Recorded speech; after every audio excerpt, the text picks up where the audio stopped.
How to understand anyone. Lessons in understanding others' thoughts. Stoicism. We have 2 ears and 1 mouth so that we can listen twice as much as we speak. This profound insight from the Stoic philosopher Epictetus is the key to truly understanding the thoughts and emotions of those around us.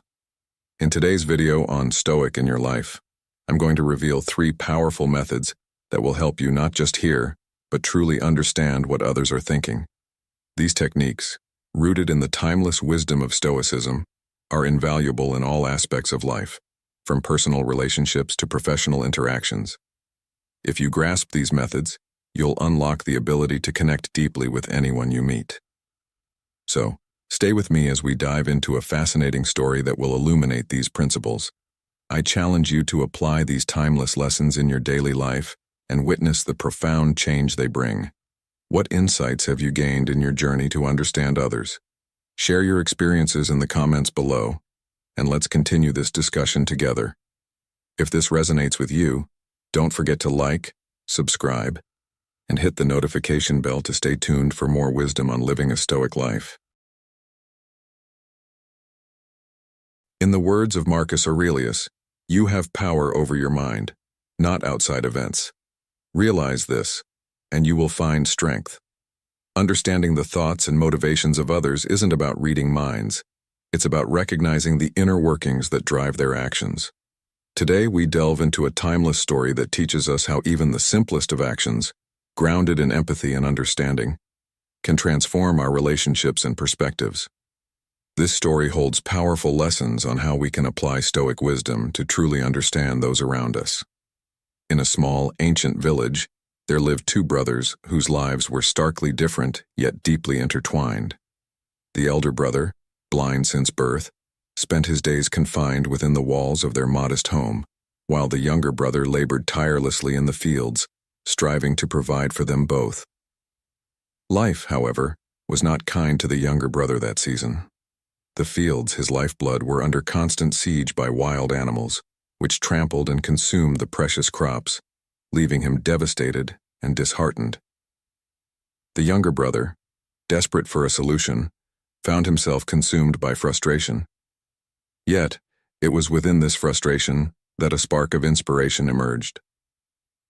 Reflecting on his brother's situation, the younger man thought, "What if I could give my brother a sense of purpose while also saving our crops?"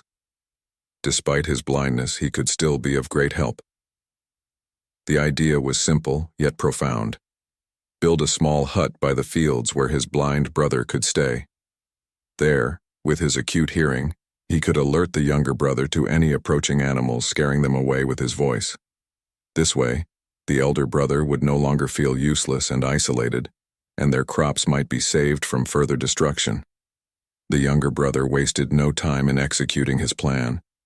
He built a sturdy little hut at the edge of the field, a place where his brother could sit and listen intently for any disturbances. "Brother," he said, "I need your help. If you hear any sounds of animals near the crops, shout as loudly as you can. Your voice will scare them away and keep our fields safe." The elder brother, moved by the opportunity to contribute despite his disability, eagerly agreed. From that day on, he spent his time in the hut, his ears attuned to the rustling sounds of the animals. Whenever he heard a noise, he would shout with all his might, sending the animals scurrying back into the woods. Days turned into weeks, and the brothers' plan seemed to work brilliantly. This story, though simple, offers profound lessons in understanding and empathy, key tenets of Stoic philosophy. The younger brother's decision to involve his elder sibling was not merely an act of practicality. It was an act of deep empathy. He recognized that despite his brother's blindness, he had valuable strengths, his sharp hearing and his desire to be useful. By understanding his brother's feelings of inadequacy and loneliness, the younger brother found a way to give him a sense of purpose. In the process, they both learned that even the seemingly weakest among us can contribute in meaningful ways, if given the right opportunity. In our modern lives, we often overlook the potential of those around us, especially when they appear limited or disadvantaged in some way. Yet as the story illustrates, Understanding and empathy can uncover hidden strengths and forge stronger connections. The Stoic lesson here is clear. To truly understand and connect with others, we must see beyond their limitations and recognize the value they bring to our lives. Seneca wisely said, "We suffer more often in imagination than in reality." By shifting our perspective and embracing empathy, we can transform our relationships and our own mental state. Applying this wisdom to our daily interactions means looking for opportunities to understand the deeper motivations and challenges of those around us. It's about asking ourselves, what strengths or desires might this person have that are not immediately visible? How can I help them realize their potential? This approach not only enhances our relationships, but also enriches our own lives by fostering a sense of shared purpose and mutual respect.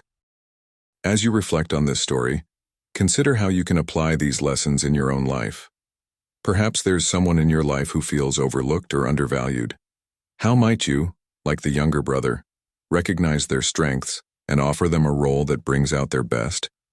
Remember, true understanding begins with empathy, seeing the world not just as it is, but as others experience it.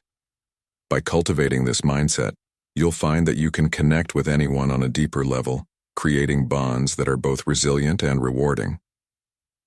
The story of the two brothers is not just a tale of ingenuity, it is a powerful reminder of the importance of understanding and empathy in our relationships. As we navigate the challenges of life, let us take to heart the words of Marcus Aurelius. The happiness of your life depends upon the quality of your thoughts. By choosing thoughts that are grounded in empathy and understanding, we can create a life filled with meaningful connections and lasting happiness. Stay tuned as we explore more ways to apply Stoic principles to enhance your life and the lives of those around you. One day, a deer darted through the fields of two brothers, breaking the fence as it made its escape.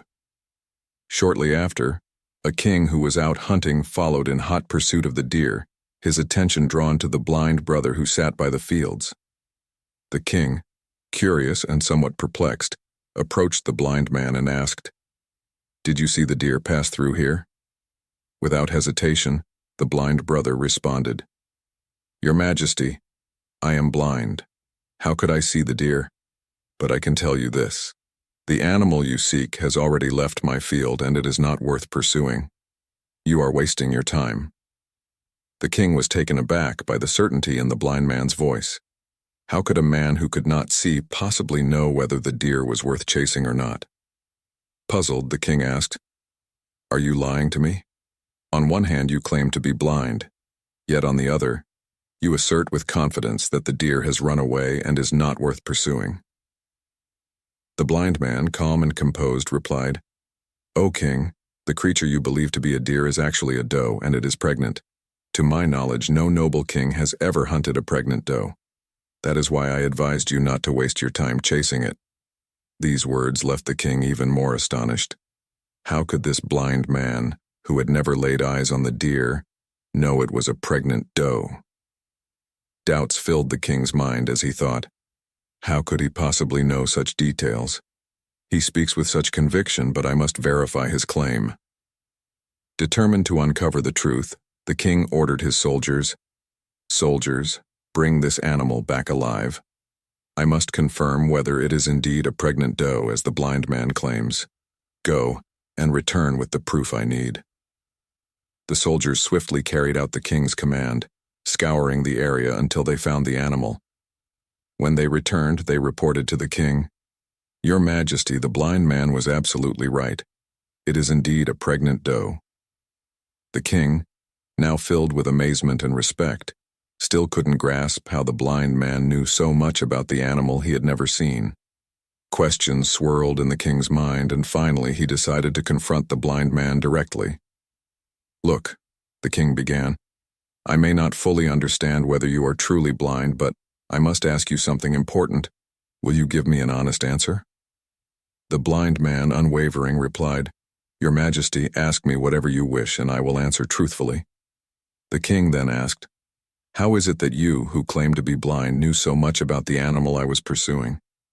You knew it was a pregnant doe, you sensed its presence, and you even knew it was not worth my time to chase. How did you know all these things?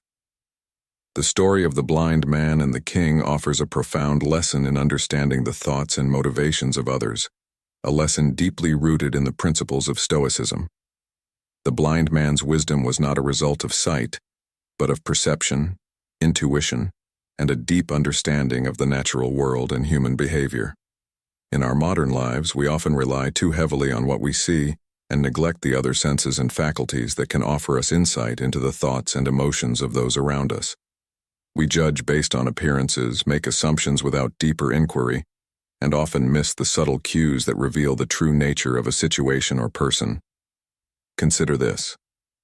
How often do we really listen to others, not just to their words, but to the emotions and intentions behind those words? How often do we take the time to understand the context of someone's actions rather than rushing to judgment? The blind man understood that there was more to the king's pursuit than just the chase. He sensed the nature of the animal and the implications of hunting it, even without sight. This level of understanding comes from a place of empathy, of putting oneself in another's shoes, and seeing the world through their perspective. In today's fast-paced world, we might ask ourselves, how can we develop such insight and understanding in our interactions with others? The key lies in slowing down, paying attention to the subtleties of communication, and honing our ability to perceive beyond the obvious. For example, when dealing with a difficult colleague or loved one, instead of reacting impulsively to their words or actions, we can pause and consider what might be driving their behavior. Are they under stress? Are they dealing with issues we are unaware of? By asking these open-ended questions, we allow ourselves to see beyond the immediate and tap into a deeper understanding of their situation. The lesson here is clear. True understanding goes beyond mere observation. It requires empathy, patience, and a willingness to see the world through another's eyes. As Epictetus, a Stoic philosopher, once said, "We have 2 ears and 1 mouth so that we can listen twice as much as we speak." Let this story of the blind man remind us that wisdom is not just about what we see, but about how deeply we understand.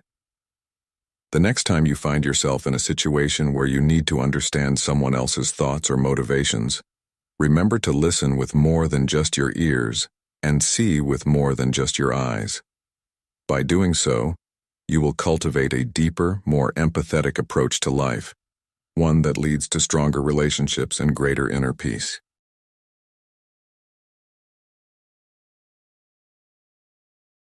The blind man, with a calm demeanor, then explained, "Your Majesty, when you were chasing that deer, I listened carefully to its movements, the speed, the sound, and the way it reacted to the obstacles in its path. From these details, I deduced that it was indeed a deer. My field is surrounded by a low fence not too high for a typical deer to leap over easily. But instead of jumping, this deer broke through the fence. This action signaled to me that the deer was carrying something precious, its unborn fawn. A pregnant doe, concerned for the safety of its fawn, would avoid any risky leaps, and that's how I knew it was pregnant." Upon hearing this, the king was deeply impressed by the blind man's reasoning. He marveled at how someone deprived of sight could possess such a keen understanding of the world through other senses. The king began to realize that wisdom isn't solely about what we see, but about how we perceive and interpret the world around us. Intrigued and eager to learn more, the king decided to test the blind man further, recognizing that there was much he could gain from this man's insights. "Wise man," the king began, "your knowledge seems to go far beyond what the eye can see. You have a profound understanding of things that many might overlook. I have one more question for you, and I hope you can answer it with the same clarity." The king paused, allowing the gravity of his words to settle in before continuing. "Tell me, am I truly my father's son? Or am I someone else's? This question has plagued me for some time, and I need an honest answer to put my mind at ease." The blind man, understanding the weight of the king's question, replied thoughtfully, "Your Majesty, Does it truly matter who your parents are? You are the king of this land, respected and powerful, and the question of your lineage should not trouble you. What's important is how you rule and the legacy you create, not the circumstances of your birth. But the king, driven by his need for certainty, insisted, "No, I must know the truth. If you can give me an honest answer, I will not prevent you from leaving, but if you don't, this doubt will continue to haunt me." Recognizing the king's determination, the blind man responded, "Very well, Your Majesty. I can give you the answer you seek, but I must ask something of you first. Promise me that no matter what I say, you will not become angry with me." The king, desperate to resolve his inner turmoil, agreed without hesitation. "I promise you, wise man, that I will not become angry with you." This exchange between the blind man and the king offers a deep lesson in understanding and wisdom. The blind man, despite his physical blindness, demonstrates an extraordinary ability to perceive the world, not through sight but through careful observation, intuition, and a profound understanding of behavior. This teaches us that true understanding doesn't always come from what we can see with our eyes, but from how we interpret the subtle signs and signals that others might miss. In modern life, we often rely too much on appearances and surface-level judgments, forgetting that there is often much more beneath the surface. How often do we truly listen to others, paying attention not just to their words, but to their tone, their body language, and the context of their actions? And how often do we question the assumptions we make based on what we see? This story challenges us to look deeper, to ask ourselves what we might be missing when we only focus on the obvious. It also reminds us that wisdom can come from unexpected places, and that even those who seem disadvantaged may have insights that are valuable and worth considering. The king's question about his lineage also raises an important point about identity and self-worth. Are we defined by our origins, or by what we make of ourselves? The blind man's response suggests that it is our actions, our decisions, and the way we live our lives that truly define us, not the circumstances of our birth. As the philosopher Seneca once said, "It is not the man who has too little, but the man who craves more, that is poor." In this context, the king's poverty lies in his need for validation through his lineage, rather than recognizing the power and authority he already possesses. As you reflect on this story, consider how you can apply its lessons to your own life. Are there situations where you might be overlooking important details because you're too focused on what's right in front of you? Are there people in your life whose insights you might be undervaluing because they don't fit your idea of what wisdom looks like? And finally, what questions are you holding on to that might be distracting you from what's truly important? The blind man's wisdom invites us to let go of these distractions and focus on what really matters: understanding, empathy, and the choices we make. So as you move forward, ask yourself, how can you use the insights from this story to deepen your understanding of the world and the people around you? The answers you find might surprise you, just as they surprised the king. The blind man, who had already impressed the king with his wisdom, then spoke again. "Your Majesty, you are indeed your father's son, but your actions are influenced by a stingy merchant." This revelation both intrigued and pleased the king, sparking a sense of urgency within him. He rushed to his mother and, with a heart full of determination, asked, "Mother, tell me the truth. Am I truly my father's son, or am I someone else's? If you do not tell me the truth right now, I will end my life. I must know the reality of my lineage." His mother, understanding the gravity of her son's plea, replied, "My son, you are indeed the son of your father, but it is also true that you are under the influence of a stingy merchant." Hearing this confirmation, the king felt a wave of satisfaction and immediately returned to the blind man. "How did you know that I was under the influence of a stingy merchant?" he asked, eager to understand the depth of the blind man's insight. The blind man, ever composed, answered, "Your Majesty, you have asked me many questions, and I have provided you with the correct answers to all of them. If you were any other king, I would have received many rewards by now, yet you have not given me a single penny. From this, I deduced that you are very stingy." The king, realizing the truth in the blind man's words, laughed heartily, recognizing his own behavior reflected back at him with such clarity. He then promised, "Whatever you ask for, I will surely give you. But tell me, how do you know how to distinguish right from wrong? How can you provide such accurate answers?" The blind man, sensing the king's genuine curiosity, explained further, "Your Majesty, I was born blind. If I had eyes, I could easily understand anyone's thoughts by observing them. The mind has its own language, and this language can be seen through a person's actions, through their eyes, their lips, and how they carry themselves. These expressions are windows into what is happening inside their mind. But because I am blind, I rely on perceiving through actions. When I want to understand someone, I observe how they handle tasks, how they react under pressure, and how they navigate challenges. These actions reveal the truth of their thoughts, allowing me to see with clarity what others might miss." The king, now deeply engaged, asked the blind man a question that perhaps many of us have pondered. "So, does that mean I can also know someone's thoughts?"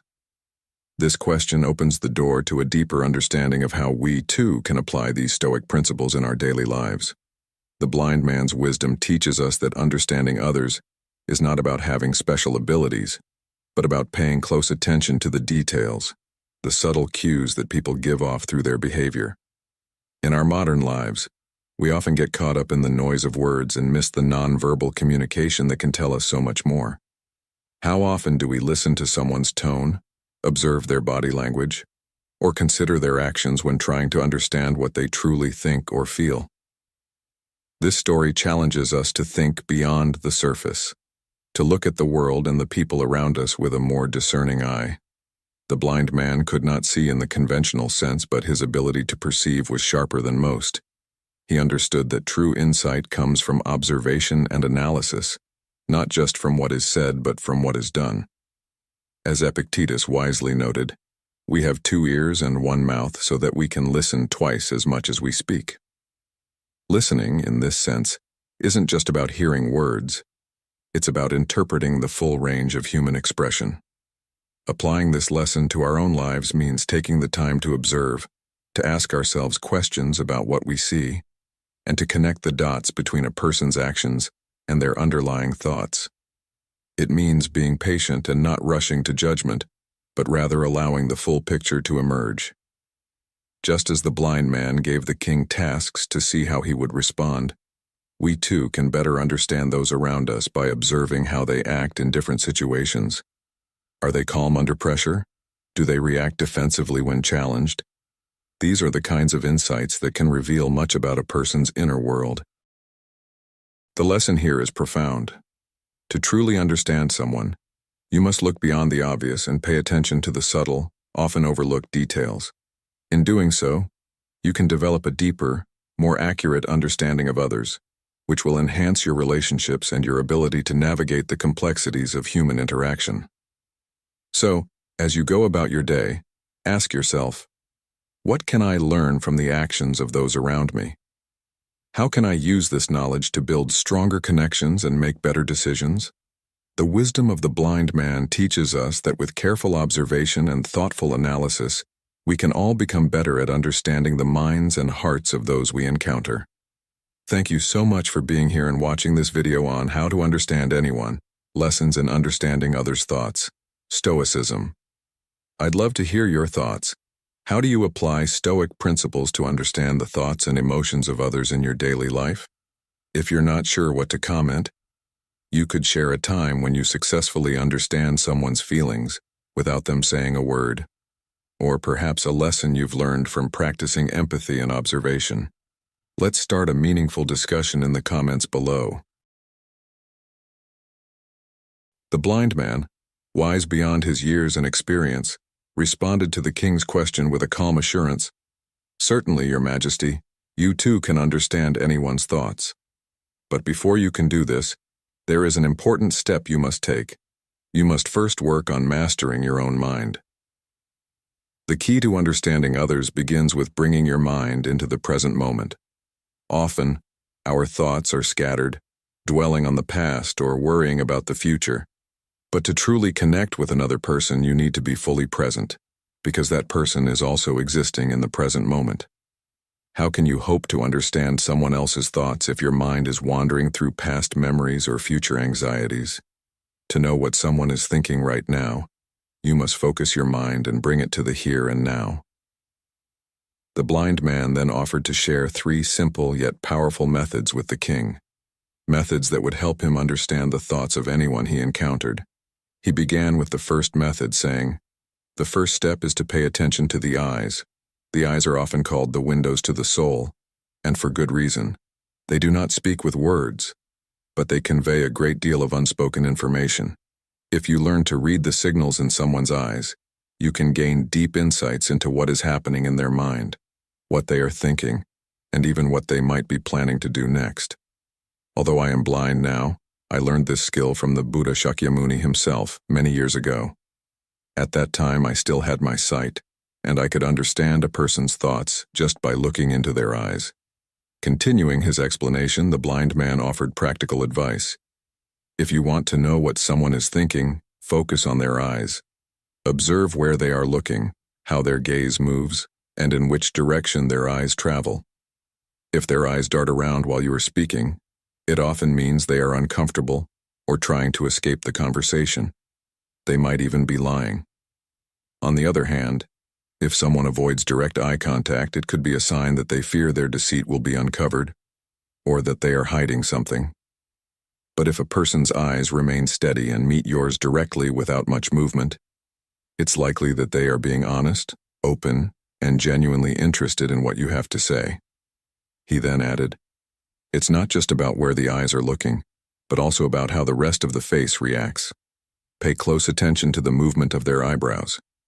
If someone's eyebrows lower while they look away, it could indicate that they are deep in thought or troubled by something else entirely. Conversely, if their eyebrows raise and their eyes widen, it's usually a sign of surprise or curiosity about what you've said. There's also the matter of pupils, the small black centers of the eyes. If someone's pupils are dilated, it's a good sign they are interested in you or in what you're saying. Dilation can indicate excitement, happiness, or even affection. But if their pupils are constricted, it's often a sign of displeasure, anger, or discomfort. These insights offered by the blind man are not just ancient wisdom. They are still highly relevant in our modern lives. Think about a time when you were in a conversation with someone and felt that something was off. Maybe their words didn't quite match their body language, or you had a gut feeling that they weren't being completely honest. By learning to read the subtle cues in a person's eyes and facial expressions, you can gain a better understanding of their true thoughts and feelings, even when their words might suggest otherwise. But here's a question for you. How often do you really focus on the person you're speaking with? Are you truly present, or is your mind wandering elsewhere? The blind man's advice isn't just about understanding others. It's about being fully engaged in the moment. When you practice this level of mindfulness, you not only improve your ability to connect with others, but you also enhance your own sense of peace and clarity. As you move forward in your interactions with others, try applying these techniques. Notice where people's eyes are looking when they talk to you. Are they avoiding your gaze, or are they fully engaged? What does the movement of their eyebrows or the dilation of their pupils tell you about their emotional state? These observations, though subtle, can reveal a great deal about what someone is truly thinking or feeling. And remember, the key to mastering this skill lies in the present moment. The more you train yourself to focus on the here and now, the more attuned you will become to the thoughts and emotions of those around you. The blind man's teachings offer us valuable lessons not just in understanding others, but in understanding ourselves. By bringing our minds to the present and focusing on the small but telling details of human interaction, we can improve our relationships, make better decisions, and ultimately lead a more fulfilling life. As the Stoic philosopher Marcus Aurelius once said, "The happiness of your life depends upon the quality of your thoughts." So, as you go through your day, remember to focus your mind, observe the world around you carefully, and you'll find that understanding others becomes much more intuitive. The blind man, wise beyond his years and experience, responded to the king's question with a calm assurance. "Certainly, your majesty, you too can understand anyone's thoughts. But before you can do this, there is an important step you must take. You must first work on mastering your own mind." The key to understanding others begins with bringing your mind into the present moment. Often, our thoughts are scattered, dwelling on the past or worrying about the future. But to truly connect with another person, you need to be fully present, because that person is also existing in the present moment. How can you hope to understand someone else's thoughts if your mind is wandering through past memories or future anxieties? To know what someone is thinking right now, you must focus your mind and bring it to the here and now. The blind man then offered to share 3 simple yet powerful methods with the king, methods that would help him understand the thoughts of anyone he encountered. He began with the first method, saying, "The first step is to pay attention to the eyes. The eyes are often called the windows to the soul, and for good reason. They do not speak with words, but they convey a great deal of unspoken information. If you learn to read the signals in someone's eyes, you can gain deep insights into what is happening in their mind, what they are thinking, and even what they might be planning to do next. Although I am blind now, I learned this skill from the Buddha Shakyamuni himself many years ago. At that time, I still had my sight, and I could understand a person's thoughts just by looking into their eyes." Continuing his explanation, the blind man offered practical advice. If you want to know what someone is thinking, focus on their eyes. Observe where they are looking, how their gaze moves, and in which direction their eyes travel. If their eyes dart around while you are speaking, it often means they are uncomfortable or trying to escape the conversation. They might even be lying. On the other hand, if someone avoids direct eye contact, it could be a sign that they fear their deceit will be uncovered, or that they are hiding something. But if a person's eyes remain steady and meet yours directly without much movement, it's likely that they are being honest, open, and genuinely interested in what you have to say. He then added, "It's not just about where the eyes are looking, but also about how the rest of the face reacts. Pay close attention to the movement of their eyebrows. If someone's eyebrows lower while they look away, it could indicate that they are deep in thought or troubled by something else entirely. Conversely, if their eyebrows raise and their eyes widen, it's usually a sign of surprise or curiosity about what you've said. There's also the matter of pupils, the small black centers of the eyes. If someone's pupils are dilated, it's a good sign they are interested in you or in what you're saying. Dilation can indicate excitement, happiness, or even affection. But if their pupils are constricted, it's often a sign of displeasure, anger, or discomfort. These insights offered by the blind man are not just ancient wisdom. They are still highly relevant in our modern lives. Think about a time when you were in a conversation with someone and felt that something was off. Maybe their words didn't quite match their body language, or you had a gut feeling that they weren't being completely honest. By learning to read the subtle cues in a person's eyes and facial expressions, you can gain a better understanding of their true thoughts and feelings, even when their words might suggest otherwise. But here's a question for you. How often do you really focus on the person you're speaking with? Are you truly present, or is your mind wandering elsewhere? The blind man's advice isn't just about understanding others. It's about being fully engaged in the moment. When you practice this level of mindfulness, you not only improve your ability to connect with others, but you also enhance your own sense of peace and clarity. As you move forward in your interactions with others, try applying these techniques. Notice where people's eyes are looking when they talk to you. Are they avoiding your gaze, or are they fully engaged? What does the movement of their eyebrows or the dilation of their pupils tell you about their emotional state? These observations, though subtle, can reveal a great deal about what someone is truly thinking or feeling. And remember, the key to mastering this skill lies in the present moment. The more you train yourself to focus on the here and now, the more attuned you will become to the thoughts and emotions of those around you. The blind man's teachings offer us valuable lessons not just in understanding others, but in understanding ourselves. By bringing our minds to the present and focusing on the small but telling details of human interaction, we can improve our relationships, make better decisions, and ultimately lead a more fulfilling life. As the Stoic philosopher Marcus Aurelius once said, "The happiness of your life depends upon the quality of your thoughts." So, as you go through your day, remember to focus your mind, observe the world around you carefully, and you'll find that understanding others becomes much more intuitive. The blind man, who had already shared valuable insights with the king, continued to explain the third method of understanding others' thoughts. "Your Majesty," he began, "there is a third language you must learn if you wish to truly understand what someone is thinking, the language of gestures and body language. Words can often be deceptive, but the body rarely lies. The movements of the hands, the posture, the way someone shifts their weight or tilts their head, all of these subtle cues are part of a secret dialogue that goes on beneath the surface of spoken conversation. To truly grasp someone's thoughts, it's essential to pay close attention to these nonverbal signals." He went on to elaborate.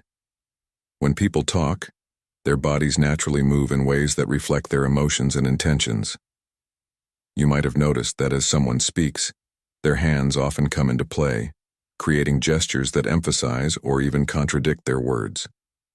This is because the body expresses what the mind is processing, often without the person even realizing it. For example, when someone is confident, their posture is upright, their gestures are controlled, and they occupy space with ease. When they are anxious or unsure, they might fidget, cross their arms defensively, or avoid making large gestures altogether. The blind man knew that understanding these subtle cues could provide the king and anyone else the ability to see beyond the surface. He continued, "The body and hands can convey a wealth of information without a single word being spoken. It's like a secret language that reveals what others want and feel through the small, often unconscious movements they make. Let's explore some of the common signs you might notice. When someone crosses their arms tightly across their chest, it's often a defensive posture, indicating that they are closed off or feeling threatened. On the other hand, if someone's hands are open and their palms are visible, it usually signals openness and honesty. If they lean in towards you while talking, they're likely engaged and interested in the conversation. But if they lean back or turn slightly away, it might mean they're disinterested or uncomfortable." As the blind man spoke, he made it clear that these observations were not just about reading the signs, but about understanding the emotions behind them.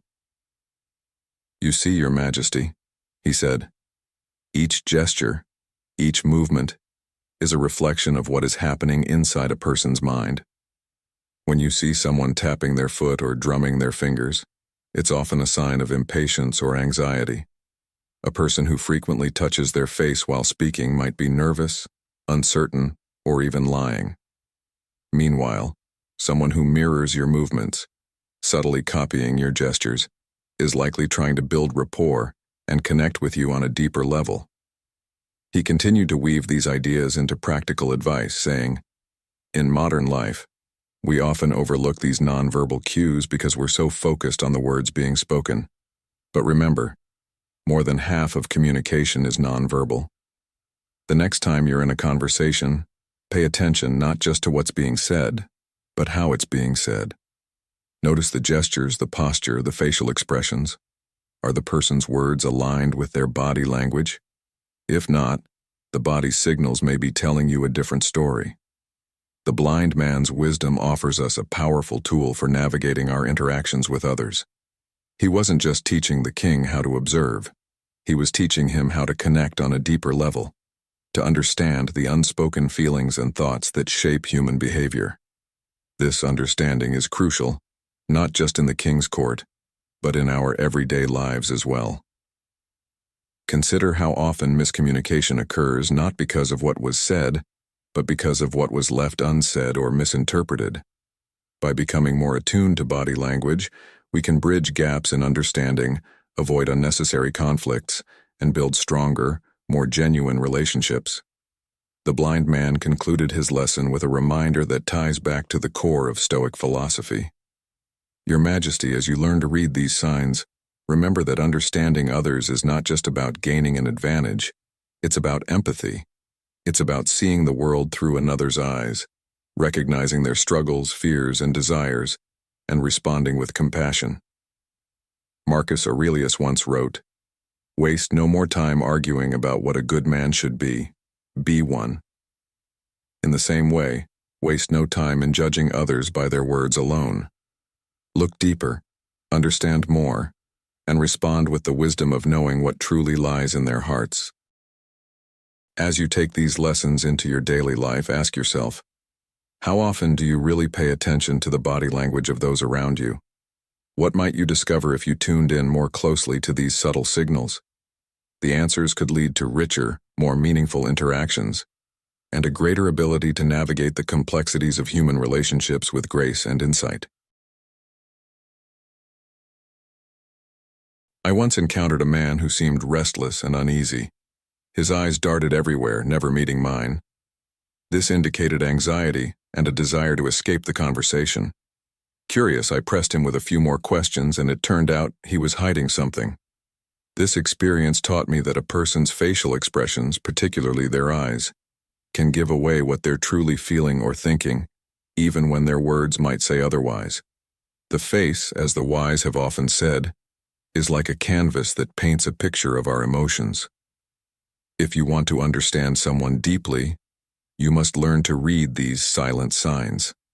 For instance, when you see someone with the corners of their mouth turned down, forming a small frown, it's usually a sign of unhappiness, dissatisfaction, or loss.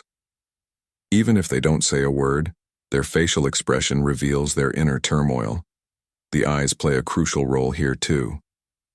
A genuine smile isn't just about the mouth, it's about the eyes. When someone is truly happy, their smile lifts their cheeks and narrows their eyes, making them light up with joy. On the other hand, if the smile doesn't reach the eyes, it's likely forced or insincere. Consider the area between a person's eyebrows. When it's wrinkled and tense, it often signals that they are deep in thought, confused, or grappling with something difficult. Similarly, the mouth can be a significant indicator of what someone is feeling. A closed, tight mouth can suggest disagreement, disapproval, or reluctance to speak, while an open, relaxed mouth usually indicates openness, comfort, and a readiness to engage. These small, often overlooked details can reveal a wealth of information about what a person is truly experiencing inside. Let me share a story to illustrate this. I once met someone who seemed indifferent, almost as if they didn't care about anything. But I noticed a small wrinkle on their forehead, a tiny sign that something was troubling them. I gently asked if there was anything bothering them, and after some hesitation, they opened up about their problem. Once they shared, I could see the tension ease from their face and their eyes began to smile, a genuine smile that reflected a sense of relief and gratitude. This experience reinforced the idea that understanding someone's facial expressions can lead to meaningful connections and help you provide the support they might need. As you go through your daily interactions, ask yourself, how often do you truly observe the faces of those around you? Do you notice the slight changes in their expressions, the subtle cues that might tell you more than their words ever could? By honing your ability to read these facial signals, you'll be better equipped to understand others' emotions, whether they choose to express them verbally or not. This skill can greatly improve your relationships as you become more attuned to the unspoken needs and feelings of the people in your life. The key lesson is this: a person's face is a map to their heart. Whether they speak or remain silent, their facial expressions will often tell you everything you need to know. As Marcus Aurelius, the Stoic philosopher, wisely said, "The soul becomes dyed with the color of its thoughts." By learning to read the colors of a person's face, their expressions, their eye movements, their subtle gestures, you can gain profound insights into their inner world. So next time you're in a conversation, take a moment to observe the other person's face. What are they really telling you? Their faces might just reveal the truth that words cannot. Understanding others is not just about hearing their words, but also about interpreting the subtle cues they give off through their body language. The body speaks a language of its own, often revealing more about a person's thoughts and emotions than they might ever express verbally. And now, we're going to delve into this silent yet powerful form of communication, body language, and uncover the secrets it holds. By the end of this discussion, you'll have a deeper insight into reading others and understanding the unspoken messages they convey. Body language is a universal language that speaks volumes without uttering a single word. It's a way people communicate their true thoughts and feelings, often unconsciously. And learning to read these signals can give you a profound understanding of those around you. Let's explore some common body language signs and what they typically mean. When someone crosses their arms tightly across their chest, it's often a defensive posture, indicating that they feel threatened, closed off, or uninterested in what's being discussed. This gesture acts as a barrier, suggesting that the person is not receptive to the conversation and may be protecting themselves emotionally. On the other hand, if someone's hands are open with their palms visible, this is a classic sign of openness and honesty. It suggests that the person is willing to engage, is being truthful, and has nothing to hide. This openness is often accompanied by a relaxed posture, indicating that the person is comfortable and at ease with the situation. When someone leans in during a conversation, it's usually a sign of interest and engagement. They are fully invested in what's being said. Conversely, if they lean back or turn slightly away, it could indicate disinterest, discomfort, or even disagreement.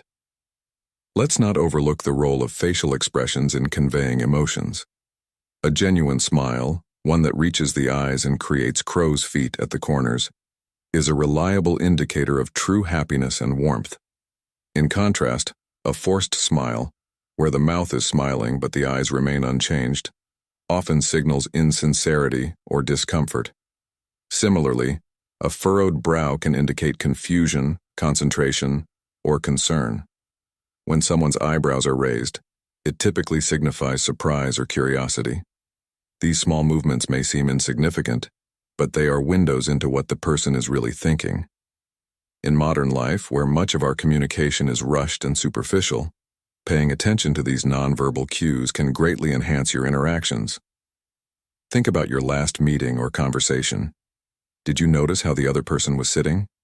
Did you observe their facial expressions or where their hands were? These details can provide valuable context that words alone might not convey. By tuning into these subtle signals, you can respond more appropriately, build better relationships, and avoid misunderstandings. Let me illustrate this with a story. I once encountered a colleague who seemed disengaged during a critical discussion. While his words were agreeable, his body language told a different story. He sat with his arms crossed, his body angled slightly away from the group, and he avoided making eye contact. Sensing his discomfort, I asked him privately if he had concerns about the project. This opened the door to a candid conversation where he expressed his reservations, which we were then able to address. This experience reinforced the importance of reading between the lines, understanding not just what is said, but what is left unsaid. Another important aspect of body language is the concept of mirroring. When two people are in sync, they often unconsciously mirror each other's gestures, postures, and expressions. This behavior is a sign of rapport and mutual understanding. If you notice someone mirroring your actions, it's a good indication that they are comfortable with you and are engaged in the conversation. You can even use this technique deliberately to build rapport. By subtly mirroring the other person's body language, you can create a sense of connection and trust. Understanding body language is like learning a new language, one that everyone speaks but few are fluent in. It requires observation, patience, and practice. But once you start paying attention to the subtle cues, the way someone stands, where they place their hands, the expression in their eyes, you'll begin to see a richer, more nuanced picture of their thoughts and feelings. As you move through your day, challenge yourself to tune into these signals. How does your coworker's posture change when discussing different topics? What do your friends' eyes reveal when they're talking about something personal? The answers to these questions can help you navigate relationships with greater empathy and insight. Remember, as Marcus Aurelius said, the happiness of your life depends upon the quality of your thought. If you've made it this far, you're truly dedicated to mastering the art of understanding others. Drop a comment saying, "I see clearly now," to show you're committed to this Stoic journey of deeper connection and insight. Stick around, the journey continues. In today's fast-paced world, where many interactions are rushed or superficial, recognizing these signs can help you slow down and truly connect with the person in front of you. Have you ever noticed how a conversation feels different when the other person is genuinely engaged? The flow is smoother, the exchange more meaningful, and you walk away feeling heard and understood. This is the power of positive body language. It creates an environment where honest and effective communication can flourish. Now think about your own interactions. When you're speaking with someone, do you notice how often they make eye contact? How often do they smile? And is that smile reflected in their eyes? These small cues can reveal a lot about their attitude towards the conversation. In a work setting, for example, a colleague who consistently makes eye contact and smiles during meetings is likely someone who is engaged and values the team's input. This can be a sign that they are open to collaboration and eager to contribute positively to the group's efforts. On the other hand, a lack of these signs might indicate disinterest or discomfort, suggesting that the person might not be fully on board with the discussion at hand. In modern life, where digital communication often replaces face-to-face interactions, these physical signs of openness are even more crucial. While text messages and emails can convey words, they lack the richness of nonverbal communication. This is why video calls have become so important. They allow us to see and interpret these vital cues. During a video call, noticing if someone is making eye contact with the camera or if they're smiling genuinely can help you gauge their level of engagement and openness, even from afar. Let me share a story that illustrates the importance of recognizing these signs. A friend of mine once had to negotiate a crucial business deal. The stakes were high, and he knew that understanding the body language of his counterpart would be key to his success. During the meeting, the other party maintained steady eye contact and smiled genuinely throughout the discussion, signaling openness and a willingness to find common ground. Encouraged by these positive signs, my friend felt confident to propose a deal that was mutually beneficial. Because he had read the situation correctly, the negotiation ended in a successful agreement. This experience taught him, and can teach all of us, the importance of being attuned to these subtle but powerful signals.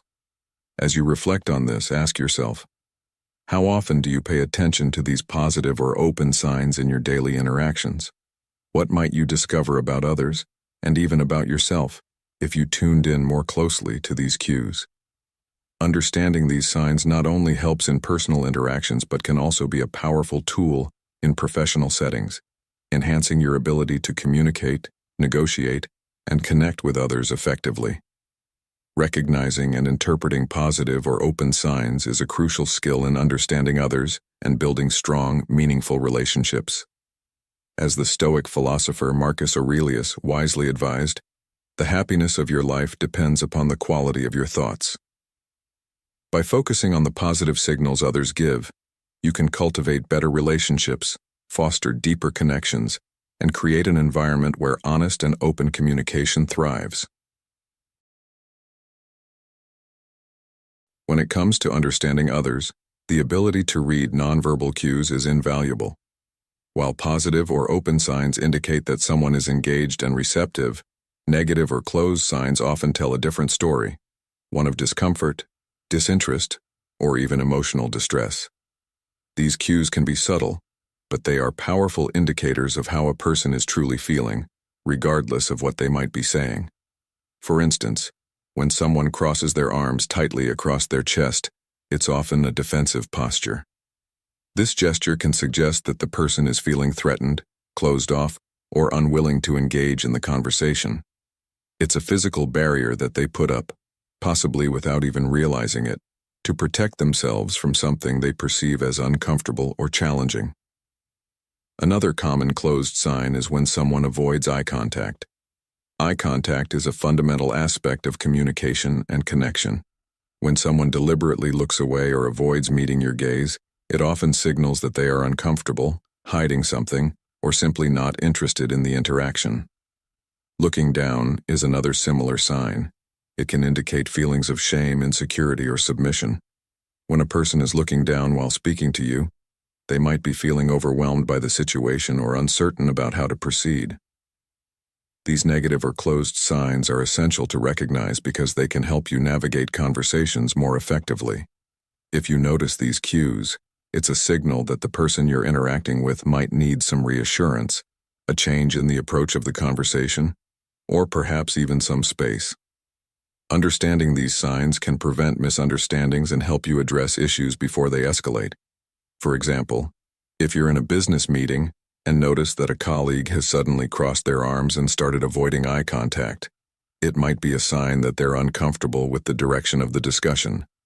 Recognizing this can allow you to adjust the conversation, perhaps by asking for their opinion directly or by reassuring them that their concerns are valued. Let's explore how these signs manifest in real-life situations. Imagine you're having a conversation with a friend who, despite nodding along to what you're saying, suddenly crosses their arms and starts looking down.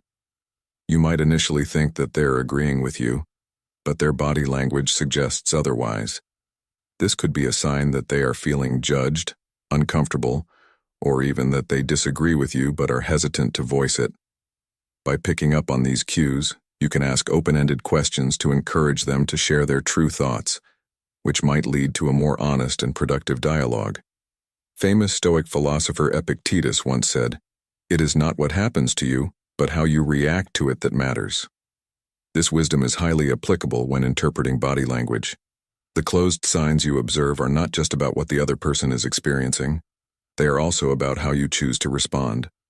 Do you push forward with the conversation, potentially ignoring their discomfort? Or do you pause to address what might be causing them to close off? Your reaction can significantly impact the outcome of the interaction. In our increasingly digital world, where so much communication happens through screens, it's easy to overlook the importance of body language. However, even in virtual meetings, you can observe some of these signs. If someone in a video call is frequently looking away from the screen, avoiding eye contact, or even physically distancing themselves from the camera, these could all be indicators that they're not fully engaged or comfortable. Recognizing these signs in a virtual setting can be just as important as in face-to-face interactions. Here's a story that highlights the importance of understanding these negative or closed signs. A manager once noticed that during team meetings, one of her employees would frequently cross his arms and avoid eye contact whenever a particular project was discussed. Instead of ignoring these signs, the manager decided to have a one-on-one conversation with the employee. She discovered that he had serious reservations about the project but didn't feel comfortable voicing them in the group setting. By acknowledging his body language and giving him space to express his concerns privately, she was able to address the issues and adjust the project plan to accommodate his valuable insights. This not only improved the project, but also strengthened the trust between the manager and her employee. What do you do when you notice someone crossing their arms, looking down, or avoiding eye contact? Do you push ahead with the conversation as planned, or do you take a moment to address what might be causing their discomfort? By becoming more attuned to these subtle cues, you can create a more empathetic and understanding environment in both your personal and professional relationships. Recognizing and understanding negative or closed signs is crucial for effective communication and deeper connections. By being aware of these nonverbal cues, you can adjust your approach, address underlying issues, and ultimately foster more meaningful interactions. Remember, as the Stoics teach us, it's not just about what we observe, but how we choose to respond. In your next conversation, pay close attention to these signals. What are they telling you, and how can you use that knowledge to enhance the dialogue? This practice of mindfulness and observation will not only help you understand others better, but also improve the quality of your interactions and relationships. Recognizing signs of anxiety in others is an essential skill when it comes to understanding human behavior. These subtle cues can reveal a lot about what a person is feeling, even when they try to hide their emotions. Anxiety signs are often easy to miss because they are usually small, repetitive actions like biting nails, twisting hands, or fidgeting. These behaviors are the body's way of coping with stress or nervousness, and they speak volumes about what's going on inside a person's mind. When someone bites their nails, for instance, it's often a subconscious way to relieve tension or distract themselves from their anxious thoughts. Similarly, twisting hands or fidgeting can indicate that a person is feeling uncomfortable or is under pressure. The significance of these signs goes beyond just identifying anxiety. It's about understanding the underlying reasons for these behaviors. When you notice someone biting their nails or twisting their hands, it's a clear signal that they might be struggling with something internally. This awareness gives you the opportunity to approach the situation with empathy and patience. Instead of pushing forward with a conversation or task that might be causing stress, you can take a moment to address their feelings, offer support, or simply give them the space they need. Recognizing these signs is the first step in helping others manage their anxiety, and it also helps you build stronger, more trusting relationships. Let's bring this concept into a real-world scenario. Think about a time when you were in a meeting or a social gathering and noticed someone repeatedly fidgeting or biting their nails. Perhaps it was a colleague who, despite their calm demeanor, kept twisting their hands under the table during a presentation. What was your reaction? Did you dismiss it as a harmless habit, or did you consider that it might be a sign of deeper anxiety or stress? These behaviors are not just random. They are expressions of the person's inner turmoil, often unnoticed by others, but critical to understanding their mental state.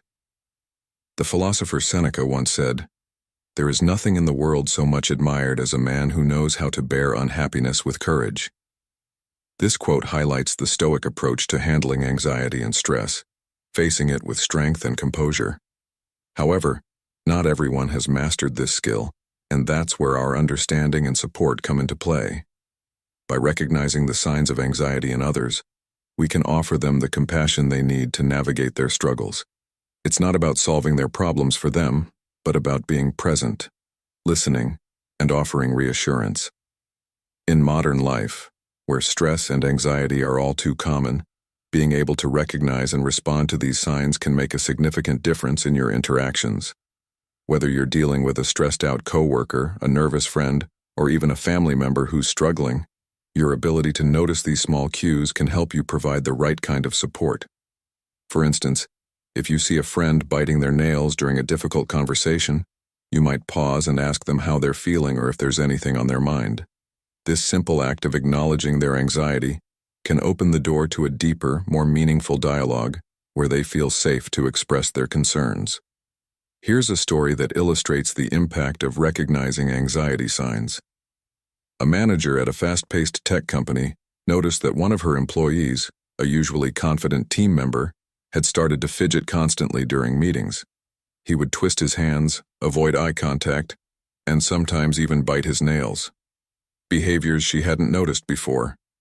Instead of ignoring these signs, the manager decided to have a private conversation with the employee. She gently asked if everything was all right and if he was feeling particularly stressed about any projects. The employee, relieved to be asked, admitted that he was overwhelmed by the current workload and was afraid of not meeting deadlines. The manager then worked with him to prioritize tasks and redistribute some of the work, significantly reducing his stress. This not only improved the employee's performance, but also strengthened the trust between them. As you think about this story, consider how you might apply this awareness in your own life. How often do you notice when someone is exhibiting signs of anxiety? And more importantly, how do you respond? Do you brush it off, or do you take the time to address it with empathy? By becoming more attuned to these subtle signs, you can improve your relationships and create a more supportive environment for those around you. Anxiety signs like nail biting, hand twisting, or other fidgeting behaviors are not just habits. They are indicators of a person's emotional state. Recognizing these signs allows you to respond with empathy, offering support and understanding rather than ignoring or dismissing the person's feelings. As Marcus Aurelius wisely noted, the happiness of your life depends upon the quality of your thoughts. By cultivating a mindset that values empathy and understanding, you can help others manage their anxieties and foster stronger, more meaningful connections. Next time you notice someone exhibiting signs of anxiety, ask yourself how you can be a source of comfort and support. Your awareness and compassion could make all the difference in helping them navigate their challenges with greater ease. Thank you for being part of today's video. Before we proceed, I want to express my sincere gratitude for your presence in our community. Whether you're here to share your thoughts or just to let us know you're part of this journey, your engagement means the world to us. If you're new, simply comment, "I am a newbie." Or if you've been with us for a while, comment, "I am Stoic." Your interaction is what keeps us motivated. Understanding when someone is bored or uninterested is crucial for maintaining effective communication and meaningful interactions. Boredom signs, though subtle, can be clear indicators that your message isn't resonating or that the person you're speaking with has mentally checked out. Recognizing these signs allows you to adapt your approach, re-engage your audience, or change the subject to something more relevant or interesting to them. One of the most obvious signs of boredom is a lack of eye contact. When someone avoids looking into your eyes, it often indicates that their mind is elsewhere. Eye contact is a fundamental part of human connection, and when it's missing, it's usually a sign that the person is not fully engaged in the conversation. They might be looking at their phone, gazing around the room, or simply staring off into space, anywhere but at you. This can happen in meetings, casual conversations, or even during a presentation, and it's a clear signal that something needs to change. Another sign of boredom is when someone's body language becomes disengaged. They might start slouching in their chair, tapping their fingers, or shifting restlessly. These physical cues are often accompanied by distracted behaviors, such as doodling, checking the time repeatedly, or even yawning. These actions suggest that the person is not invested in the conversation and is likely thinking about something else entirely. This is where understanding the subtleties of body language becomes essential. As Marcus Aurelius, the Stoic philosopher, once said, "The soul becomes dyed with the color of its thoughts." When someone is bored, their thoughts are not aligned with the present moment, they are elsewhere, reflecting their inner state through their outward behavior. So, what can you do when you notice these signs of boredom? First, it's important to acknowledge them, not by calling the person out directly, but by adjusting your approach. If you're in a meeting and see that your colleague is disengaged, try to bring them back into the conversation by asking a question directly related to their expertise or interests. If you're in a one-on-one conversation, you might shift the topic to something you know they're passionate about, or simply ask for their thoughts on what you've been discussing. The goal is to reconnect with the person and bring their attention back to the present. Let's consider a real-life scenario that many of us have experienced. You're giving a presentation at work, and halfway through, you notice a few people in the room are checking their phones, doodling on their notepads, or staring out the window. These are all signs that they've lost interest in what you're saying. Rather than continuing down the same path, you might pause and ask the group a question that requires their input, or you could introduce a new, more engaging element to the presentation, such as a surprising fact, a relevant story, or a visual aid.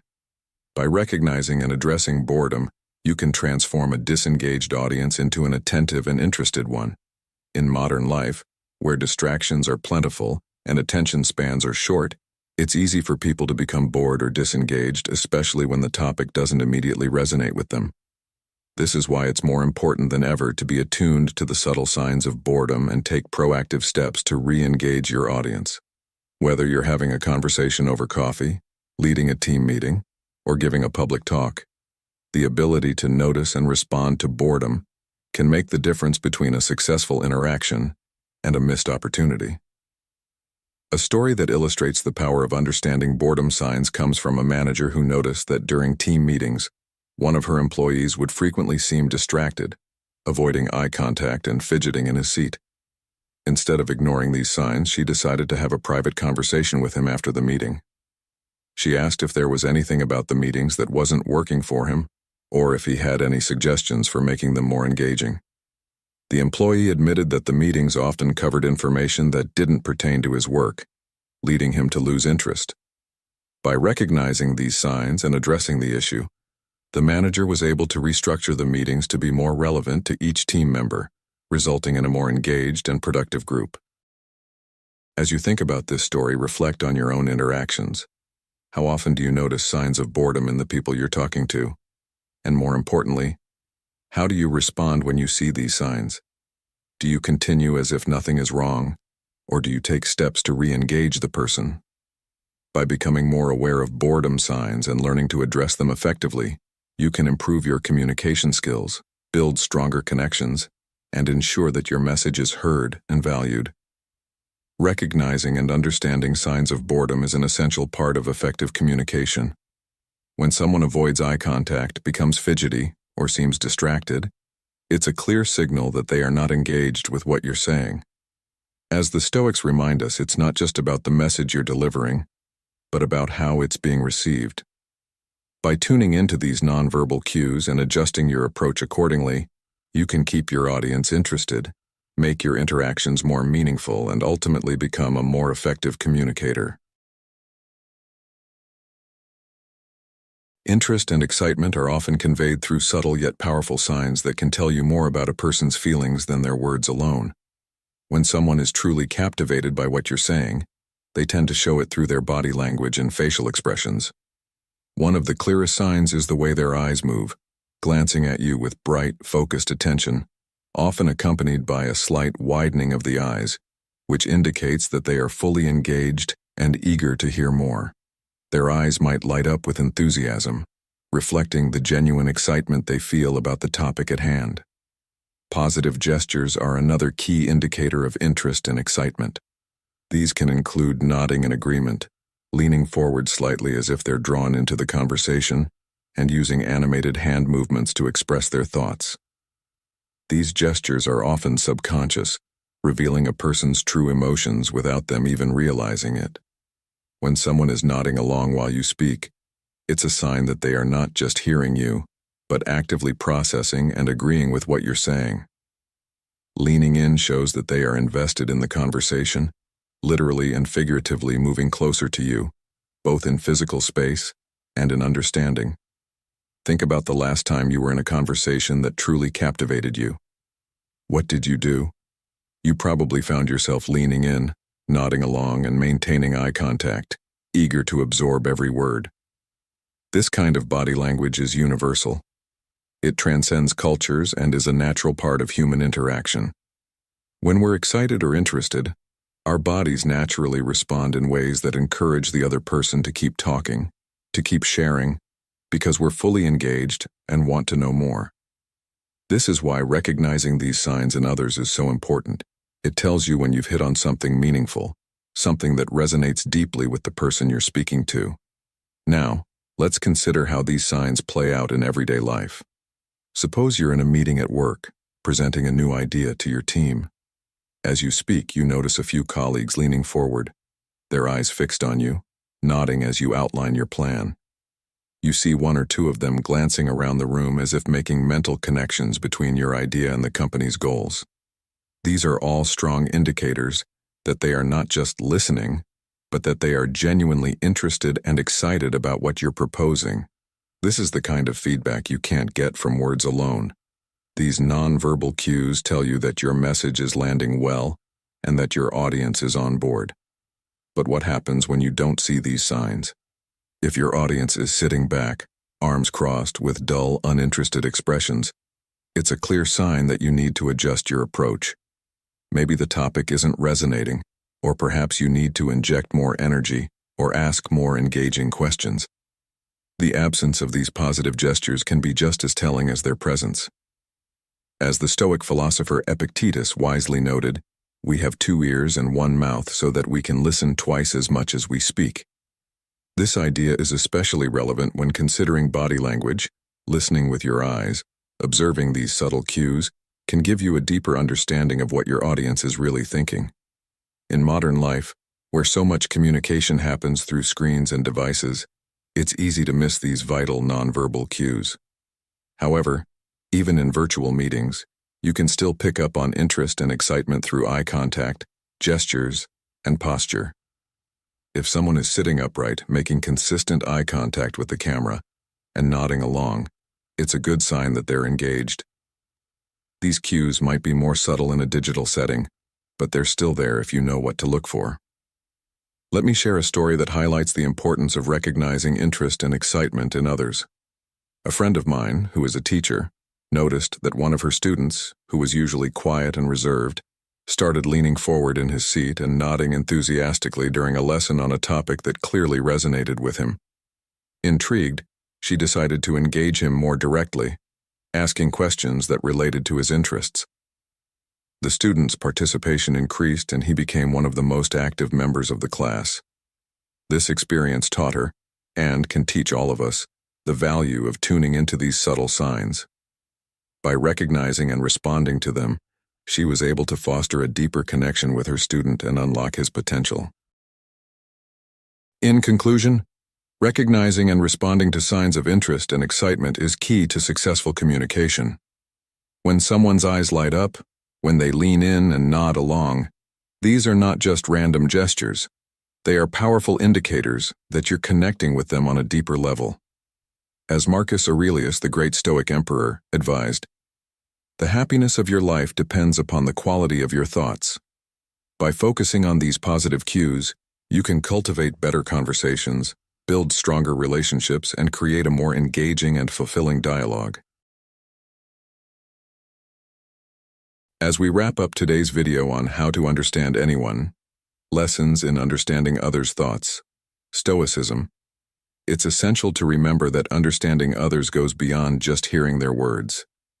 It's about paying attention to the subtle cues, the glances, the gestures, the body language that reveal their true thoughts and emotions. By honing your ability to read these signs, you can connect more deeply with those around you, fostering stronger relationships and navigating life's complexities with greater wisdom and empathy. Marcus Aurelius once said, "The happiness of your life depends upon the quality of your thoughts." By focusing on understanding and empathy, you not only improve your interactions but also enhance the quality of your own life. If you found value in today's discussion, please take a moment to like this video, share it with others who might benefit from these insights, and subscribe to Stoic in Your Life for more content on applying Stoic principles to everyday situations. Don't forget to hit the notification bell so you never miss an update. Let's continue this journey together, exploring the timeless wisdom of Stoicism and how it can transform our understanding of ourselves and others. Thank you for watching, and I'll see you in the next video.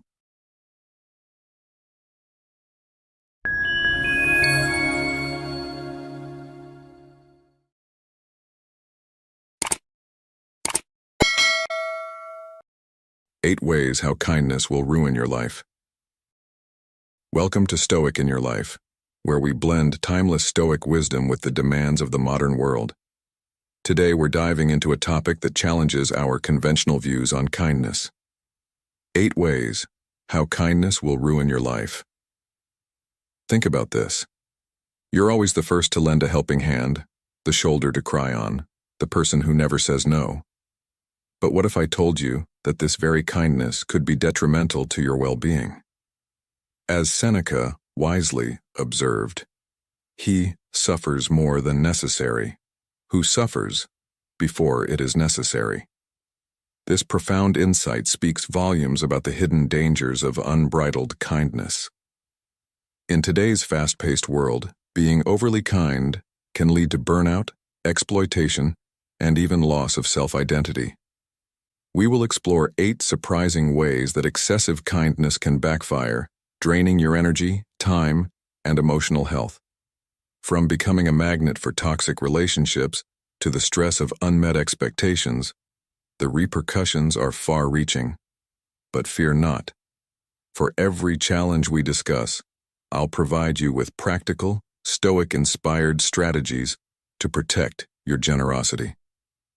By the end of this video, you'll have a balanced approach to kindness that enriches your life without compromising your well-being.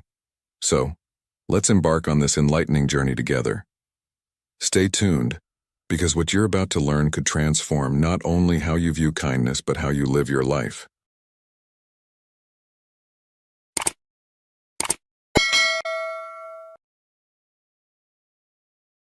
One, you will have too high of hopes for people. Let's delve into the intricate dance between kindness and expectations. Picture this.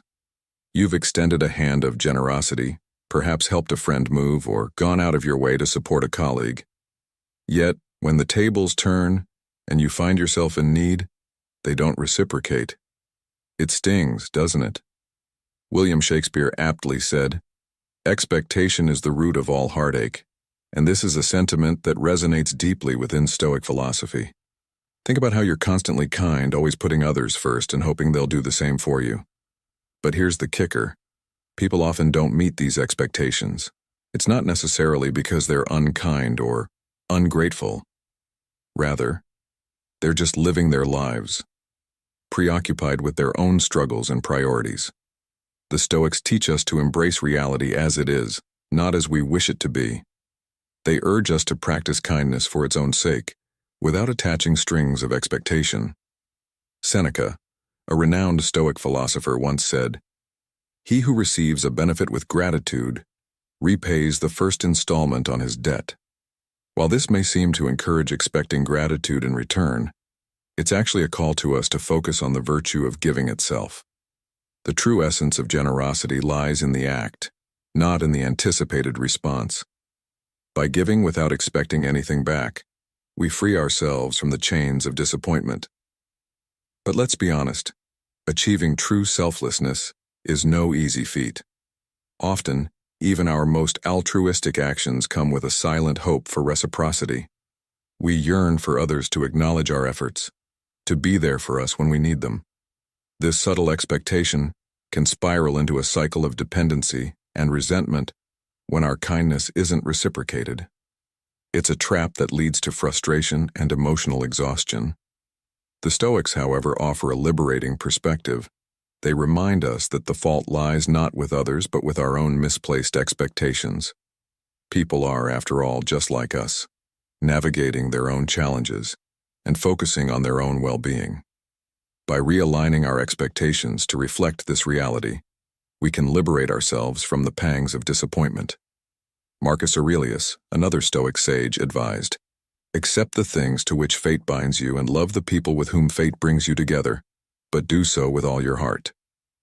This is a powerful reminder to embrace those around us with genuine kindness, not because we expect something in return, but because it enriches our own lives. When we shift our focus from what we hope to receive to the joy of giving, we cultivate inner peace and acceptance. So, how can we apply this Stoic wisdom to our daily lives? Start by reflecting on your motivations for kindness. Are you giving out of a genuine desire to help, or is there an underlying expectation of reciprocity? When you feel disappointed by someone's lack of response, take a step back and remind yourself of the Stoic teachings. Understand that people are acting according to their nature and circumstances, just as you are. Ask yourself this: how can you practice kindness without expecting anything in return? How can you find contentment in the act of giving itself? These open-ended questions invite introspection and help you realign your actions with Stoic principles. They encourage you to embrace a mindset of generosity that is free from the burden of expectation. In doing so, you'll discover a profound sense of freedom. By letting go of unrealistic expectations, you open yourself up to the true joy of kindness.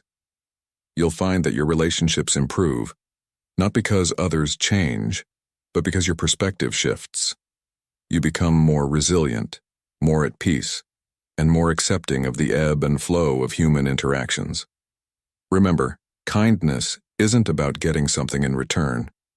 It's about being true to your own values, about enriching your own life through acts of generosity.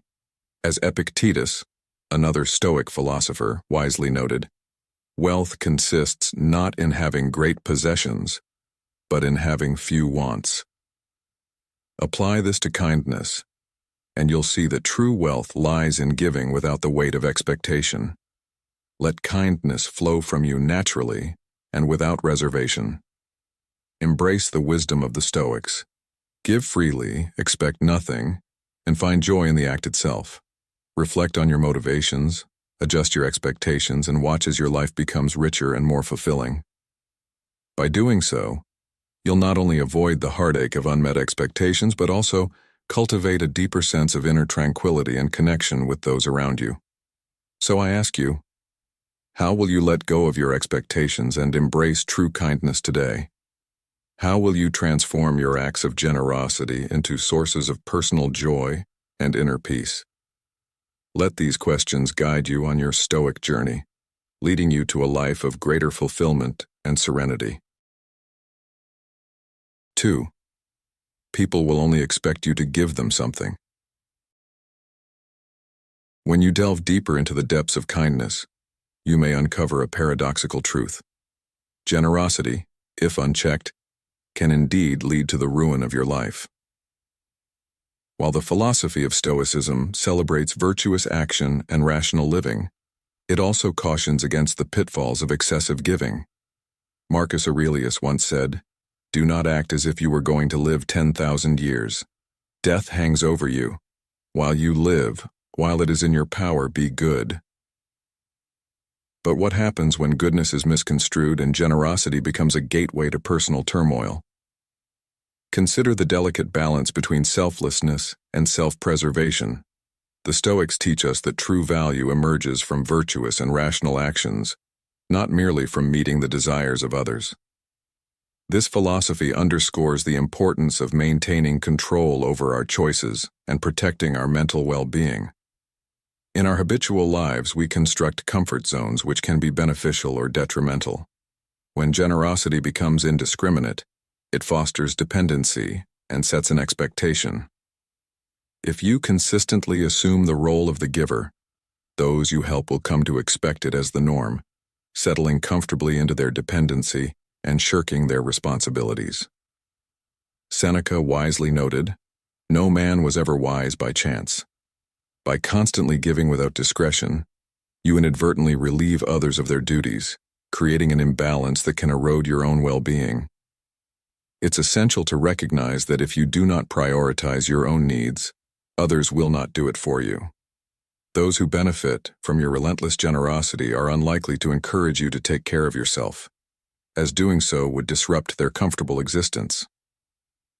This imbalance can lead to burnout and resentment, as you bear the weight of others' burdens while neglecting your own needs. Epictetus reminds us, "Make the best use of what is in your power, and take the rest as it happens." This means exercising discernment in your acts of kindness, ensuring they align with your values and do not compromise your well-being. In modern life, this lesson is particularly relevant. We often find ourselves caught in the whirlwind of responsibilities, striving to meet the expectations of others while neglecting our own needs. The digital age amplifies this challenge, with constant connectivity and social obligations blurring the lines between personal time and generosity. It's crucial to establish boundaries, recognizing that true kindness involves both giving and self-care. By doing so, you uphold your integrity and preserve your energy, allowing you to offer genuine support without compromising your own mental and emotional health. A practical approach to maintaining this balance involves setting clear limits on your time and resources. Learn to say no when necessary, understanding that your well-being is paramount. Cultivate self-awareness and regularly assess your capacity to give, ensuring it does not deplete your reserves. This doesn't mean becoming selfish, but rather practicing enlightened self-interest, where your generosity is sustainable and meaningful. As you navigate this path, remember the words of Zeno of Citium, the founder of Stoicism. Well-being is realized by small steps, but is truly no small thing. Each step you take towards balancing kindness and self-care contributes to a harmonious and fulfilling life. While kindness is a virtue, it must be practiced with wisdom and discernment. The Stoics remind us that indiscriminate generosity can lead to unrealistic expectations and personal ruin. By maintaining control over our choices and prioritizing our well-being, we can offer genuine support to others without sacrificing our own health and happiness. This balanced approach to kindness not only aligns with Stoic principles but also fosters a more sustainable and fulfilling life. So, embrace the wisdom of the Stoics, and remember that true generosity begins with taking care of yourself. 3. Your goals will not be taken into account. As we journey through life, a critical lesson we must learn is that unexamined goals will not be taken into account. Socrates once remarked, "An unexamined life is not worth living," and this ancient wisdom continues to guide us through the complexities of modern existence, urging us to pursue a life rooted in reason and virtue. The Stoics imparted to us the art of living, emphasizing the importance of setting boundaries, prioritizing our duties, and safeguarding our well-being. In our pursuit of balance, we must be cautious not to lose ourselves in the service of others. Imagine the quiet solitude of a weekend spent alone or the calm of a home with no one to greet you. These moments invite deep introspection, yet often we flee from them, seeking solace in endless tasks to avoid confronting our innermost fears. Busying ourselves with a flurry of activities as a means of escape only intensifies the struggle. Ultimately, the confrontation with oneself is inevitable, and neglecting personal needs only deepens our discontent. Self-care is not a luxury. It is the foundation of a healthy life. To extend kindness to others, we must first be kind to ourselves, indulging in simple pleasures that nourish our spirit. You shouldn't give someone a piece of chocolate unless you first savored one yourself. Similarly, you shouldn't offer to clean a friend's house until you've cleaned your own, and enjoyed a relaxing evening with a good movie and a glass of wine. It is in these personal moments of contentment that we find the strength to offer our best selves to the world. The journey to external harmony begins within the sanctum of your own heart and hearth. Consider a modern-day scenario. You're always there for your friends, helping them move, listening to their problems, and being their rock. Yet, when you look at your own life, you realize you haven't taken a day off in months. Your home is cluttered, and you feel mentally and physically exhausted. This endless giving without replenishing your own reserves leaves you drained and unable to truly enjoy life or be fully present for others. It's like trying to pour water from an empty cup. You need to fill your own cup first, by setting aside time for rest, engaging in hobbies you love, and simply allowing yourself to relax and recharge. How often do you find yourself prioritizing everyone else's needs over your own? Have you ever stopped to ask if this is sustainable, or if it truly brings you joy? By neglecting your own well-being, you inadvertently diminish your capacity to be genuinely kind and effective in your support for others. It is only through self-care that you can cultivate the energy and resilience needed to face life's challenges and assist those around you. Think about a day spent doing something you love, like hiking in nature, reading a good book, or cooking a delicious meal. These activities not only rejuvenate your spirit, but also equip you with the positive energy to be a better friend, partner, or family member. Now let's delve into an open-ended question. How can you integrate moments of self-care into your daily routine without feeling guilty or selfish? Reflecting on this can help you understand the significance of balancing self-care with your acts of kindness towards others. It is essential to realize that by caring for yourself, you are not neglecting others. Instead, you are fortifying your ability to be a more compassionate and effective presence in their lives. Remember, the essence of kindness begins with how we treat ourselves. The lessons of Stoicism remind us that a well-examined life, one where personal goals and self-care are prioritized, is crucial for achieving true balance and harmony. As you navigate your daily life, consider the small, meaningful actions you can take to nourish your spirit. Whether it's taking a walk in the park, enjoying a quiet cup of coffee in the morning, or setting aside time to meditate, these moments of introspection and joy are vital. Let us remember that the journey to external harmony and effective kindness towards others begins within.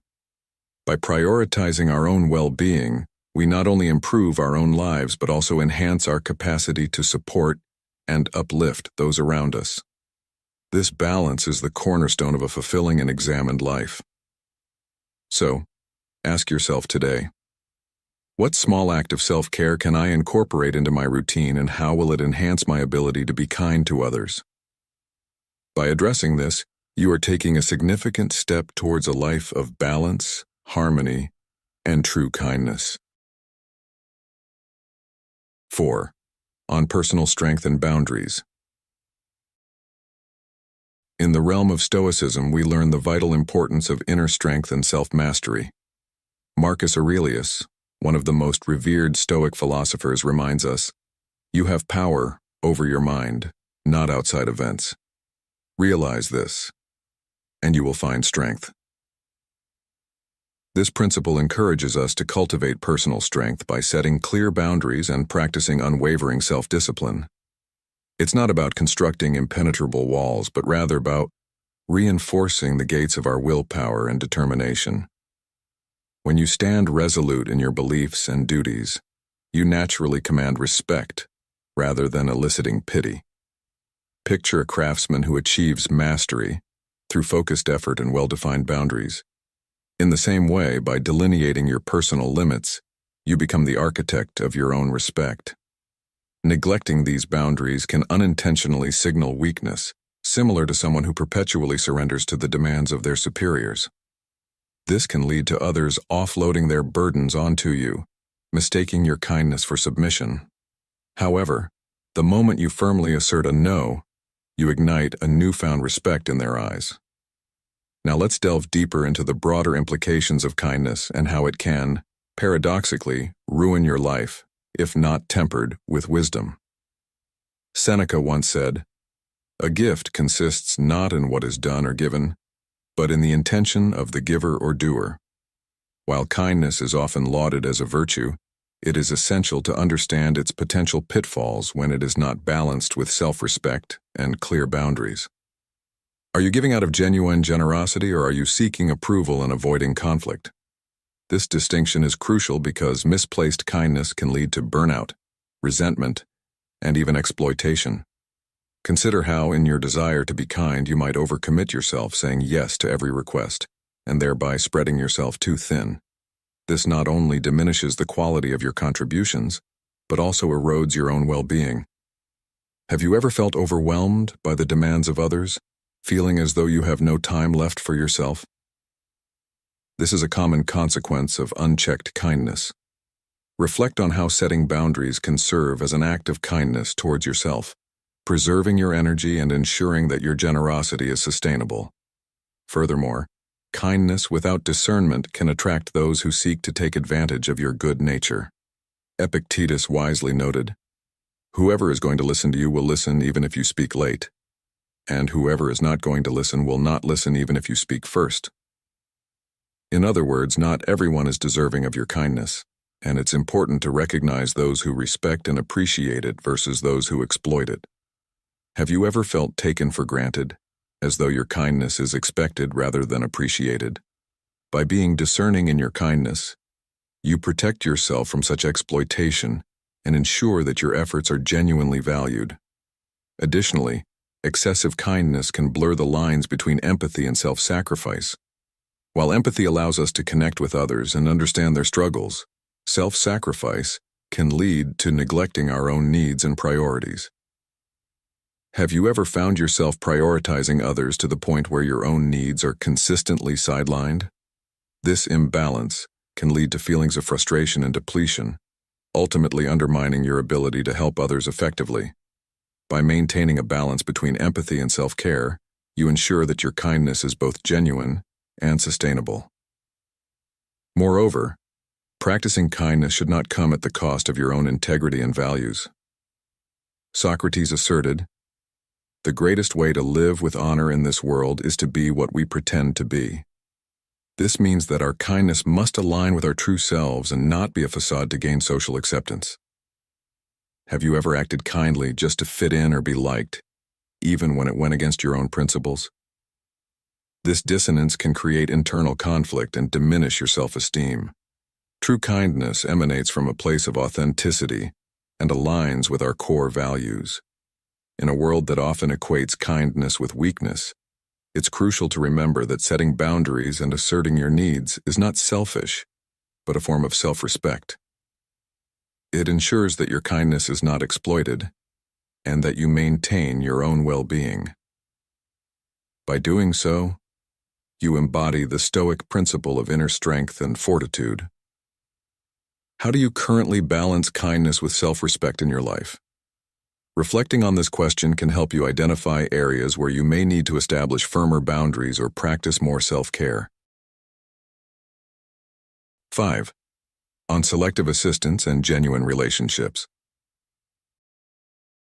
Imagine a world where your kindness is not just a virtue, but a strategy, a double-edged sword that shapes your relationships and defines your journey.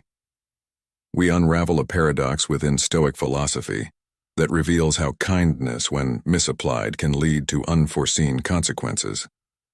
As we delve into the intricacies of selective assistance and genuine relationships, let's heed the wisdom of Seneca, who reminds us, associate with people who are likely to improve you. Stoicism isn't merely about endurance, it's also about discernment. This ancient philosophy teaches us to apply wisdom in our associations, distinguishing between those seeking genuine camaraderie and those with self-serving motives.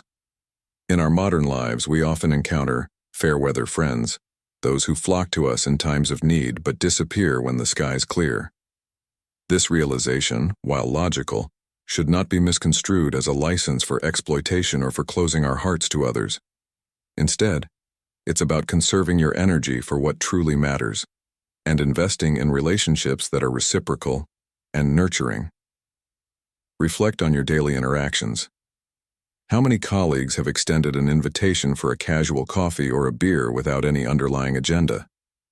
This scarcity highlights the importance of discernment in forming genuine connections.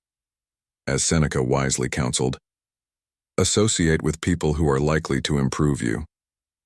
This principle underscores the Stoic belief in the value of mutually beneficial relationships, where both parties contribute to each other's growth and well-being. To safeguard your generosity from being misused, arm yourself with the strategies of selective assistance. It's essential to be kind, yet discerning. This means offering help where it is truly needed and deserved, and not where it is merely convenient for the recipient. By doing so, you preserve your energy and resources for those who will appreciate and reciprocate your efforts, thereby fostering stronger, more meaningful relationships. In our contemporary society, the pressure to be universally kind and agreeable is immense, often leading to burnout and resentment. Marcus Aurelius, another revered Stoic philosopher, once said, "The happiness of your life depends upon the quality of your thoughts." By applying this wisdom, we can reframe our approach to kindness, ensuring it aligns with our values and promotes our well-being rather than depleting it. The essence of Stoic kindness lies in its authenticity and intentionality. It is not about grand gestures or superficial niceties, but about genuine acts of compassion that stem from a place of inner strength and clarity. This approach not only protects you from being taken advantage of, but also enhances your ability to positively impact those around you. Furthermore, the Stoic practice of kindness should be seen as a journey rather than a destination. It involves continuous self-reflection and adjustment, ensuring that your actions remain true to your principles. As Epictetus advised, first say to yourself what you would be, and then do what you have to do. This introspective approach helps you stay grounded and focused, making it easier to navigate the complexities of human relationships. In practical terms, this means setting clear boundaries and communicating your intentions openly. It's about being honest with yourself and others about what you can offer and what you expect in return. This transparency fosters trust and respect, which are the cornerstones of any healthy relationship. Moreover, in the digital age, where connections are often fleeting and superficial, the Stoic approach to kindness and relationships is more relevant than ever. It reminds us to seek depth over breadth, to cultivate a few meaningful relationships rather than many shallow ones. By doing so, we create a support system that is robust and reliable, capable of weathering the storms of life. As you navigate your own path, remember that true kindness is a balance of heart and mind. It requires you to be both compassionate and discerning, generous yet prudent. By embracing this balanced approach, you not only protect yourself from the potential pitfalls of misplaced kindness, but also enhance the quality of your relationships and ultimately, your life. The Stoic philosophy offers profound insights into the nature of kindness in relationships. It teaches us that true kindness is not about indiscriminate giving, but about thoughtful, intentional acts of compassion. By associating with those who uplift and improve us, and by being selective in our assistance, we preserve our energy and cultivate genuine, nurturing connections. As you apply these principles, remember the words of Seneca: associate with people who are likely to improve you. Let this wisdom guide your interactions, ensuring that your kindness serves both you and those around you in the most meaningful way possible. 6. You'll only get people who want something and never those who want to give. Have you ever felt like you're surrounded by people who just take and never give back? This is a common experience, and it's worth understanding why it happens and how to navigate it. Think about the energy you project into the world. If you're radiating a low-frequency signal, perhaps you're feeling down, stressed, or overwhelmed, it's like a magnet for negative people. These individuals often have their own inner turmoil, and, unfortunately, they can sense and gravitate towards others in similar states. It's as if your lowest moments attract the very energies that can pull you further into despair. On the flip side, when you emit high-frequency vibrations filled with positivity and hope, you attract those who are also brimming with positive energy. These are the people who uplift you, share in your joys, and match your efforts with their own. They bring light into your life, creating a symbiotic relationship of mutual support and kindness. It's a beautiful exchange, but it can also be challenging. In our eagerness to help others, we often give too much of ourselves, depleting our own energy reserves. This selfless act, while noble, can paradoxically lower our own frequency, making us susceptible to those who take without giving back. Opportunists can lurk in the shadows of our generosity, taking advantage of our kindness. This can leave us feeling drained and unappreciated, wondering where we went wrong.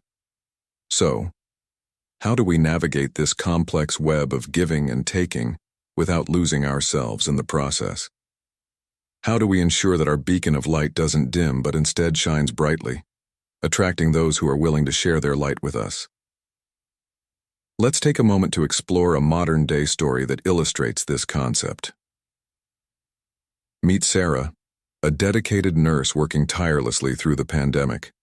She gave her all to her patients, often sacrificing her own well-being.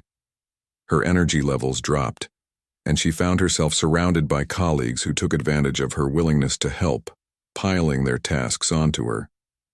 Sarah felt drained, unappreciated, and began questioning her own worth. Then, Sarah made a conscious decision to shift her energy.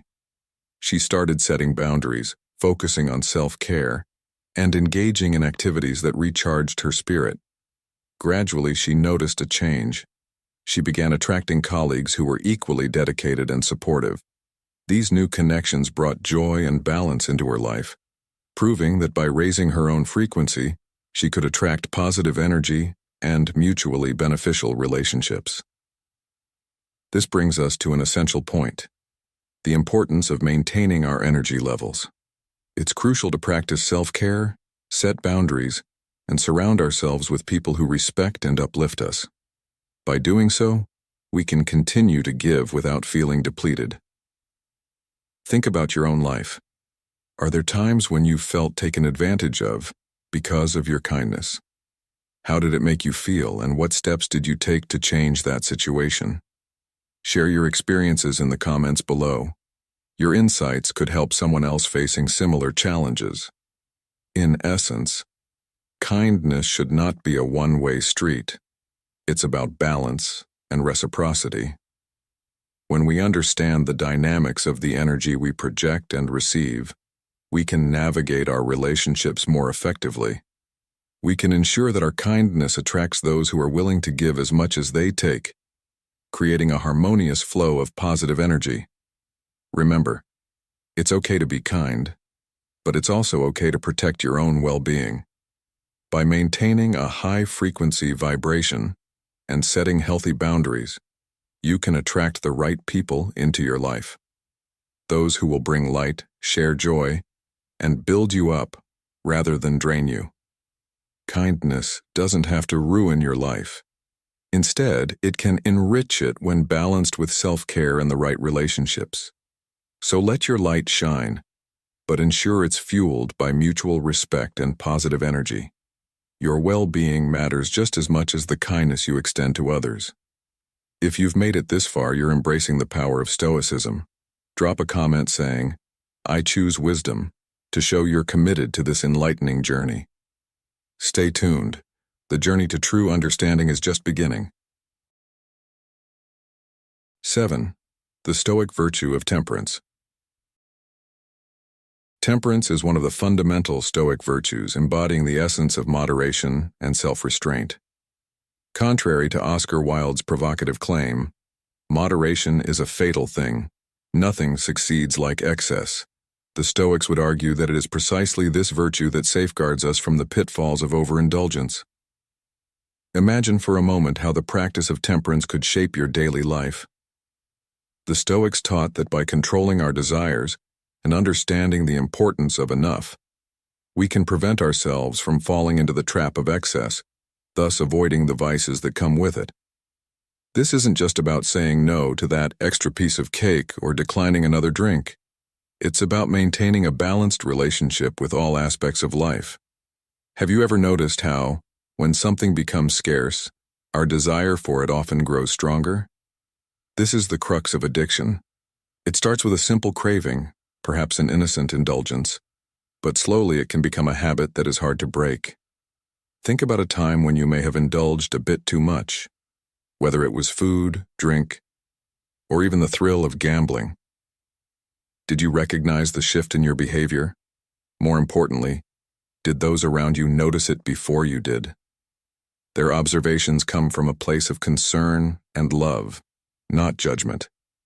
Often, our first reaction is to defend ourselves, to deny that there is a problem. But what if we viewed their concern as a lifeline rather than a critique?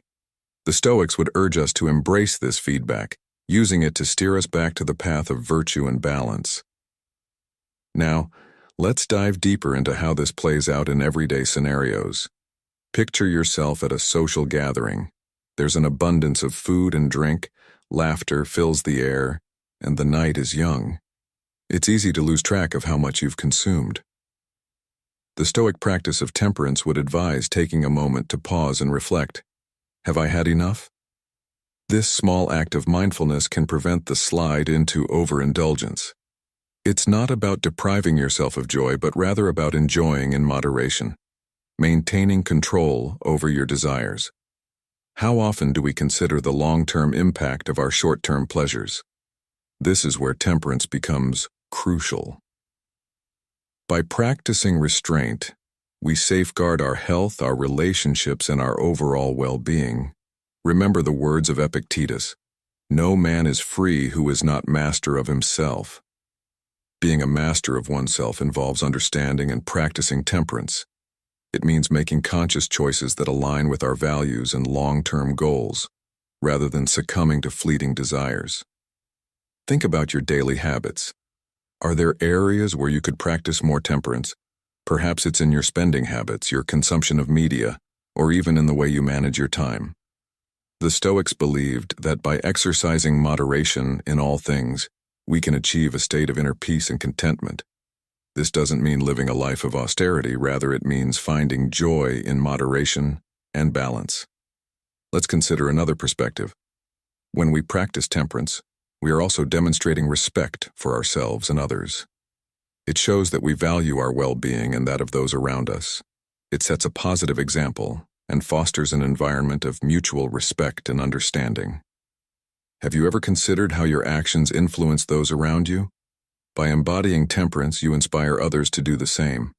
Furthermore, temperance is not just about what we consume, but also about how we respond to emotions and situations.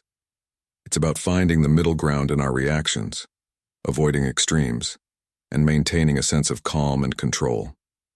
Marcus Aurelius, a prominent Stoic philosopher, advised, "You have power over your mind, not outside events.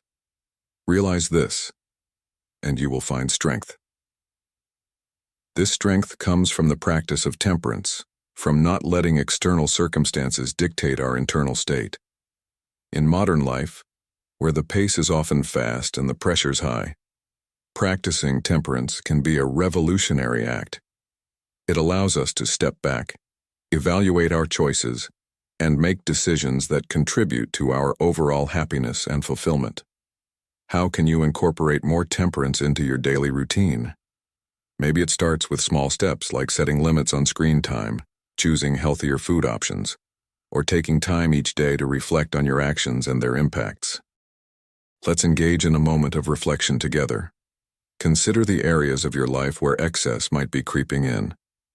What small changes can you make to bring more balance? How can you use the insights of those around you to guide your journey towards temperance?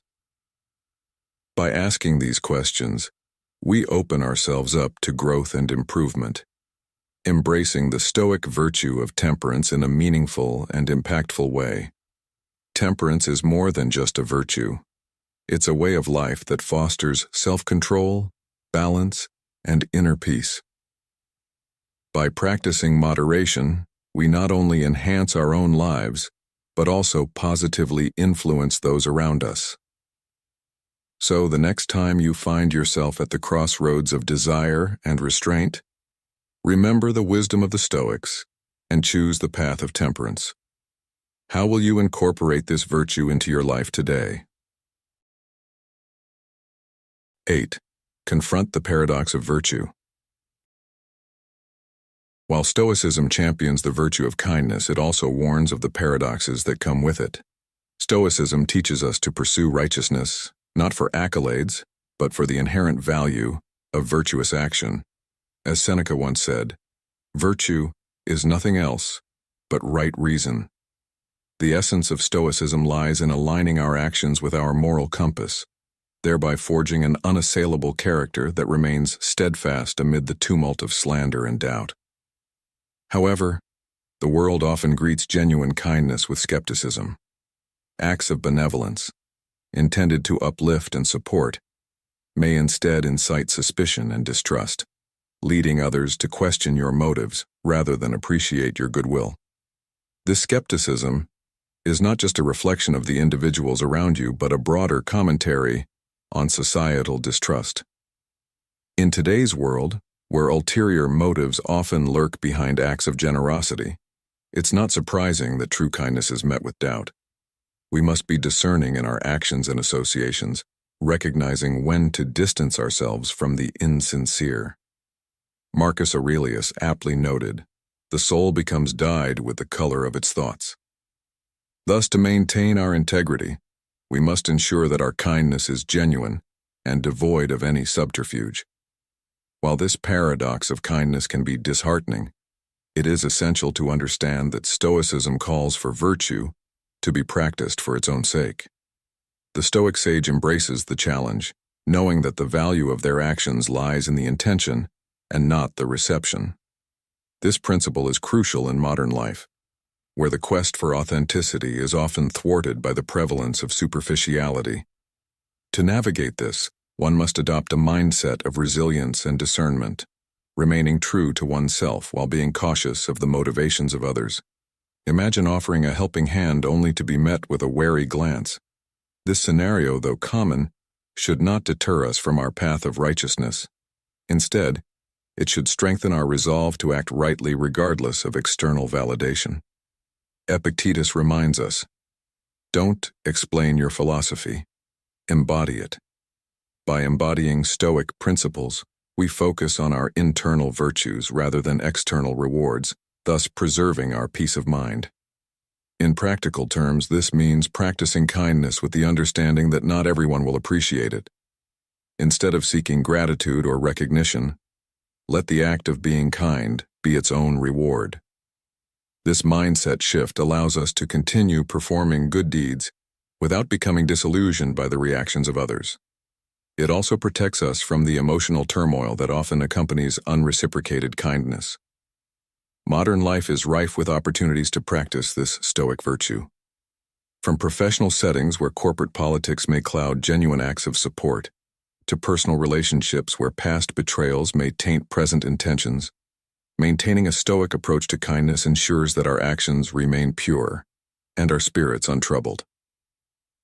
By adopting this philosophy, we not only enhance our own resilience but also inspire those around us to look beyond the cynicism that often taints human interactions. While the paradox of kindness can present significant challenges, it also offers a profound opportunity for personal growth and the cultivation of virtue. As we navigate through life's complexities, let us remember the words of Epictetus: "He who laughs at himself never runs out of things to laugh at." By embracing the Stoic virtues of righteousness and resilience, we can transform potential pitfalls into stepping stones towards a more fulfilled and virtuous life. In this way, we not only remain true to our moral compass, but also contribute to a world where genuine kindness is recognized and valued for its true worth. Today's society is often characterized by a veneer of politeness that masks a deep-seated distrust. In such an environment, practicing true kindness becomes both a challenge and a necessity. The workplace, with its competitive nature, often sees acts of kindness being misconstrued as strategic moves rather than genuine goodwill. Similarly, in personal relationships, past experiences can lead to a defensive outlook where kindness is viewed with suspicion. Yet it is precisely in these contexts that Stoic wisdom proves invaluable. By adhering to our moral principles and practicing kindness without expectation, we can rise above the fray and lead by example. This approach not only enriches our own lives, but also sets a precedent for others to follow, gradually fostering a culture of genuine kindness and mutual respect. So as you move through your day, remember to act with integrity and let your kindness shine through, regardless of how it is perceived. In doing so, you not only stay true to the Stoic ideal, but also contribute to a more virtuous and understanding world. Let the paradox of kindness be a testament to your unwavering commitment to doing good, echoing the timeless wisdom of Stoicism in every action you take. Now let's explore how you can prevent others from taking advantage of you, a guide to kindly setting boundaries. Strategy 1. Embrace self-awareness. Have you ever considered that kindness might be ruining your life? In a world that often praises selflessness, it's crucial to recognize that an unbalanced approach to kindness can lead to unintended consequences. Let's delve into the first strategy: embrace self-awareness. Seneca, one of the great Stoic philosophers, once said, "We suffer more often in imagination than in reality." This profound statement encourages us to focus on our internal state and understand the true nature of our suffering. Self-awareness is a cornerstone of Stoicism, guiding us to reflect deeply on our emotions and actions. When you consistently feel drained or resentful after acts of kindness, it's a clear signal from your psyche to reassess your approach. True kindness starts with being kind to yourself. The Stoics teach that we must maintain a balance between our well-being and our desire to help others. Overextending yourself in the name of kindness can lead to burnout and resentment, which ultimately benefits no one. Instead, prioritize your well-being by recognizing when you need to take a step back and recalibrate your efforts. This doesn't mean abandoning kindness altogether, but finding a sustainable way to incorporate it into your life. Think of it as maintaining a garden. If you constantly give away all your water to others, your own garden will wither and die. By ensuring your needs are met first, you cultivate a thriving garden that can produce enough to share with others without depleting your resources. Marcus Aurelius, another Stoic giant, reminds us, the impediment to action advances action. What stands in the way becomes the way. This teaches us that obstacles in our path, such as feeling overburdened, can become opportunities for growth and reevaluation. In modern life, where demands and distractions are constant, it's easy to lose sight of our limits. Practicing self-awareness allows us to navigate these challenges more effectively, ensuring that our acts of kindness are genuine and not forced or resentful. By paying attention to our emotional responses, we can better understand when our kindness is becoming detrimental to our well-being and take proactive steps to address it. Remember, kindness should never come at the expense of your health and happiness. It's about finding a harmonious balance where you can be generous without sacrificing your own needs. As Epictetus wisely said, "No man is free who is not master of himself." To truly master yourself, you must listen to your inner signals and act accordingly. Embracing self-awareness is not a one-time act but a continual practice that keeps you aligned with your true self, ensuring that your kindness remains a positive force in your life. Strategy 2. The power of no. Marcus Aurelius once said, "It's not what happens to you but how you react that matters." This timeless wisdom emphasizes the importance of our responses over the events themselves. One of the most powerful tools at your disposal is the ability to say no. Despite its simplicity, this small word can be your greatest ally in protecting your well-being. By learning to say no, you guard your time and energy, allowing yourself to focus on what truly matters. Remember, saying no doesn't make you unkind or selfish. It signifies your self-respect and understanding of your own limits. Epictetus, another great Stoic philosopher, would encourage you to say no with conviction and without guilt. This practice can be particularly challenging in a world that often equates busyness with success. However, overcommitting leads to burnout, and you end up spreading yourself too thin, unable to give your best to anything. This is not just about managing your schedule, it's about preserving your mental and emotional health. When you overcommit, you invite stress and pessimism into your life, making it harder to maintain a positive and proactive mindset. Consider this. You're constantly bombarded with requests at work, invitations to social events, and various other obligations. It's easy to feel obligated to say yes to everything, fearing that saying no might disappoint others or make you seem unreliable.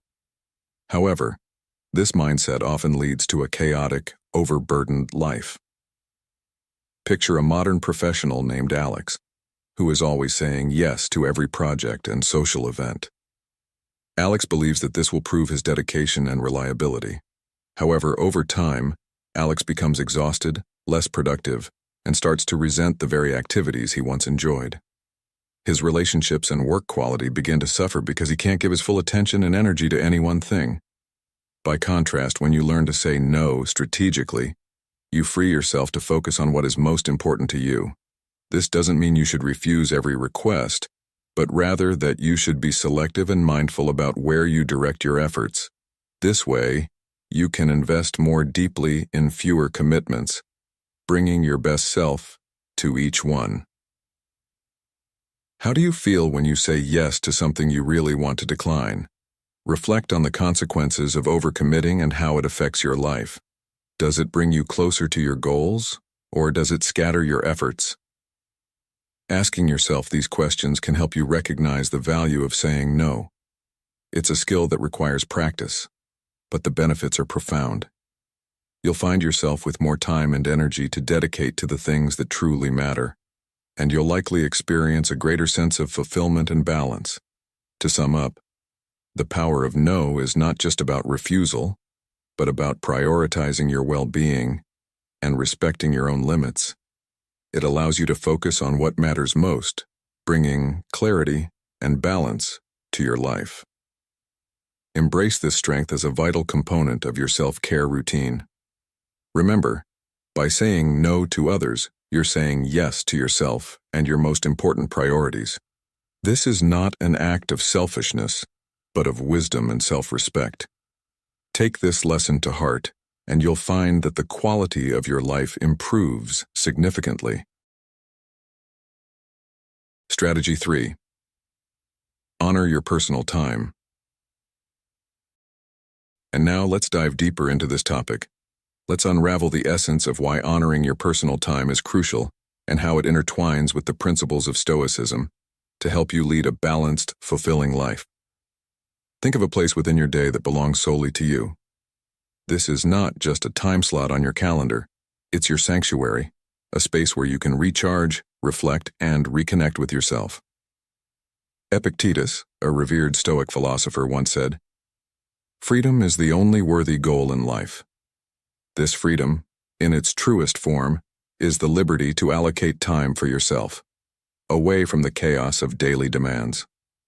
By doing so, you honor your well-being and nurture your inner peace, which is essential for maintaining the Stoic calm in the face of life's inevitable challenges. Think about your morning jog, or that quiet evening with a book. These aren't just routine activities. They are deliberate acts of self-care that build your resilience and fortify your mental and physical health. In these moments, you step away from the noise of the world and immerse yourself in a practice that grounds you. It's here that you find clarity and strength, preparing you to tackle whatever comes your way with a composed mind and a steady heart. Now let's consider the requests and demands on your time that inevitably clash with these sacred moments. How often do you find yourself saying yes to others at the expense of your own needs? This is where the practice of a kind but firm no becomes vital.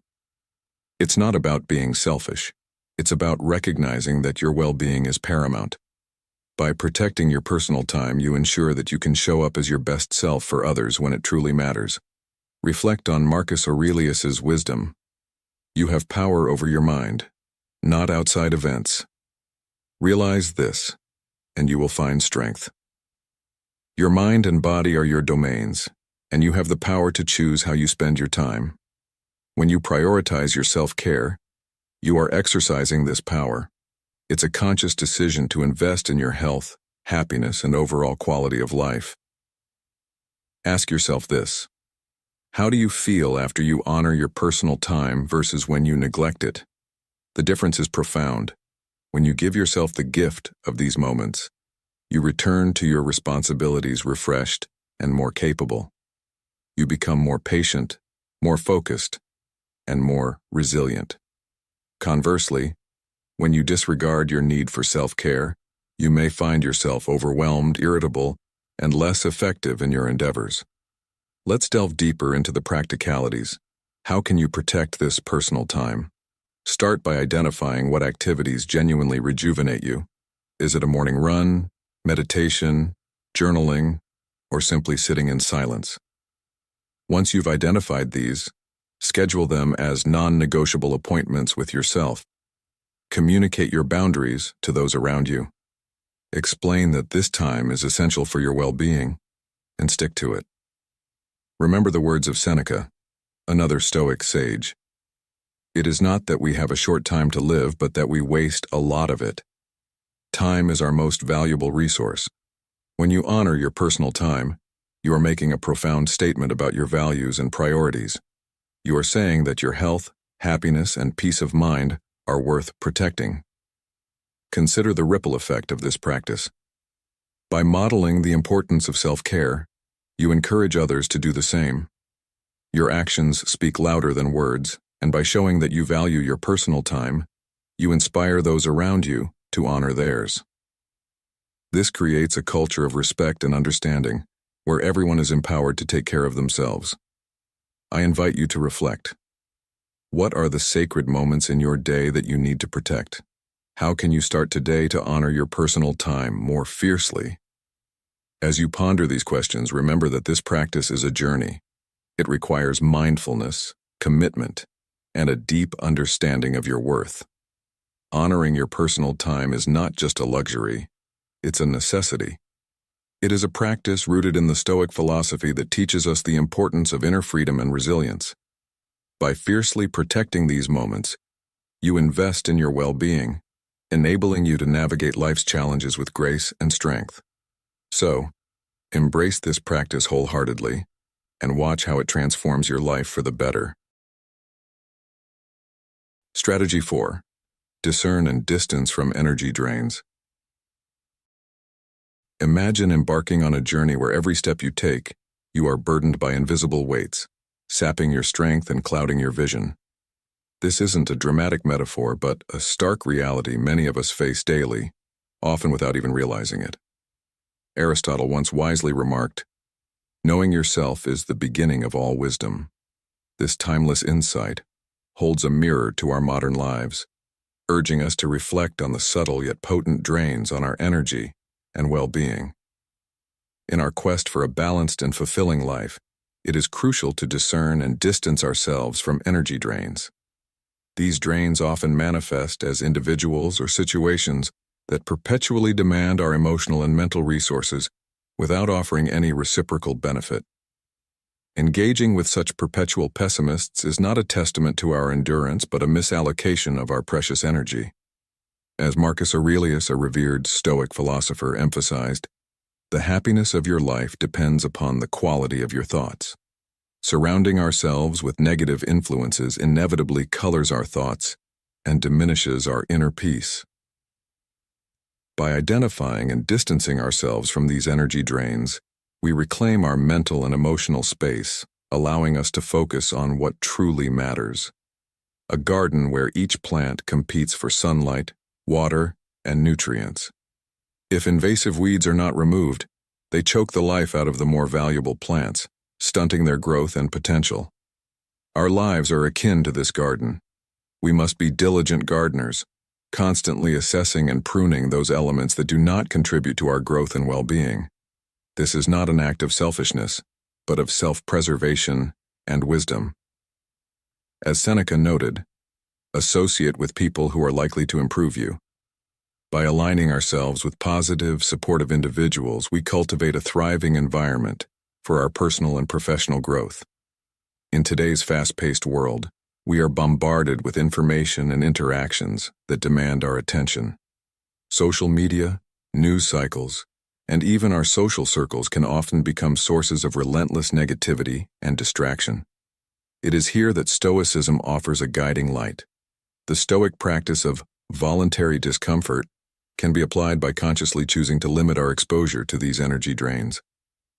This doesn't mean isolating ourselves, but rather being selective about where and with whom we invest our time and energy. As Epictetus advised, the key is to keep company only with people who uplift you, whose presence calls forth your best. By discerning and distancing ourselves from energy drains, we not only protect our mental and emotional health, but also create space for more meaningful and enriching experiences. This strategic withdrawal is an act of courage and clarity, enabling us to lead more purposeful lives. In doing so, we honor the Stoic principle of living in accordance with nature, where balance and harmony are paramount. Embrace this wisdom and you will find yourself lighter, more focused, and infinitely more fulfilled. In conclusion, recognize that your energy is a finite resource. Spend it wisely, for it is the fuel that powers your journey through life. Reflect on Aristotle's profound insight and take a step towards a more deliberate, conscious existence. Your life, like the garden, will flourish when you nurture it with care and protect it from those who drain its vitality. As we conclude today's exploration of how kindness can transform your life through the lens of Stoicism, let us commit to integrating the golden mean into our daily routines. Stoic wisdom is not just something to ponder but to practice. It is in the balance of enough that we discover our peace and maintain our well-being. Remember, the middle path keeps us from the extremes of self-neglect and self-sacrifice. Take a moment to reflect on how you can incorporate this sense of balance in your acts of kindness. I encourage you to share your thoughts and experiences in the comments below. Together, we can cultivate a community dedicated to growth and mutual support.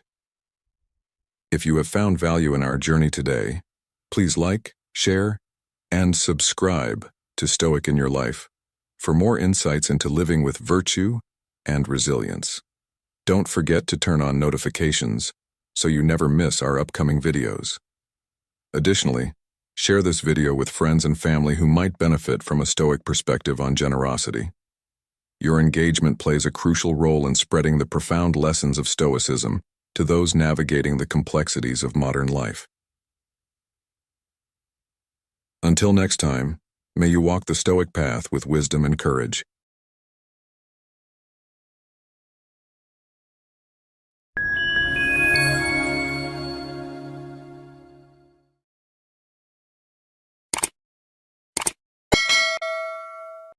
Seven Stoic principles so that nothing affects you according to Epictetus.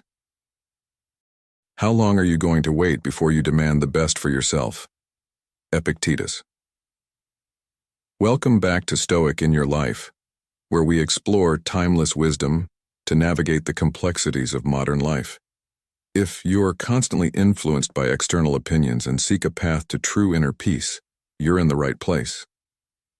Today we're diving deep into the teachings of Epictetus, focusing on 7 essential Stoic principles that can help you build an unshakable mindset, immune to the judgments of others. Epictetus wisely observed, "When you decide to do something you believe is right, don't let others deter you, even if the majority disagrees. If it's wrong, you shouldn't do it in the first place. But if it's right, why should you care about what others think?"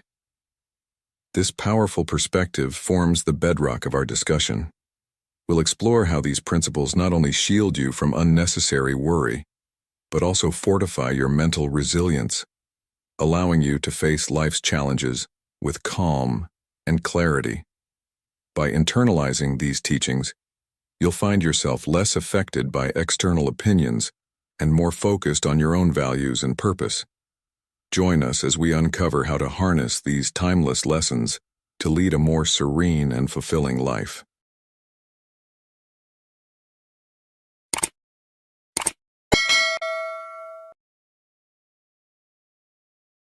Principle 1. Dealing with insults and offenses. How often do we allow the opinions of others to disturb our peace and dictate our reactions? Epictetus, the renowned Stoic philosopher, offers timeless wisdom on mastering our responses to life's provocations. Discover how embracing these 7 Stoic principles can fortify your mind against the turbulence of insults and offenses, ensuring you remain unshaken, composed, and resilient. In the journey of life, we inevitably encounter individuals who aim to provoke, insult, or offend us. Epictetus, a master of Stoic thought, provides a profound perspective on handling such situations.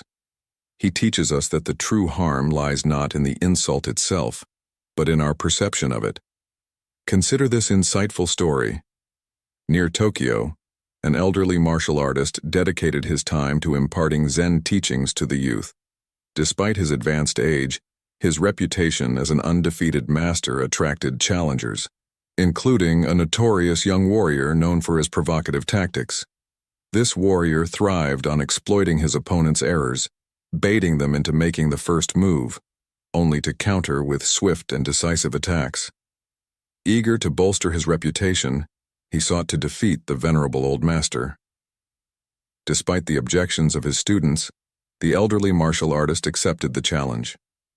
They convened in a bustling city square, where the young warrior commenced his assault of insults and provocations. He hurled stones, spat in the master's face, and unleashed a torrent of offensive remarks, yet the master remained unfazed, his composure unbroken. As dusk descended and exhaustion set in, the frustrated warrior withdrew, humiliated by his failure to elicit a reaction. Perplexed and disappointed, the students questioned their master's seemingly passive response. "Why did you endure such disgrace? Why didn't you defend your honor even if it meant risking defeat?" they asked. The master responded with a profound analogy. "If someone offers you a gift and you refuse to accept it, who does it belong to?" A student replied, "It belongs to the one who tried to give it." The master explained, "This is how I deal with envy, anger, and insults. When such emotions are not accepted, they remain with the one who harbors them. Epictetus echoes this wisdom, reminding us, remember that the one who insults or offends is not truly harming you. It is your own judgment that deems these actions offensive. This principle emphasizes that insults and offenses are inherently powerless. It is our interpretation that grants them the power to disturb us. To remain unaffected by others' opinions, we must internalize that derogatory words hold no inherent harm. The emotional turmoil we experience stems from our own perceptions and judgments. When someone attempts to belittle or disrespect us, we must recognize that their words can only impact us if we allow them to. True greatness lies in our ability to withstand negativity, an unavoidable aspect of life, with grace and resilience. The next time you feel insulted or offended, pose these questions to yourself. Do I want to win or lose? Do I wish to surrender to what is beyond my control? By maintaining your equanimity in the face of insults, you will discover a profound sense of satisfaction that strengthens you, fostering resilience in adversity. Reflect on instances when a negative comment disrupted your day or week. If this resonates, continue exploring the following principles which will guide you on the path to self-mastery. Every day we encounter situations where others' opinions and words threaten our inner peace. By adopting Epictetus's mindset, we can transform these encounters into opportunities for personal growth. He teaches us that our reactions are within our control, and by changing our perceptions, we can shield ourselves from the emotional turmoil of insults. This principle is particularly relevant in today's world, where social media and instant communication often expose us to criticism and negativity. Remember the words of Marcus Aurelius, "You have power over your mind, not outside events." Realize this and you will find strength. Applying this wisdom, we can navigate modern life's challenges with a fortified mind, focusing on what we can control, our thoughts and responses. In our professional and personal lives, we frequently face criticism, whether constructive or malicious. By embracing Stoic principles, we can approach these situations with a balanced perspective. Understand that the intention behind an insult is often a reflection of the insulter's own insecurities and struggles. By not internalizing these provocations, we maintain our inner tranquility and demonstrate true strength. As Seneca wisely stated, "It is not the man who has too little, but the man who craves more, that is poor." This insight applies to our emotional responses as well. Craving validation or fearing judgment makes us vulnerable, whereas self-sufficiency and our contentment renders us impervious to external negativity. Continuing on this path, we can build a robust mental framework that enables us to thrive despite external adversities. When faced with offensive remarks, remind yourself of the Stoic principle. It is not the insult but our interpretation that causes distress. By shifting our focus inward and exercising control over our reactions, we cultivate a resilient mindset. This approach not only enhances our personal well-being, but also sets a powerful example for others, fostering a culture of resilience and emotional intelligence in our communities. The wisdom of Epictetus and other Stoic philosophers offers invaluable guidance for maintaining composure and inner peace amidst life's provocations. By refusing to accept the gift of insults and offenses, we reclaim our power and demonstrate true strength. Embrace these principles, and you will find that nothing can disturb your tranquility, empowering you to live a life of unwavering resilience and fulfillment.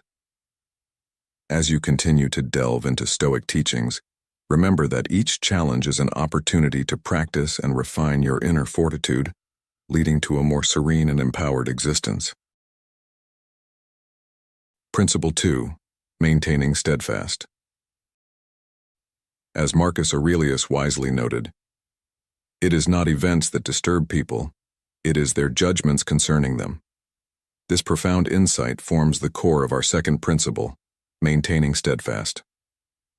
To remain unshaken by external opinions, one must anchor themselves in their purpose with unwavering resolve.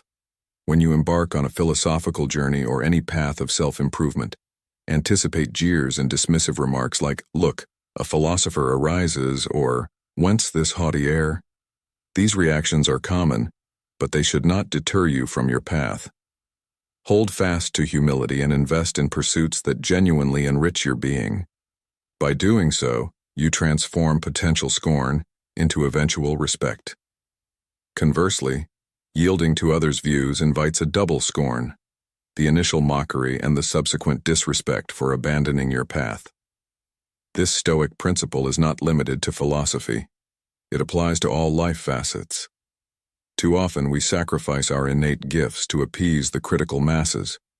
Epictetus warns us against letting the fear of judgment distort our aims. True failure is not in the attempt and fall, but in succumbing to external pressures.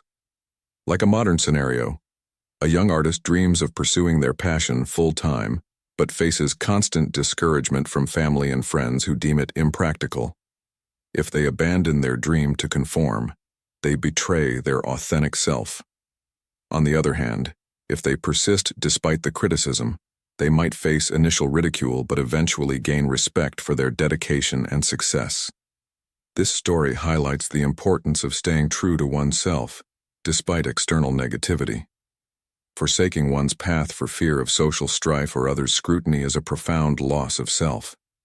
It's better to endure temporary ridicule while remaining true to your nature. In moments of choice, reflect deeply. Scrutinize your motives and align them with your core values. This alignment is the pathway to a life lived in harmony with your principles and essence. As you navigate life's challenges, ask yourself, are my decisions guided by my true self or by the fear of others' opinions? This question encourages introspection and helps you stay aligned with your values. Remember, the key to maintaining steadfast is not just in resisting external judgments, but in fostering an internal compass that guides you through life's storms. In the end, the respect you gain from staying true to yourself far outweighs the temporary discomfort of others' criticisms. By embracing this principle, you cultivate resilience and integrity, leading to a more fulfilled and authentic life. Reflect on this. How often do you let external opinions sway your decisions? Challenge yourself to maintain steadfastness in your pursuits, drawing strength from your inner convictions rather than the fluctuating opinions of those around you. This practice not only fortifies your spirit, but also paves the way for a life of greater purpose and clarity. The lesson here is clear. Remain steadfast in your values and purpose regardless of external opinions. By doing so, you honor your true self and live a life of integrity and fulfillment. Embrace the temporary sting of ridicule as a small price for the profound reward of self-respect and authenticity. Principle 3. The futility of fearing disrepute. In the words of the renowned Stoic philosopher Epictetus, it's not what happens to you, but how you react to it that matters. This principle is incredibly relevant in today's digital age, where opinions are shared freely and judgments are passed in mere seconds. It's easy to feel swayed by the noise of others' thoughts and opinions, but should we really let them affect us? Epictetus enlightens us with a profound principle. Do not be disturbed by the opinions of others. Why is this important? Because if external validation held true power, it would have the might to steal our joy. Yet, the essence of who we are, our true value, lies solely within our realm of control. Think about how often we find ourselves seeking approval, especially in the vast world of social media. The quest for likes and shares can be a treacherous path, one that siphons the joy from our souls. Should we place our emotional serenity in the hands of the multitude? Absolutely not. Contemplate this. We have all found ourselves in less than flattering situations, yet devoid of malice. Should the laughter of others or exclusion from the ranks of the popular unsettle us? Does your contentment truly hinge on the whims of popularity? To subscribe to such a belief is to engage in perpetual conflict, for then happiness eludes your grasp. Living this way betrays a core tenet of Stoicism. to invest only in that which lies within our dominion, and to remain steadfast amidst the uncontrollable. When faced with derision, remember that you are invulnerable unless you consent to the injury. If maligned or misunderstood, recognize that the offender operates under their own guise of righteousness. Not all will align with your principles, yet their actions seem just in their eyes. Thus, if judged by a skewed perception, it is they who mar themselves with their misjudgment. In the face of insult, exercise patience and affirm to yourself, this is merely their perspective. This leads us to a significant question. Why do we let the opinions of others dictate our peace of mind? Marcus Aurelius, another great Stoic, wisely noted, everything we hear is an opinion, not a fact. Everything we see is a perspective, not the truth. This insight encourages us to view external judgments as mere opinions, transient and subjective, rather than as definitive truths. The reality is that our worth is not determined by others' perceptions but by our own understanding and acceptance of ourselves. Consider the scenario of social media once more. The algorithms push the most engaging content, often equating engagement with approval or disapproval. However, the true measure of our content, our efforts, and indeed our lives should not rest on these fleeting metrics. Instead, they should be anchored in our own sense of purpose and values. What do you think drives your actions? A desire for genuine expression or the fleeting applause of an unseen audience? Epictetus teaches us to focus on what we can control, which is our own actions and reactions.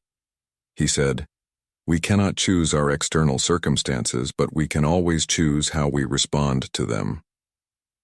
By adopting this mindset, we can liberate ourselves from the tyranny of external opinions and live more authentically. This principle is not just about ignoring criticism, but about discerning which feedback is constructive and which is merely noise. Engaging with this principle means asking ourselves reflective questions. When was the last time you let someone else's opinion affect your mood? How did that make you feel? And was it worth it? How might your life change if you focused more on your own values and less on seeking approval from others?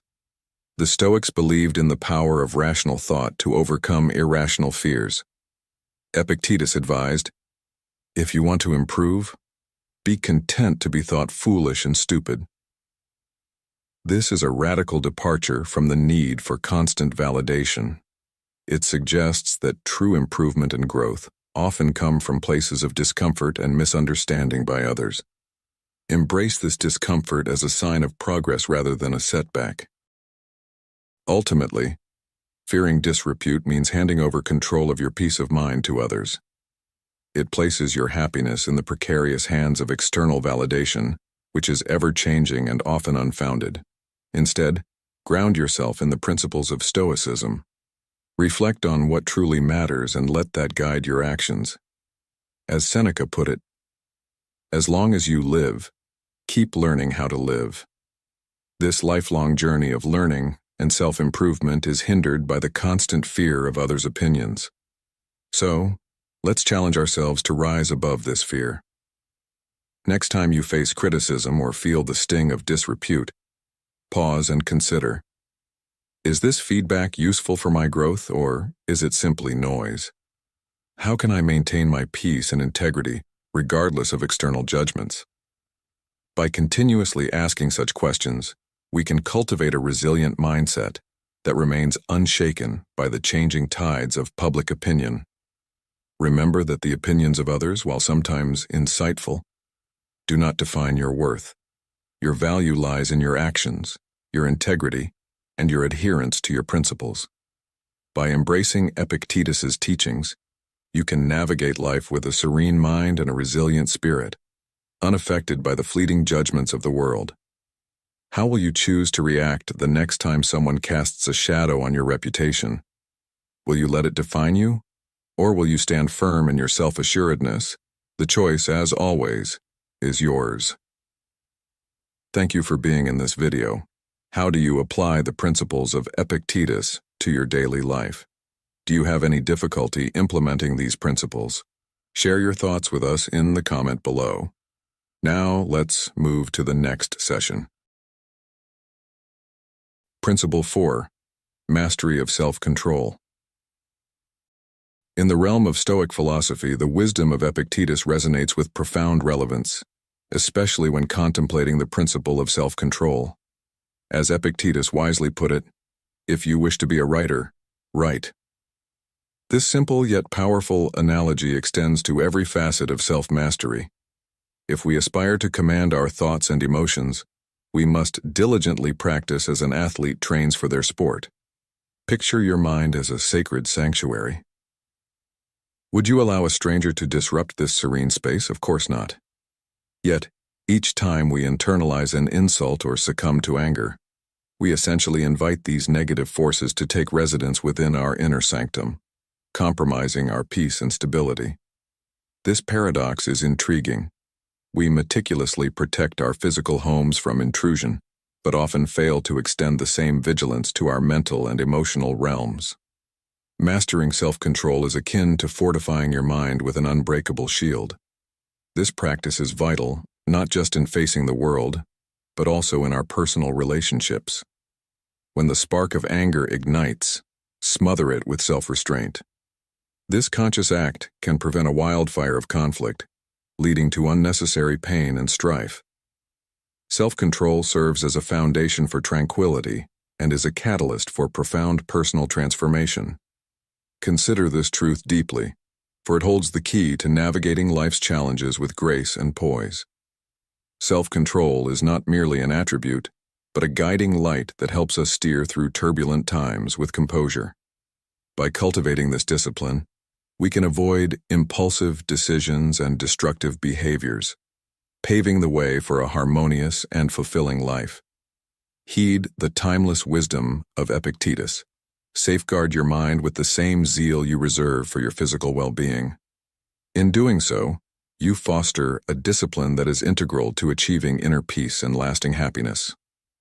To contextualize this in our modern lives, think about the myriad distractions and provocations we face daily: social media, work stress, interpersonal conflicts. Each of these elements can disturb our mental equilibrium if we let them. Applying self-control means not reacting impulsively to a snide comment online or allowing a stressful day at work to ruin your evening. It's about maintaining your composure and not letting external circumstances dictate your internal state. Marcus Aurelius, another Stoic luminary, advised, "You have power over your mind, not outside events. Realize this, and you will find strength." This quote underscores the Stoic emphasis on internal control over external chaos. Let's delve deeper into this principle by examining practical applications. When faced with criticism, instead of reacting defensively, pause and reflect. Is there any truth in the feedback? If yes, use it constructively. If not, let it pass without allowing it to disturb your peace. This practice requires constant vigilance and effort, but becomes more natural with time. Similarly, in moments of potential anger, take a step back, count to 10, breathe deeply, and consider the consequences of an outburst. Often, this simple pause can transform your response and prevent escalation. Self-control also plays a crucial role in our habits and routines. Whether it's resisting the urge to check your phone repeatedly, maintaining a healthy diet, or sticking to a regular exercise regimen, each act of discipline strengthens your ability to control your impulses.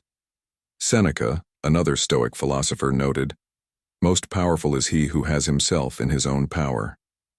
This quote beautifully encapsulates the essence of self-mastery. True strength lies in governing oneself.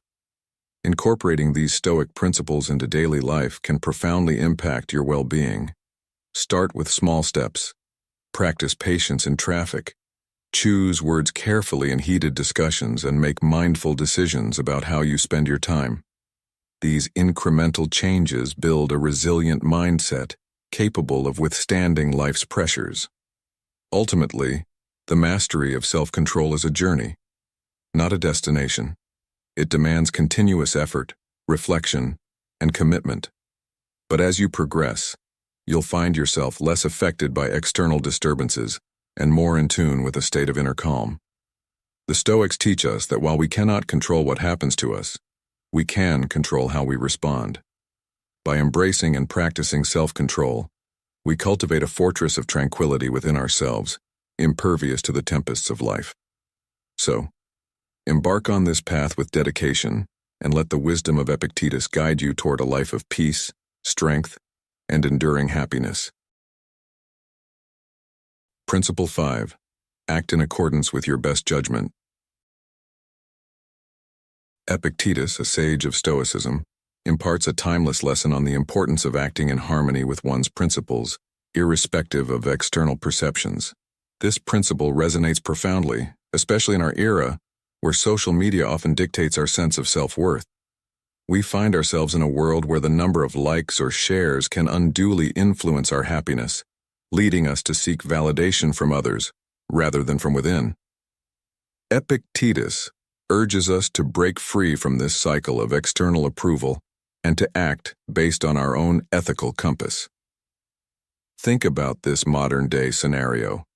You post a picture on social media and anxiously wait for the likes and comments to pour in. Each notification gives a fleeting sense of joy, but soon you find yourself craving more. This endless pursuit for external validation can be exhausting and unfulfilling. Epictetus teaches us to step away from this and focus on what truly matters, our own principles and values. Imagine a life where your actions are guided not by the opinions of others, but by what you know is right and just.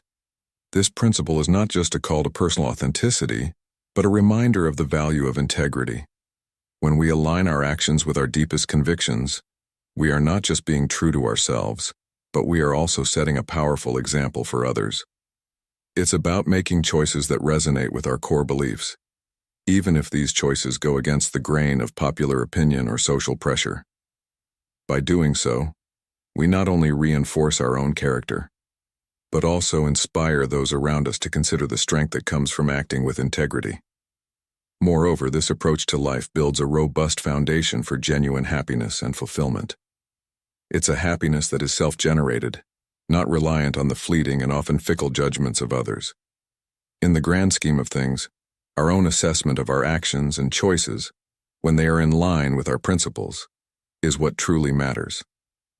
This self-assessment, grounded in our values and beliefs, is what paves the way for a life that is not only meaningful, but also deeply satisfying. In essence, by adhering to our best judgment and staying true to our principles, we craft a life that is not only admirable, but also rich in personal contentment and moral integrity. Reflect on a time when you made a decision that was unpopular, but aligned with your values. How did it feel to stand firm in your beliefs, despite external pressures? This is the essence of Epictetus's teaching. Acting according to your best judgment is not always easy, but it is always rewarding. It requires courage to stay true to yourself, especially when the world around you demands conformity. Yet this courage is what defines your character and builds your inner strength. Picture a student who refuses to cheat on an exam, even when everyone else is doing it. This student's integrity might not be celebrated in the moment, but it lays the groundwork for a life of trustworthiness and self-respect. Or think of a professional who turns down a lucrative deal because it goes against their ethical standards. These decisions, though difficult, are the building blocks of a principled and fulfilling life. Epictetus's wisdom reminds us that the opinions of others are beyond our control. What we can control, however, is our response to these opinions and our adherence to our own moral compass. In a world filled with noise and distractions, finding and following your own path can be challenging, but it is also incredibly liberating. It allows you to live a life of purpose and authenticity, free from the need to seek external approval. So how can we start living by this principle today? Begin by identifying your core values. What matters most to you? What are the principles that you refuse to compromise on? Once you have clarity on these, let them guide your actions. Make decisions that align with these values, even when it's difficult. Trust in your own judgment, and have faith that living in accordance with your principles will lead to a more fulfilling life. Principle 6. Embracing serenity amidst unfounded criticism. If you're at the receiving end of unfair criticism, how do you feel? Hurt, angry, defensive? Epictetus, one of the great Stoic philosophers, offers us a timeless lesson on dealing with such moments. He teaches that worrying about a tarnished reputation, especially when it stems from others' misjudgments, is unnecessary and unproductive. Picture this. Someone criticizes you harshly or tries to harm your reputation. Epictetus urges us to understand that this person believes their actions are justified. It's a fundamental truth of human nature that people have different perspectives on what is right and wrong. Their actions are based on their understanding, which might be vastly different from yours. When you encounter such situations, remember that it's not your reputation that is truly at stake, but rather their misconception. Epictetus advises us to be patient and maintain our inner peace. Reflect on this thought. This person is acting from their own viewpoint, which might be completely different from mine. Their opinion does not define my true self, and I must not let it disturb my peace. This internal dialogue is essential in maintaining your inner tranquility and authenticity, allowing you to remain unswayed by external judgments. By adopting this mindset, you enhance your emotional resilience and self-confidence. It empowers you to continue your life's journey, guided by your values and principles, rather than being molded by the perceptions of others. This principle is a powerful reminder that your true value lies not in how others perceive you, but in the integrity of your actions and the strength of your character. As Marcus Aurelius, another Stoic philosopher, said, "It never ceases to amaze me. We all love ourselves more than other people, but care more about their opinion than our own." This approach helps you cultivate a life of purpose and meaning, undisturbed by the unfounded criticisms of others. Think about how often you've let someone else's words affect your mood or self-worth. Why give that power to someone who doesn't truly know you? This principle is particularly resonant for men in the 30-65 age group, who often face societal pressures and judgments. In a world that constantly tries to define who you should be, finding solace and strength in your own principles and self-worth is revolutionary. Let's delve deeper into the practicality of this principle. When you next face criticism, pause and ask yourself, is this criticism based on a misconception? Is the critic acting from a place of misunderstanding? By doing this, you detach yourself from the immediate emotional reaction and view the situation more objectively. This objectivity allows you to respond, not react. As Epictetus wisely said, "It's not what happens to you, but how you react to it that matters." Consider a scenario at work where a colleague unfairly criticizes your project. Instead of reacting defensively, take a step back. Reflect on their perspective and remind yourself that their viewpoint is just one of many. Engage in self-dialogue. Their criticism does not diminish my effort or the quality of my work. I will continue to uphold my standards and integrity.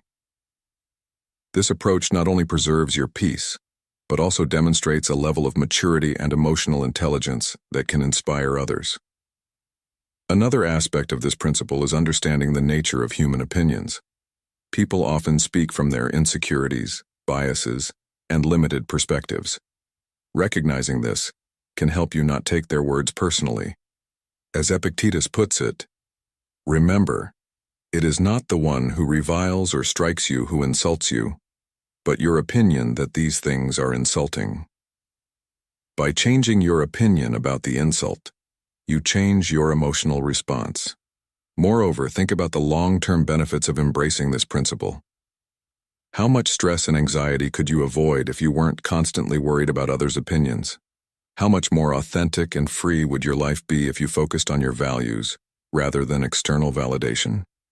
This is the essence of Stoic resilience. As Seneca, another great Stoic philosopher, said, "We suffer more often in imagination than in reality." By mastering your responses, you reduce unnecessary suffering. If you've made it this far, you're truly embracing the Stoic spirit. Drop a comment saying, "I am unshakable," to show you're committed to this transformative journey. Stick around. The best is yet to come. Principle 7. No one can hurt you.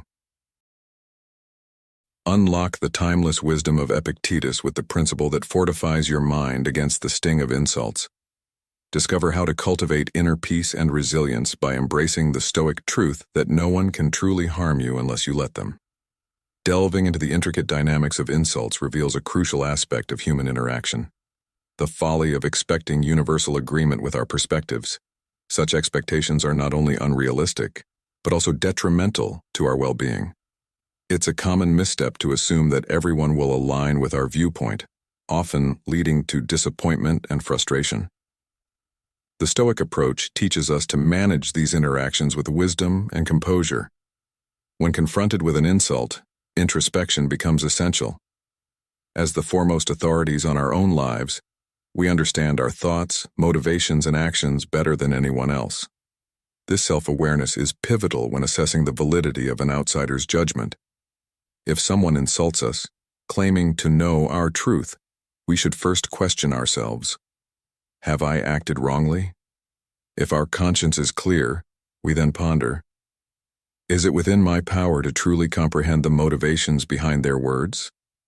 The answer, invariably, is that we cannot fully grasp the intentions of others.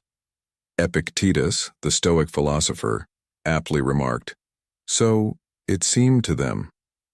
This statement encapsulates the subjective nature of perception and judgment, reminding us that opinions often reflect the beholder more than the subject. This realization brings a sense of liberation. If we are confident in our actions and intentions, the ignorance or misunderstanding behind an insult should not disturb our peace. This principle encourages us to maintain our tranquility by recognizing that others' opinions are not our reality. Reflecting on another profound lesson from Epictetus, we find a call to action. How long will you put off thinking yourself worthy of the highest improvements and follow the plan of reason? You have received the philosophical principles with which you ought to be familiar. What other master then do you wait for as a teacher to begin your work? This quote urges us to embrace our understanding and apply the Stoic principles we've learned. It challenges us to stop waiting for external validation or guidance and start living according to our reasoned judgments and values. To further illustrate this principle, consider the modern scenario of social media, where insults and criticisms are rampant. The Stoic response would be to assess these comments with a clear mind. If you know your actions are just and your intentions pure, the negative remarks of others lose their power. This mindset fosters resilience and helps maintain inner peace amidst the noise. Marcus Aurelius, another revered Stoic, once said, "You have power over your mind, not outside events. Realize this, and you will find strength." This wisdom aligns perfectly with the idea that no one can hurt you unless you allow their words to penetrate your inner fortress. By focusing on our own judgments and values, we shield ourselves from unnecessary emotional turmoil. Applying this principle in everyday life involves cultivating a habit of self-reflection and maintaining a strong sense of self-worth. When faced with criticism, pause to reflect on its validity. If it holds no truth, dismiss it without letting it affect your peace. If it contains a lesson, accept it with gratitude and use it for self-improvement. This approach not only preserves our tranquility but also promotes personal growth. In professional settings, this Stoic principle can be a powerful tool. When dealing with colleagues or clients who may offer harsh critiques, remember that their opinions are just that, opinions. Evaluate their feedback objectively, and if it aligns with your values and goals, make adjustments. If not, let it go and stay true to your course. This mindset enhances productivity and fosters a positive work environment. The principle that no one can hurt you is about recognizing and trusting your own understanding and worth. It's about realizing that you are the master of your emotions and that external opinions hold no power over your inner peace unless you allow them. By embracing this Stoic wisdom, we can navigate life's challenges with a serene mind and a resilient spirit, unaffected by the transient judgments of others. As Seneca wisely advised, "It is not the man who has too little, but the man who craves more, that is poor." Craving external validation makes us vulnerable, but finding contentment within ourselves makes us invincible. So, let us adopt the Stoic principles, trust our reasoned judgments, and live with unwavering inner peace. Have you ever felt like other people have too much control over your emotions? Believe it or not, you don't have to let others influence how you feel. Let's explore how you can create an emotional distance so you can stay at peace, no matter what is happening around you. Step 1. Change your response. Firstly, change your response. Try to see things from the other person's perspective. Often people are so preoccupied with their own thoughts and feelings that they don't realize how their actions affect you. By stepping into their shoes for a moment, you can better understand their behavior and not take it personally. For example, if someone speaks forcefully to you when you suggest a solution to a problem, consider what they might be trying to convey instead of focusing on their rudeness. Perhaps you jumped in without validating their emotional experience, or maybe they struggle with receiving constructive feedback. Marcus Aurelius, a Roman emperor and a Stoic philosopher, once said, "You have power over your mind, not outside events. Realize this, and you will find strength." Another crucial principle is to remain silent and smile if someone is trying to provoke you. Sometimes people who make you feel negative are intentionally trying to get a reaction out of you. In such cases, the best response is to laugh, ignore them, and move on. By not giving them the satisfaction of a strong negative reaction, you demonstrate that you are unaffected. This aligns with Epictetus's teaching. It's not what happens to you, but how you react to it that matters. Keep your faith. Just because someone disagrees with you doesn't mean you're wrong. Disagreements are a natural part of growth and change. Don't fall into the habit of doubting your beliefs or decisions just because someone finds a problem with them. Confidence in your convictions is crucial. Seneca, another Stoic philosopher, wisely said, "As long as you live, keep learning how to live." Talking to someone you trust can also help. Gossiping inwardly about someone who offended you or disagreed with you only makes matters worse. Instead, share your feelings with a close friend or relative. By expressing your thoughts, you can gain new perspectives and feel less burdened by the situation. As Epictetus suggested, we have 2 ears and 1 mouth so that we can listen twice as much as we speak. Developing confidence is another key aspect. You might be easily influenced by others because you lack confidence in yourself or your ideas. Each decision you make on your own will help you feel more confident and stronger. This confidence is built over time and through practice. Ralph Waldo Emerson, though not a Stoic, echoed this sentiment. Self-trust is the first secret of success. Consider beginning a period of daily reflection.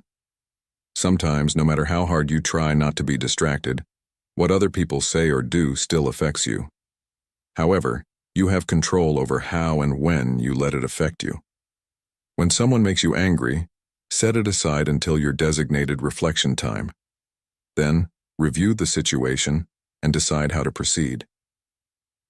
This method aligns with the Stoic practice of nightly self-examination, where you reflect on the day's events and your reactions to them.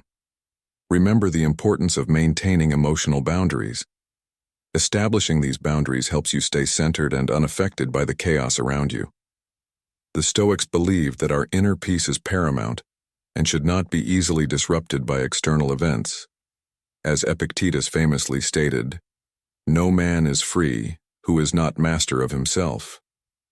Incorporating these Stoic principles into your life can help you remain calm and collected, no matter the circumstances. By changing your response, staying silent and composed, keeping faith in your beliefs, talking to trusted friends, developing confidence, reflecting daily, and maintaining emotional boundaries, you can cultivate a resilient and serene mindset. How will you apply these principles in your daily life? Can you see the difference it might make in how you handle challenges and interactions? Reflect on these ideas and consider how they can transform your approach to life's ebbs and flows. Step 2. Dealing with negativity. Navigating through life can often feel like sailing through turbulent waters, especially when negativity sneaks up on you unexpectedly. To maintain your mental and emotional balance, it's crucial to be vigilant about the signs of negative energy taking hold. Epictetus teaches us to pace ourselves and recognize these moments. Negative energy, much like a silent storm, can disrupt your peace if you're not mindful of its onset. Acknowledge when you start feeling negative and take proactive steps to counter it. Setting firm personal boundaries is essential, especially when dealing with toxic or negative individuals. Just as Marcus Aurelius advised, the happiness of your life depends upon the quality of your thoughts. It's imperative to protect your mental space. If someone's behavior disturbs your peace, communicate your boundaries clearly and assertively. This act not only shields your mental well-being but also reinforces your self-respect and resilience. Incorporating positive activities into your daily routine is another effective strategy to combat negativity. Epictetus believed in the power of focusing on what is within our control. Engage in hobbies and practices that uplift your spirit and foster a positive mindset. This can be likened to the simple yet vital habit of washing your hands to keep germs at bay. Surround yourself with positivity to build a robust defense against negative influences. When a day feels overwhelmingly negative, sometimes the best remedy is to reset through a nap or meditation. Recall how, as children, a nap could transform our mood from grumpy to cheerful. Apply this principle as an adult to recalibrate your mindset. Seneca wisely noted, "It is not the man who has too little, but the man who craves more that is poor." Taking a step back through rest or meditation can help you regain perspective and clarity. Practicing gratitude is a powerful tool to maintain perspective and ward off negativity. Especially in the presence of chronic complainers, gratitude can shift your focus from what's wrong to what's right. Daily, take a moment to list the things you're grateful for or the successes you've achieved. As Epictetus said, "He is a wise man who does not grieve for the things which he has not, but rejoices for those which he has." This practice fosters a mindset of abundance and positivity.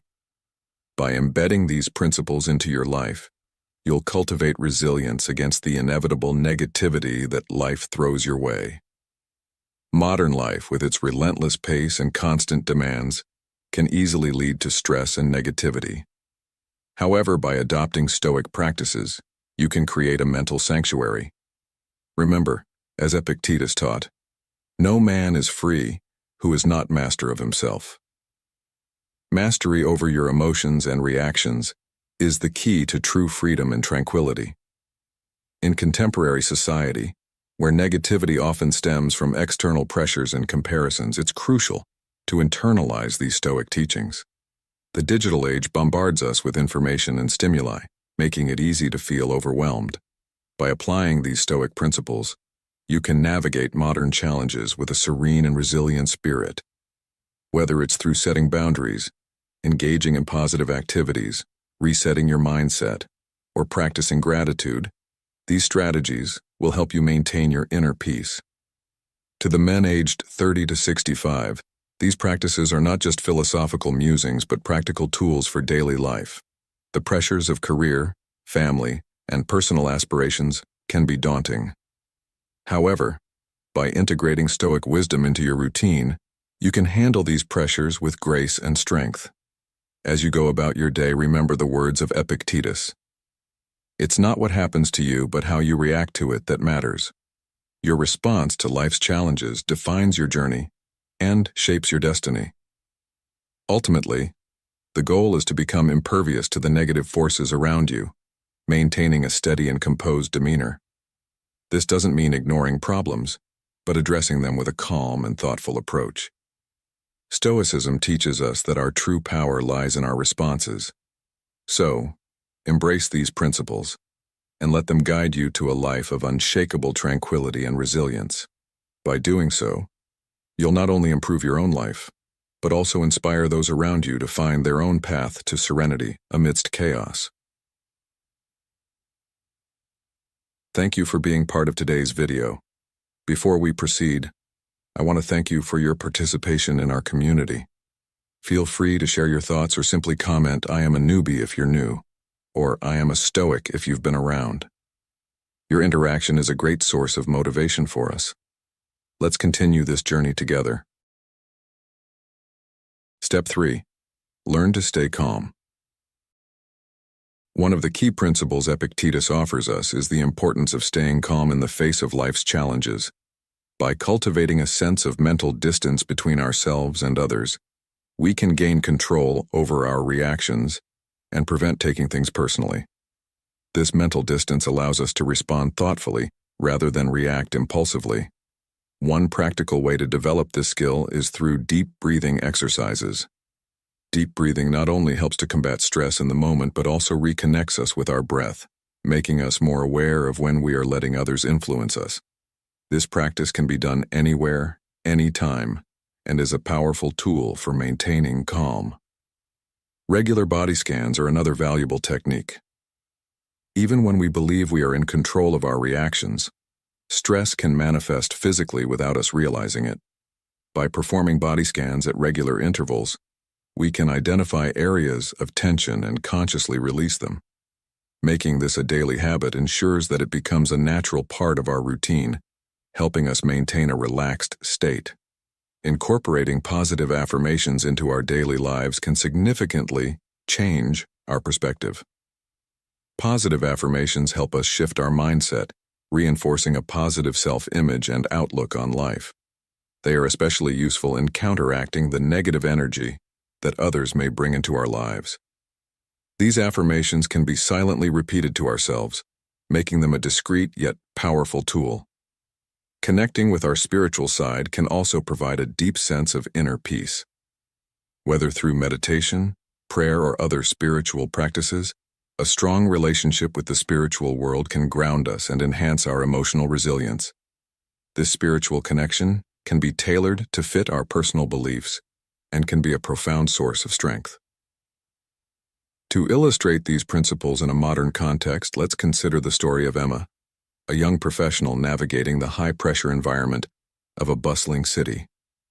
Emma often found herself stressed and overwhelmed by her demanding job and the constant interactions with difficult colleagues. She decided to implement these Stoic practices into her daily routine. By practicing deep breathing during her morning commute, she found that she could arrive at work with a calm and focused mind. Throughout the day, she performed body scans to release the tension that built up in her shoulders and back. Repeating positive affirmations, she shifted her mindset from one of anxiety to one of confidence and control. Finally, by dedicating time each evening to meditation, she nurtured her spiritual connection, which provided her with a deep sense of peace and resilience.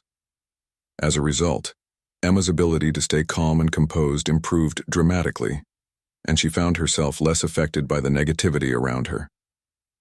Consider for a moment how you react to stressful situations.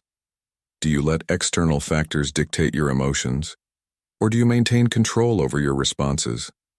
How can you incorporate these techniques into your daily life to foster a sense of calm and resilience?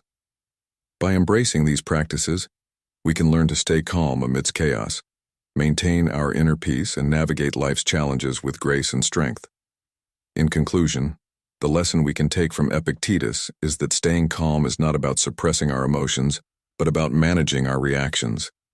By creating mental distance, practicing deep breathing, performing body scans, using positive affirmations, and connecting with our spirituality, we can cultivate a state of calm and resilience.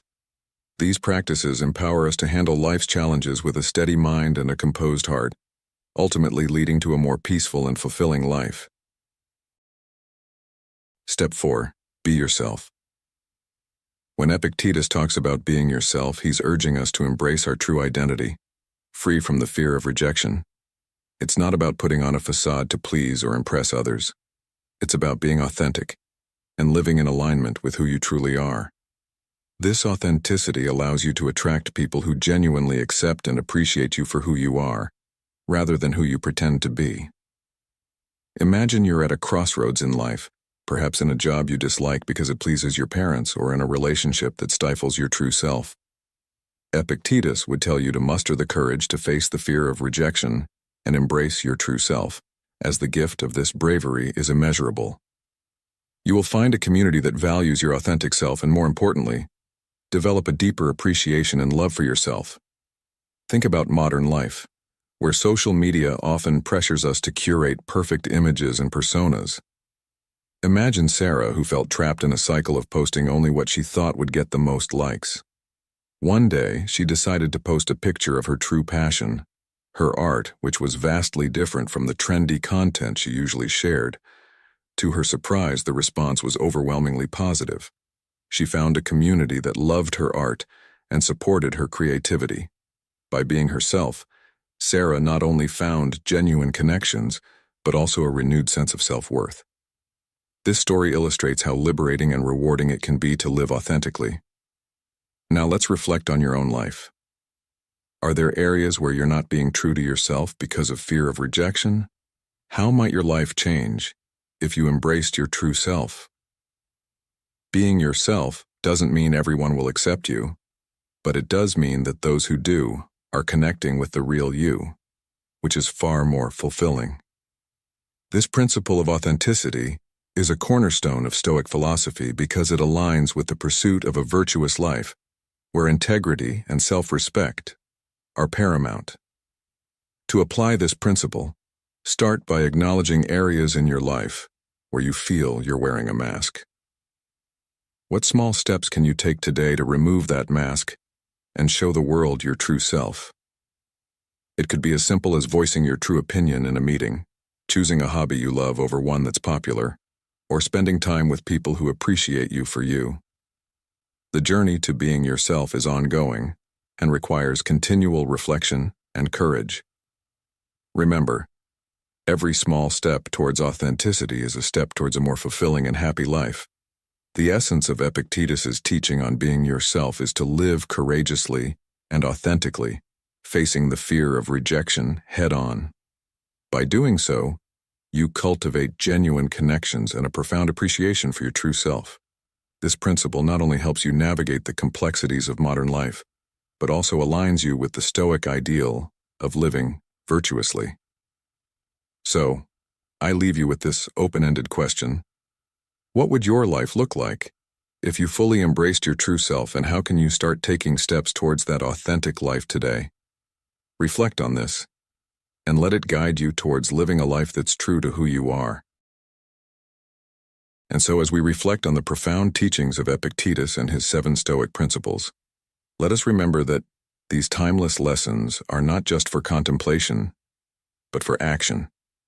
It is through the diligent practice of these principles that we can achieve a life of equanimity, resilience, and true inner peace. Epictetus reminds us that the essence of Stoicism lies in our ability to control our perceptions, actions, and emotions, regardless of external circumstances. By internalizing these teachings, we can navigate life's challenges with a calm and steady mind. Now take a moment to consider how you can implement these principles in your daily routine. Start small, perhaps by practicing mindfulness of your thoughts and reactions. Gradually work towards embodying these Stoic virtues in all aspects of your life, whether in personal relationships, work, or in moments of solitude. Each step you take towards living these principles will strengthen your character and enhance your sense of purpose and fulfillment. Remember, the journey of Stoicism is a lifelong path, and growth comes with consistency and patience. Reflect on Epictetus's wisdom and remind yourself that while you cannot control everything that happens to you, you can control how you respond. This simple but powerful shift in perspective can transform your life, making you more resilient in the face of adversity and more appreciative of the present moment. As we part ways, I invite you to become an active participant in our community here at Stoic in Your Life.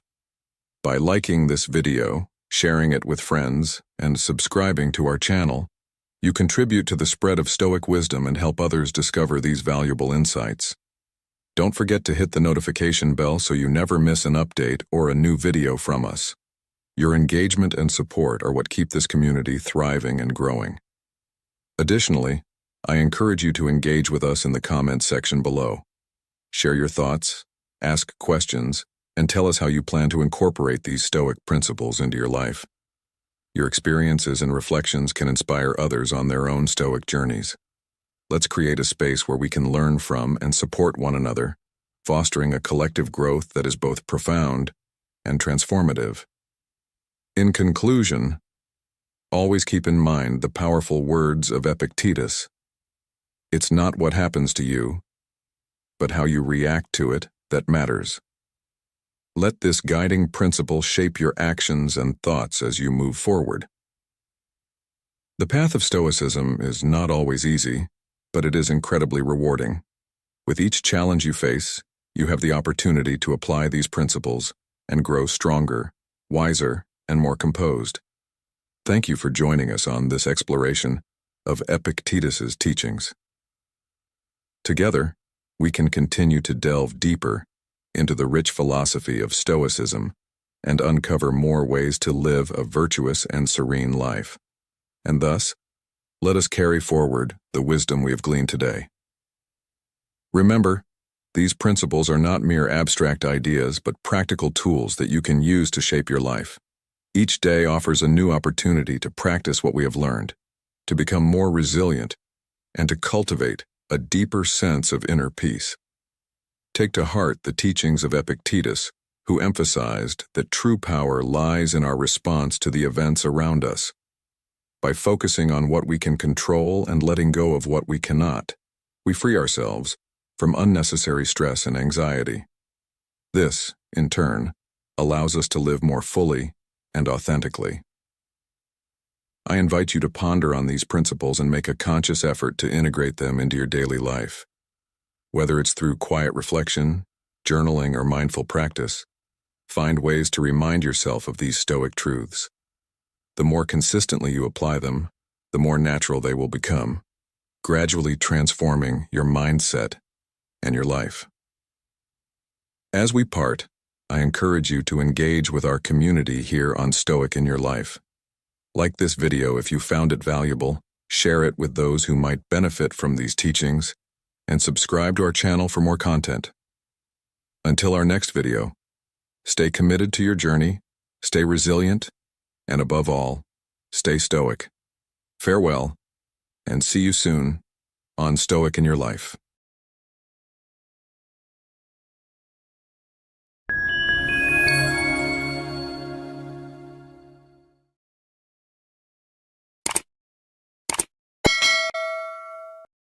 Seven anti-Stoic habits that you must remove from your life now.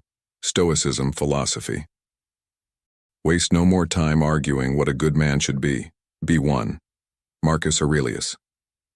Welcome to Stoic in Your Life, where we draw from the profound wisdom of Marcus Aurelius, Seneca, and Epictetus to navigate the path of Stoicism in today's world. In our fast-paced modern life, we are bombarded by the constant noise of technology and the relentless demands of society, often losing sight of inner peace. Unknowingly, many of us cultivate habits that steer us away from the core principles of Stoicism, eroding our sense of virtue and self-control. These detrimental habits leave us feeling restless, unfulfilled, and disconnected. But what if the key to enduring contentment and a life of purpose lies not in acquiring more but in shedding the very habits that hold us back? In this video, we'll explore 7 anti-Stoic habits that subtly sabotage our tranquility. These are the habits you might recognize within yourself, the ones that, if left unchecked, can divert you from the serene and purposeful path of Stoicism. Are you ready to embark on a journey of self-discovery and meaningful change? Let's dive into the habits you need to eliminate now to reclaim your peace and mastery over life.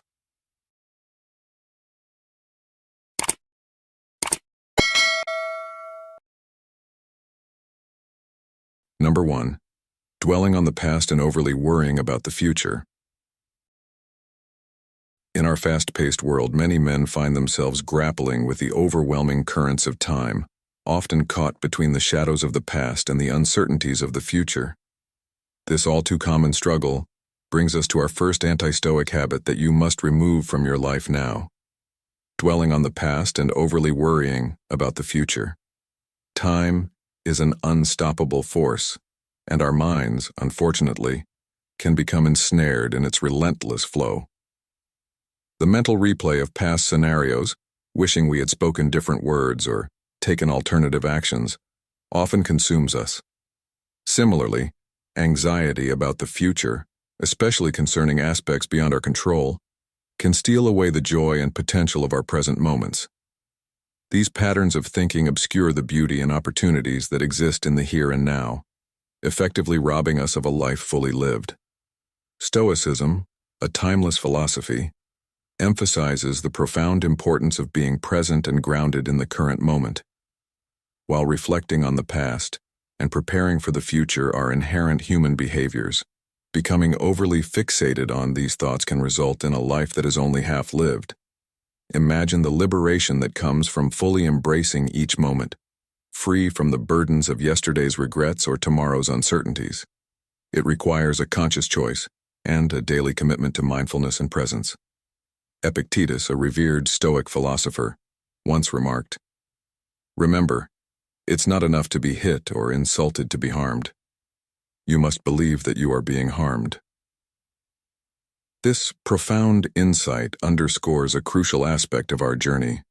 Our perceptions significantly shape our reality. By anchoring ourselves in the present and diligently practicing mindfulness, we can cultivate a sense of tranquility amidst life's inevitable chaos, allowing us to truly live rather than merely exist. Now let's explore this in greater detail. Dwelling on the past often involves ruminating over mistakes, missed opportunities, or perceived wrongs. This mental habit not only fosters feelings of regret and guilt, but also saps our emotional energy, making it difficult to engage fully with the present. Marcus Aurelius, another prominent Stoic, wisely advised, "Reject your sense of injury, and the injury itself disappears." By letting go of past grievances and focusing on what we can control in the present, we can reclaim our peace of mind. On the other hand, worrying excessively about the future typically stems from a fear of the unknown and a desire for certainty in an uncertain world. Seneca, a Stoic philosopher, famously said, "We suffer more often in imagination than in reality. Our minds can conjure up countless scenarios, most of which will never come to pass. This type of thinking not only breeds anxiety, but also prevents us from appreciating the present moment and the opportunities it brings. By recognizing that many of our fears are unfounded, we can reduce unnecessary stress and embrace the present with greater confidence and clarity." In modern life, it is easy to get caught up in the relentless pace and demands of our personal and professional lives. The constant influx of information and the pressure to achieve can make it challenging to remain grounded. However, by applying Stoic principles, we can navigate these challenges with greater resilience. Practicing mindfulness, for instance, can help us stay focused on the present. Simple techniques such as deep breathing, meditation, or even taking a moment to appreciate our surroundings can make a significant difference. Moreover, setting realistic goals and priorities can help us manage our time and energy more effectively, ensuring that we do not become overwhelmed by the past or the future. Reflecting on what truly matters and aligning our actions with our values can provide a sense of purpose and direction, further anchoring us in the present.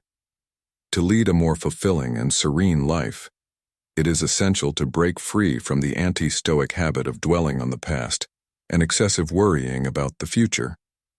By embracing the wisdom of Stoic philosophers and practicing mindfulness, we can learn to live in the moment, appreciate the present, and navigate life's ebbs and flows with greater equanimity. As the Stoics teach us, our perceptions shape our reality, and by changing how we perceive time, we can transform our experience of life. So, take a deep breath, let go of yesterday's regrets, Release tomorrow's anxieties and immerse yourself fully in the now. This is where life truly happens. Number 2. Living externally focused. Marcus Aurelius once said, "We have power over our mind, not outside events.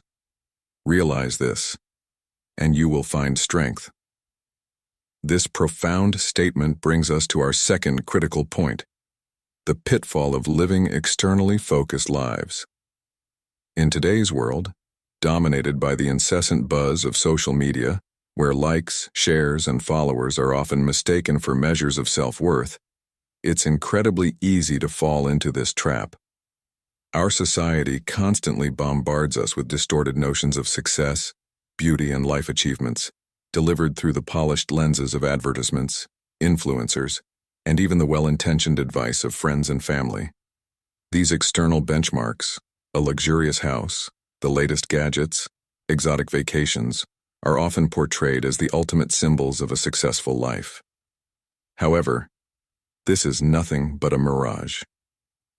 When we perpetually seek validation from outside sources, we find ourselves trapped in a relentless cycle of comparison and dissatisfaction. There's always someone out there who appears to have more, do more, and be happier. This relentless comparison strips us of our joy and peace, making us prisoners of societal expectations. Over time, we lose touch with our true selves and our inner desires, becoming a mere reflection of the external pressures around us.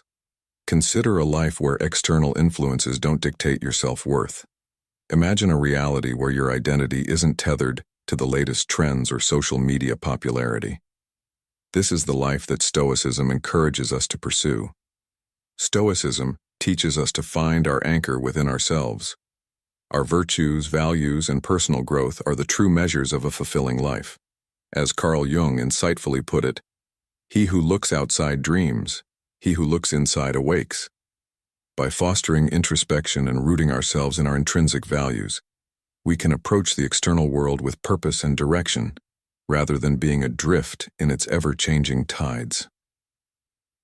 To illustrate, let's look at Sarah, a young professional constantly glued to her phone, seeking validation through social media. Every notification, every like, and every comment dictated her mood and self-esteem. She compared her life to those she saw online, feeling inadequate and unhappy. But one day she decided to make a change. She started practicing mindfulness and focusing on her internal growth. She limited her social media use, invested time in hobbies she loved, and connected with people who shared her values. Gradually, Sarah found a deep sense of contentment and self-worth that no number of likes could ever provide.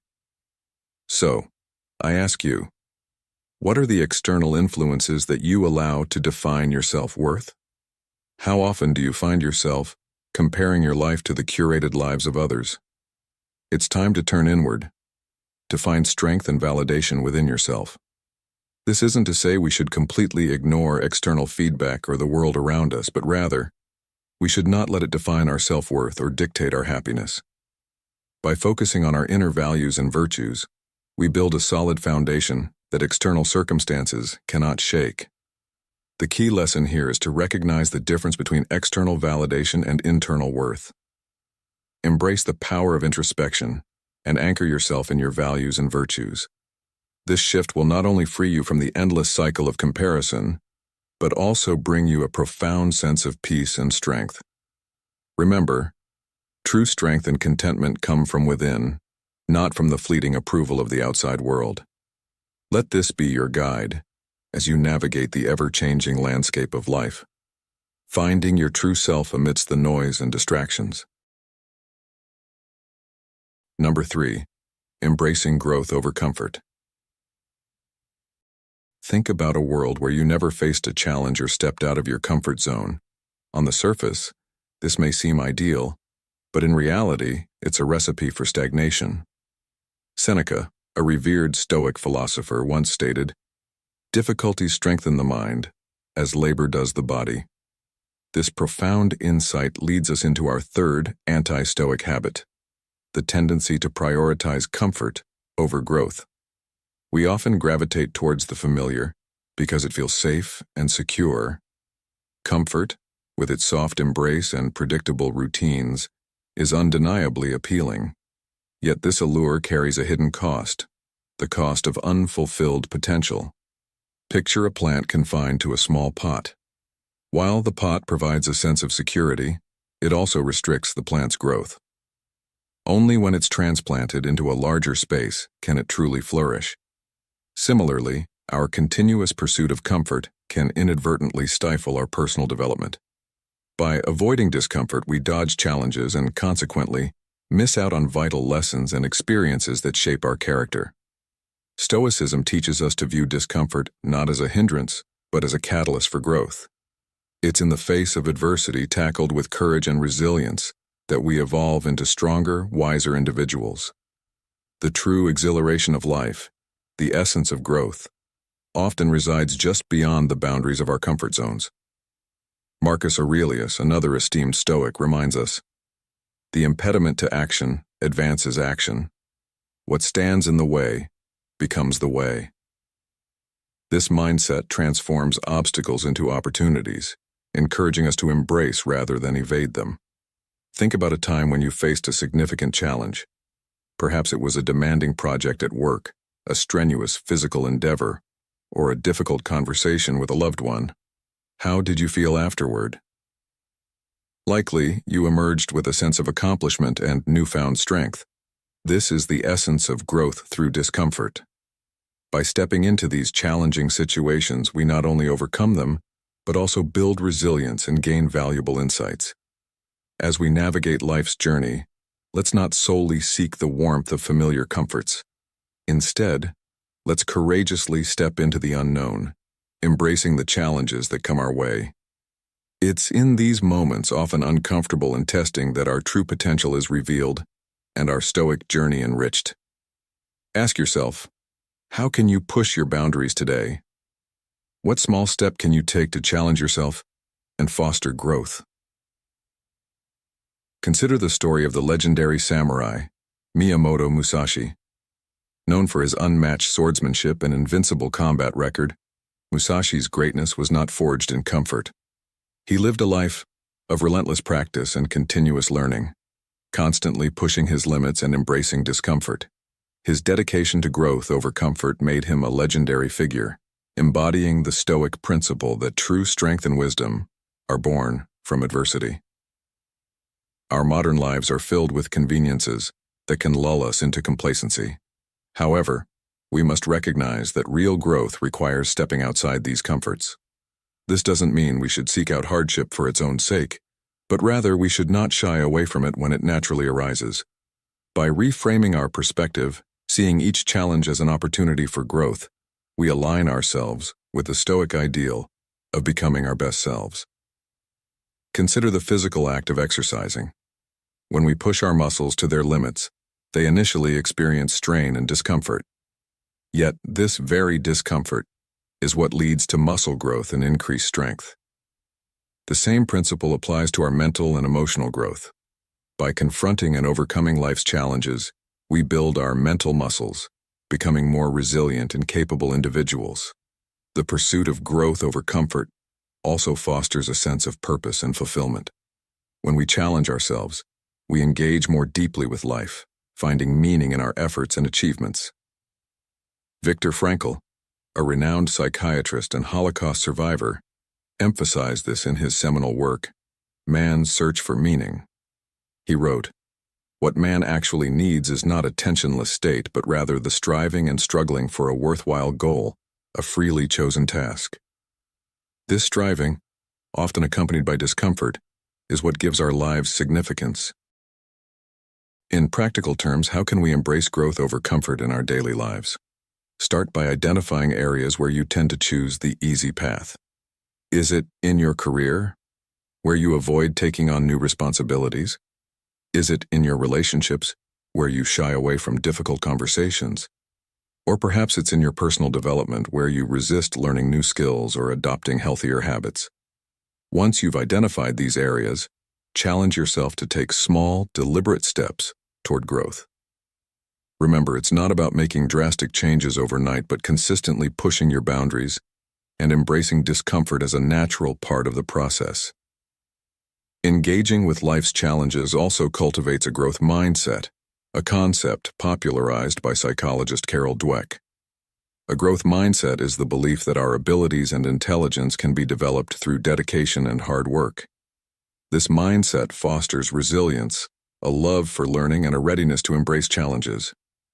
By adopting a growth mindset, we align ourselves with the Stoic philosophy, seeing each obstacle as an opportunity to improve and grow. Reflect on this. What opportunities for growth are you currently avoiding because they seem too uncomfortable? How might your life change if you started to embrace these opportunities instead of shying away from them?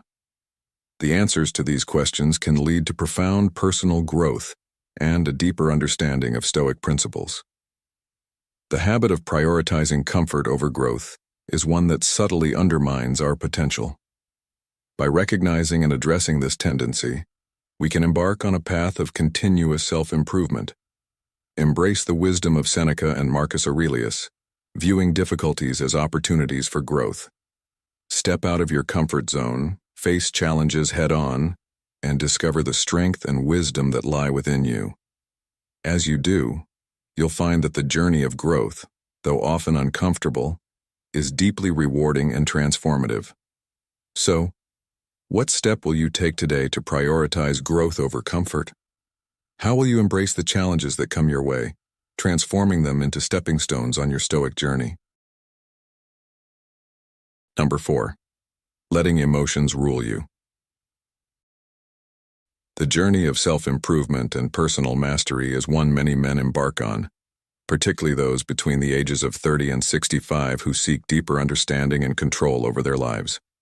Now, we delve into one crucial aspect of this journey, eliminating the habit of letting emotions rule you. As Epictetus wisely noted, freedom is the only worthy goal in life. It is won by disregarding things that lie beyond our control.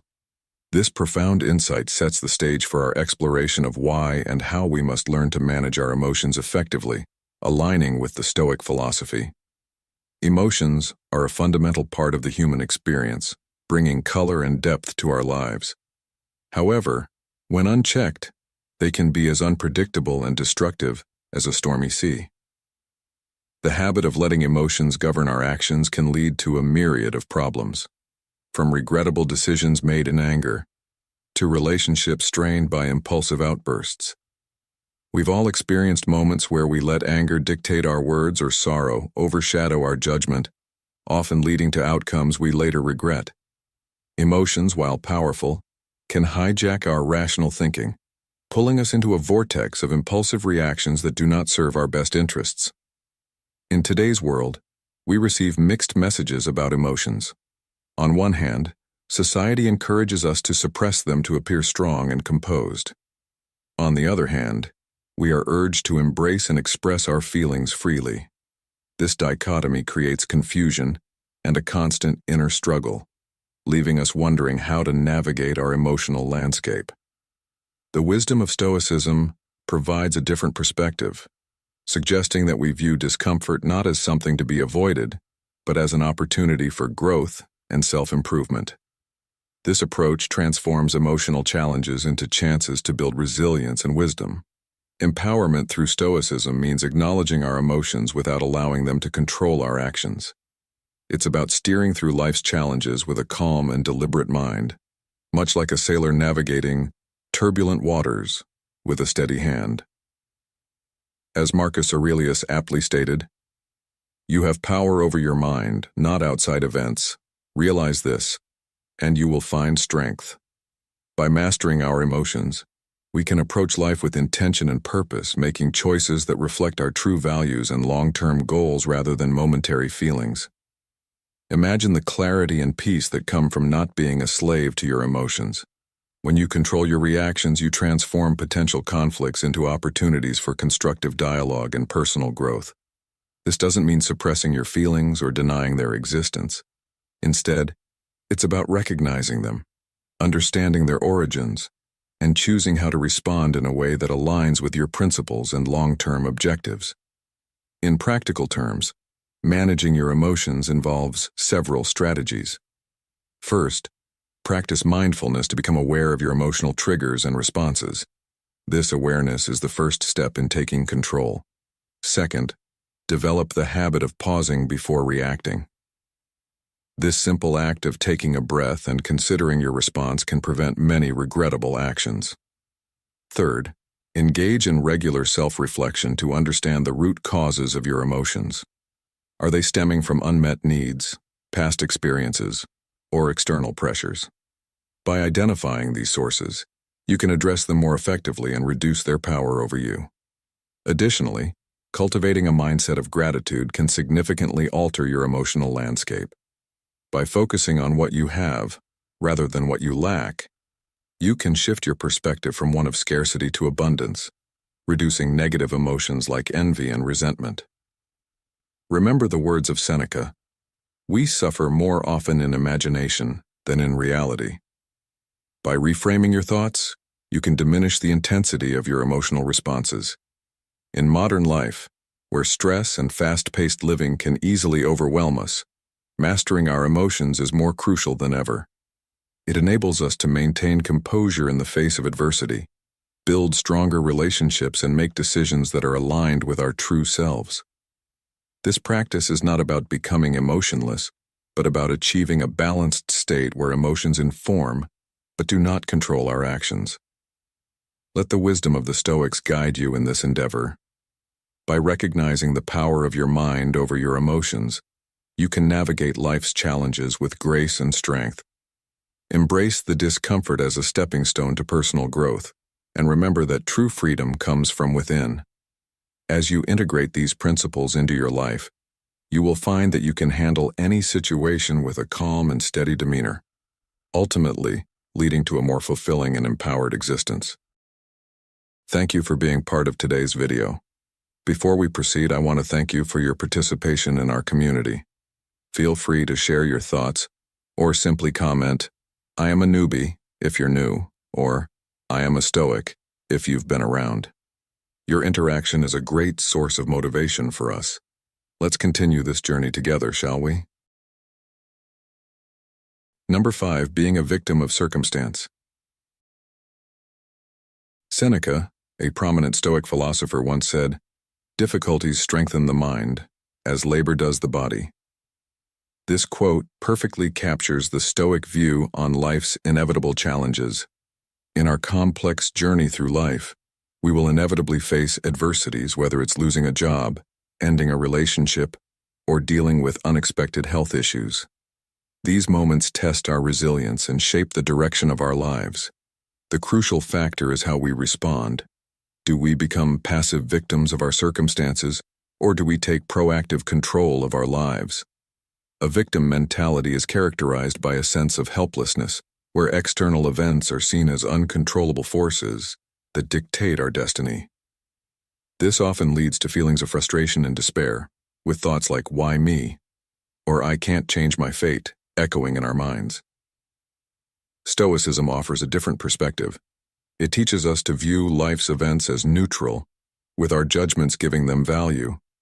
Epictetus, another renowned Stoic philosopher, famously said, "It's not what happens to you, but how you react to it that matters." This philosophy emphasizes the importance of perception in shaping our experiences. By shedding the victim mentality, we open ourselves to growth and adaptability. We come to understand that while we can't control every event, our reactions are entirely within our control. Instead of asking, "Why me?" we begin to ask, "What can I learn?" or "How can I adapt?" This shift in mindset transforms obstacles into opportunities for growth and improvement. Being proactive also involves building resilience and resourcefulness. A resilient person looks for solutions, learns from setbacks, and remains steadfast in the face of challenges. This approach does not ignore difficulties but rather confronts them in a constructive manner. Additionally, moving away from a victim mindset helps cultivate empathy and compassion, both for ourselves and for others. Recognizing that everyone has their own unique battles fosters mutual support and understanding. It's important to note that abandoning the victim mindset does not mean ignoring genuine emotions such as pain or anger. These feelings are real and should be acknowledged. The key difference lies in how long we allow ourselves to dwell on these emotions and how much influence we let them have over our life story. Let's consider a modern example. Imagine you just lost your job. The initial shock and fear are real and valid. However, dwelling on "why me" can keep you stuck in a cycle of negativity. Instead, adopting a Stoic approach, you might focus on what you can control. You could use this time to update your resume, network with former colleagues, or learn new skills. This proactive stance not only keeps you moving forward, but also turns a challenging situation into an opportunity for personal and professional growth. By choosing to be proactive rather than a victim of circumstance, you empower yourself to navigate life with a sense of purpose and resilience. You begin to see challenges not as insurmountable obstacles, but as opportunities for learning and growth. This perspective can inspire those around you, demonstrating that it's not the events themselves but our reactions to them that define our life's narrative. Whether you view yourself as a victim of circumstance or a proactive navigator of life depends on your perception, mindset, and reactions. Life's challenges are unavoidable, but a Stoic perspective equips you to face them with balance, resilience, and purpose. This approach not only fosters personal growth, but also encourages others to see their challenges as opportunities for advancement. So, how will you choose to respond to your next challenge? Will you see it as an insurmountable obstacle, or as a stepping stone towards personal growth and resilience? Remember, the power to shape your life's narrative lies within your reactions. Embrace the Stoic mindset and transform your obstacles into opportunities for a more fulfilling and resilient life. Number 6. Overindulgence. True happiness is to enjoy the present without anxious dependence upon the future. Seneca. This timeless wisdom from the Stoic philosopher Seneca is a poignant reminder in our modern era, especially when considering the pervasive issue of overindulgence. Today, we live in a world overflowing with opportunities for instant gratification, where the temptation to overindulge is ever present. Whether it's binge-watching an entire season of a show in one sitting, devouring large quantities of processed foods, or even constantly scrolling through social media, overindulgence offers a fleeting escape from life's discomforts, promising immediate joy and satisfaction. However, this ephemeral pleasure often comes with significant consequences, impacting both our physical and mental well-being. Overindulgence represents a clear departure from the Stoic virtues of moderation and temperance. Stoicism, a philosophy that emphasizes virtue and wisdom, advocates for self-control and decision-making grounded in reason rather than fleeting desires. In our distraction-filled society, this principle serves as a critical reminder of the necessity of balance. The relentless barrage of consumerist messages we encounter daily equates happiness with material or sensory excess. Coupled with our innate yearning for immediate pleasure, this leads to a perilous cycle of overconsumption. The repercussions of this cycle are multifaceted. Physical overindulgence can manifest in health issues such as obesity, diabetes, and addiction, while mental overindulgence, like excessive media consumption or perfectionism, can result in anxiety, depression, and a distorted self-image. Often, overindulgence acts as a coping mechanism to avoid confronting deeper emotional issues or unresolved traumas. This avoidance offers only temporary relief, with the underlying problems resurfacing more intensely once the temporary distraction fades. Stoicism offers a valuable perspective here, promoting introspection and self-awareness to uncover the root causes of our desires.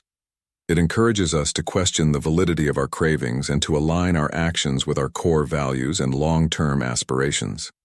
By doing so, we can break free from the cycle of overindulgence and cultivate a more balanced and fulfilling life. Seneca's words remind us that true wealth and happiness are found in inner contentment and balance. not in external abundance.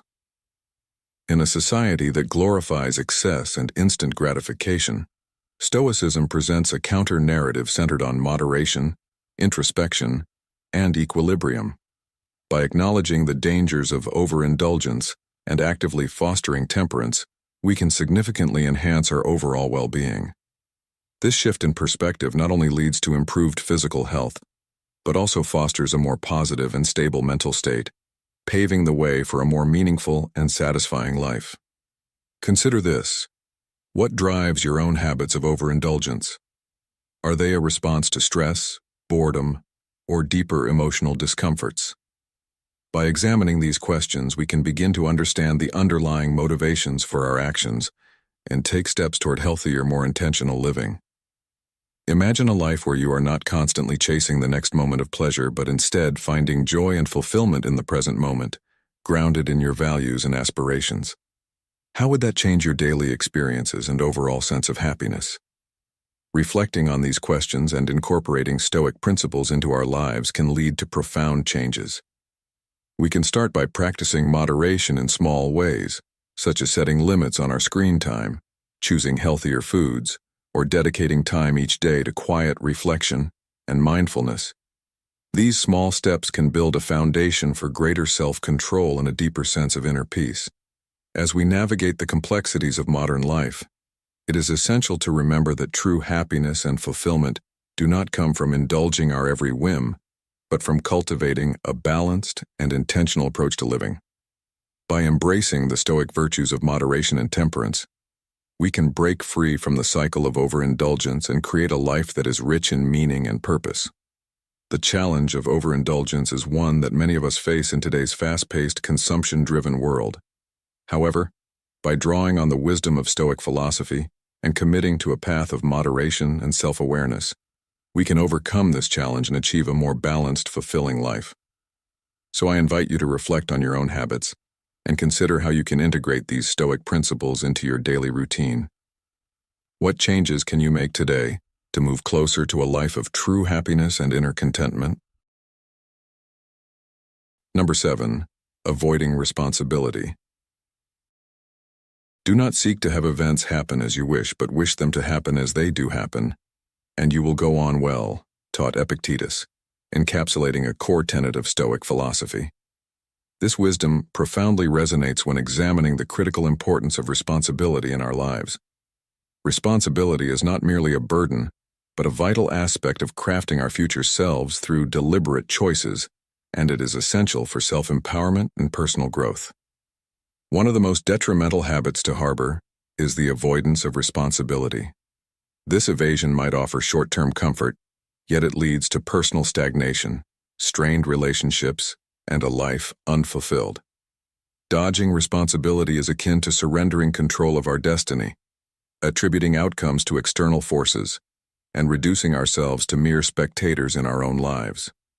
This mindset fosters helplessness, dissatisfaction, and resentment, ultimately stifling our potential for growth and happiness. Stoicism provides a practical framework for embracing responsibility. At its heart, Stoicism emphasizes focusing on what we can control, our reactions, judgments, and actions, while accepting what we cannot. As Epictetus wisely stated, in life, our first job is this: to divide and distinguish things into two categories. Externals I cannot control, but the choices I make with regard to them, I do control. By acknowledging this, we harness our inherent power, aligning our actions with our values and accepting the consequences with grace and dignity. The avoidance of responsibility often stems from fear of failure, judgment, or revealing our vulnerabilities. Confronting responsibility is undoubtedly challenging as it requires us to face our flaws and weaknesses head-on. However, through this courageous acceptance, we find true freedom and strength. Mistakes become valuable lessons, shaping our character and resilience. Conversely, a life lived in denial lacks depth, authenticity, and the richness of personal growth. Embracing responsibility signifies a commitment to oneself, an acknowledgement of one's agency, and a reflection of one's character. While avoiding responsibility might seem appealing in the short term, the long-term benefits of accepting it are immeasurable. It leads to a life of purpose, integrity, and fulfillment. As Marcus Aurelius, another great Stoic philosopher, wrote, "Waste no more time arguing about what a good man should be. Be one." As we conclude our exploration of the 7 anti-Stoic habits that you must remove from your life now, it's crucial to remember that the journey to personal growth and happiness is continuous. Stoicism teaches us the power of self-awareness and resilience. By identifying and striving to eliminate these non-Stoic habits, you are taking significant steps toward a more fulfilling life. Reflect on these habits and consider, which of these are present in your own life? How can you begin to make changes, however small, to overcome them? Remember, every journey begins with a single step. Your commitment to applying these Stoic principles can transform not just your mindset, but your entire life. Embrace the wisdom of the Stoics and let it guide you toward a life of greater purpose and fulfillment. If you've made it this far, you're dedicated to embracing Stoicism. Drop a comment saying, "I'm embracing Stoicism," to show your commitment to this transformative journey. Stick around, the best is yet to come. The Roman philosopher Seneca once quipped that fools share a common trait. They are always ready to live but never actually do. This observation, made over 20 centuries ago, remains relevant today. Throughout history, people have procrastinated just as you might be doing now. They delay tasks, make excuses, and hope deadlines will vanish. This behavior leads to anxiety, frustration with colleagues and family, and ultimately, wasted time. Thankfully, unlike our ancestors, we can draw on thousands of years of accumulated wisdom to help us sidestep the mental pitfalls of procrastination. Here are 7 ancient tactics you can use to overcome procrastination in the modern world. Number 1. Action. In life, our imagination often conjures up all the possible pitfalls and problems that could arise with any goal we set. While it's true that considering potential troubles can be useful, after all, the Stoics used a method called premeditatio malorum, or premeditation of evils, to prepare for adversities. Imagining the worst-case scenario too vividly can paralyze us with fear. Marcus Aurelius, in his Meditations, advises us to keep our imagination in check. He reminds us to focus on what is within our reach and ask ourselves, why can't this be endured? Why can't I endure this? This question helps us realize that most challenges we face are not as insurmountable as they seem. Our lives are made up of a series of actions, small steps that, when accumulated, lead to significant achievements. Marcus Aurelius compares this to how an author writes a book, not all at once, but sentence by sentence. This perspective is echoed in modern contexts, such as sports. Alabama University coach Nick Saban teaches his players to ignore the overwhelming big picture, the major matches, championships, and leads over opponents. Instead, he advises them to concentrate on the smallest details and to do them well. He emphasizes, think about what you need to do in this practice, in this game, at this moment. The process is, let's think about what we can do today, the task at hand. To illustrate this with a modern example, consider a young professional named Sarah who was overwhelmed by the thought of delivering a high-stakes presentation at work.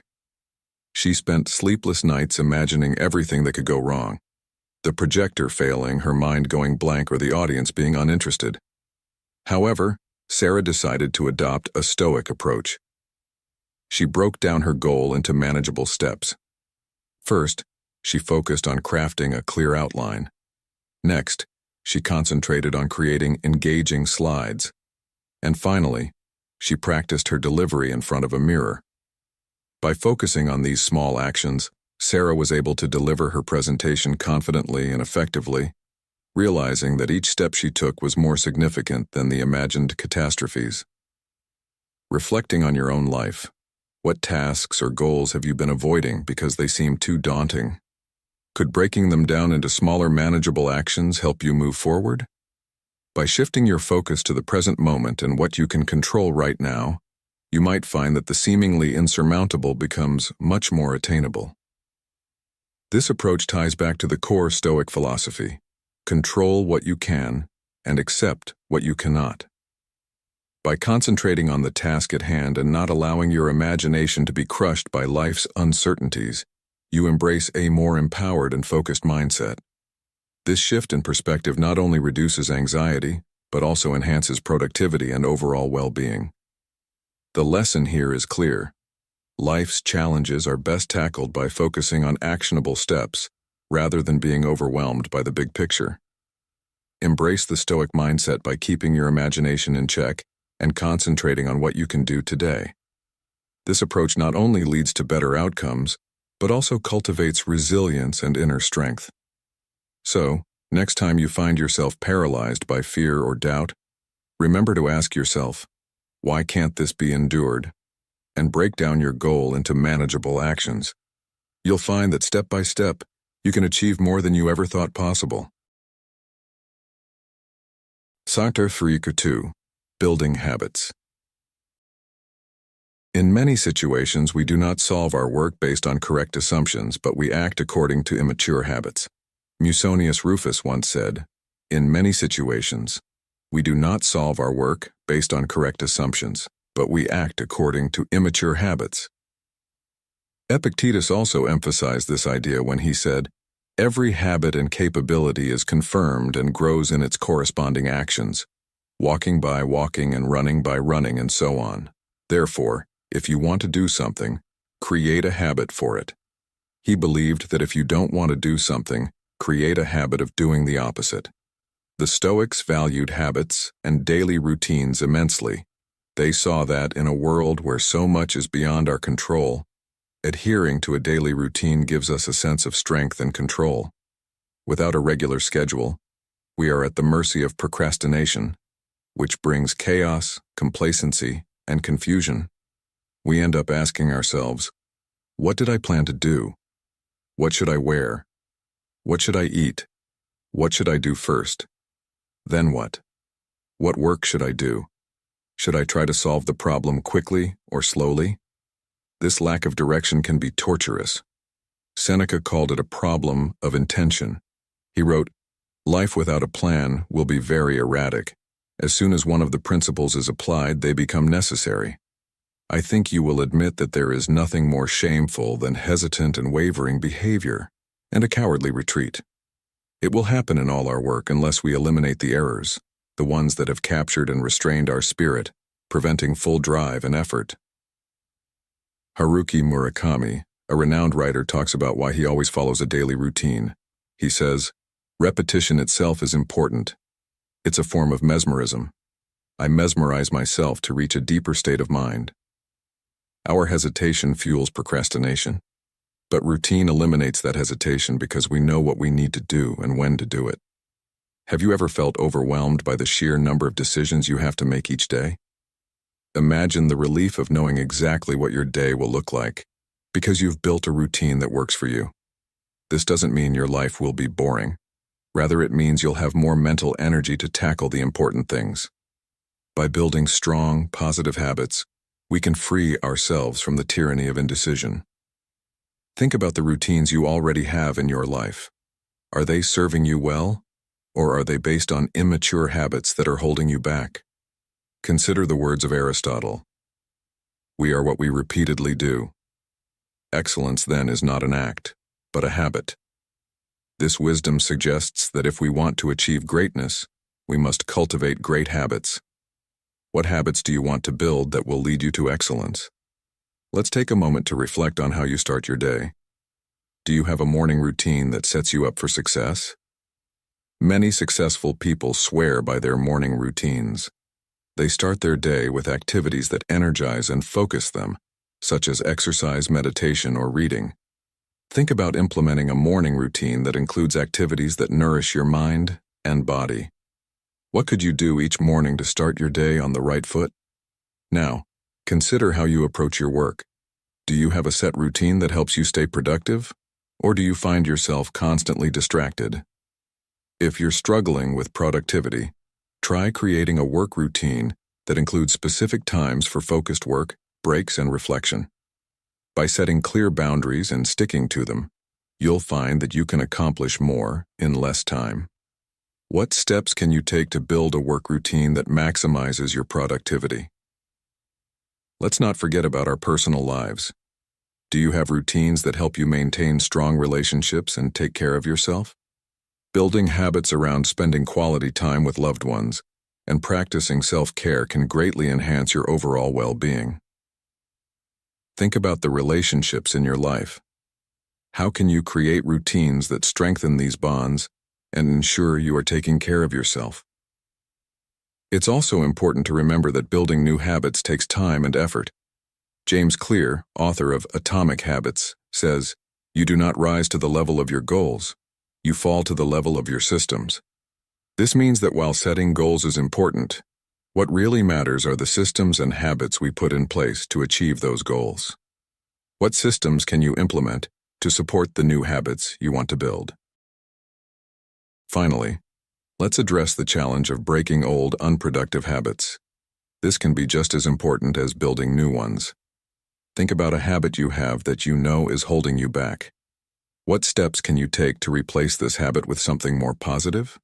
Remember, the Stoics believed in the power of doing the opposite of what you don't want. For instance, if you have a habit of procrastinating, start by setting small, manageable tasks and reward yourself for completing them promptly. Over time, this can help you build a habit of taking action. By focusing on building positive habits and routines, you can take control of your life and achieve a sense of strength and stability. Reflect on your current habits. Consider what changes you can make and take action to create the life you want. As Epictetus said, first say to yourself what you would be, and then do what you have to do. What habits will you build today to shape your tomorrow? Selective 3 using Counterforce.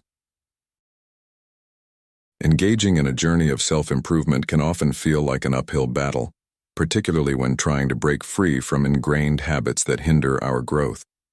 This timeless philosophy offers a roadmap to inner peace and resilience. Since habits have a powerful influence and we are accustomed to following our impulses to achieve results and avoid external choices, we should create a habit contrary to this. When external factors unsettle you, use the counterforce of your training.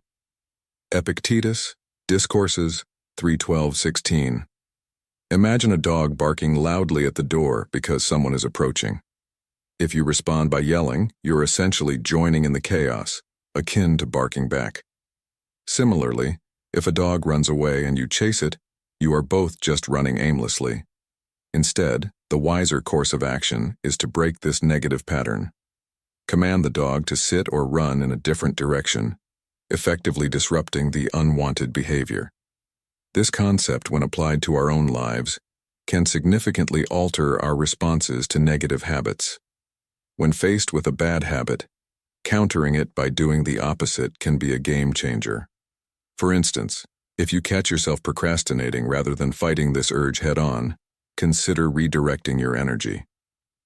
Stand up, take a walk, or engage in what artist Austin Kleon calls productive procrastination.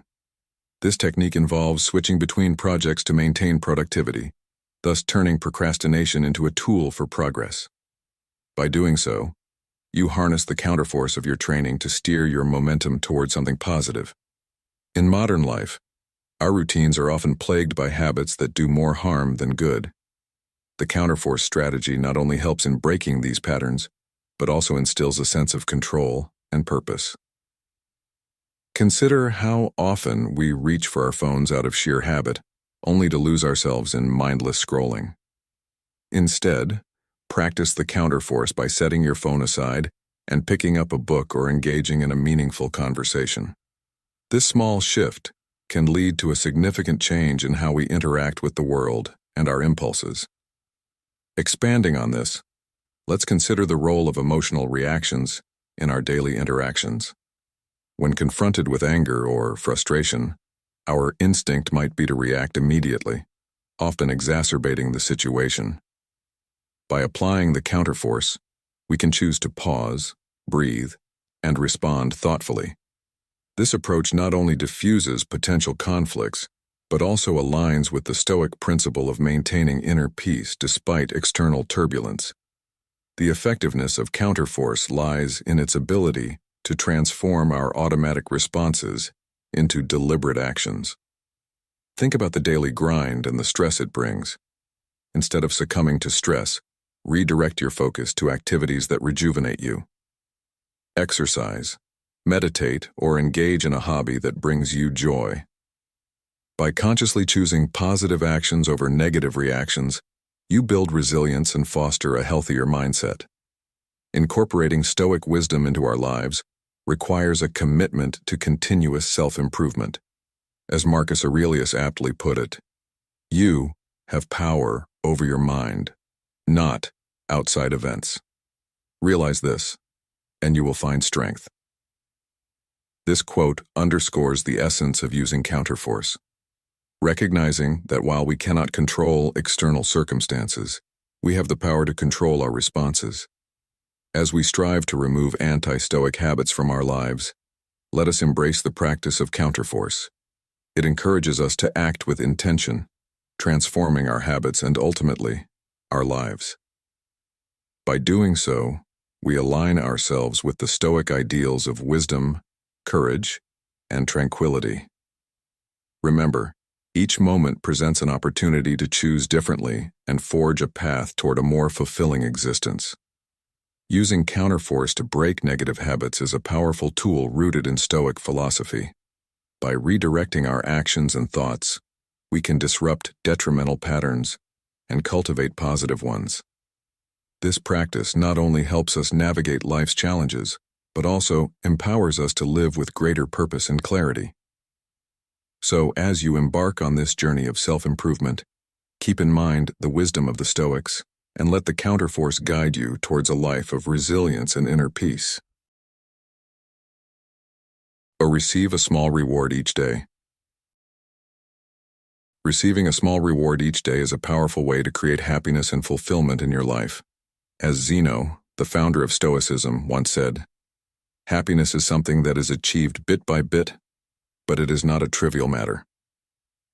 This philosophy is beautifully encapsulated in the letters of Seneca, a prominent Stoic philosopher, to his friend Lucilius, a Roman knight who, like many of us, battled with anxiety, distraction, fear, temptation, and self-discipline.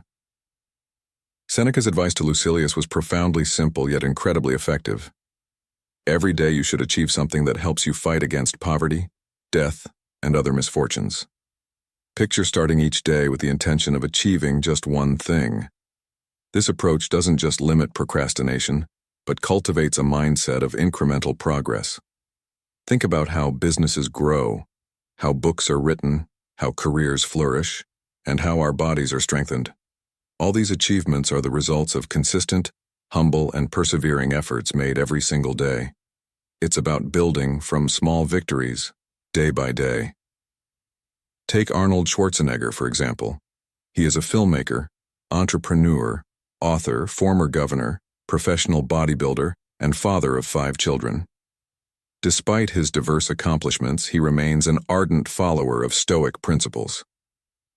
In a recent video, he shared his key to resilience during tough times, particularly the pandemic.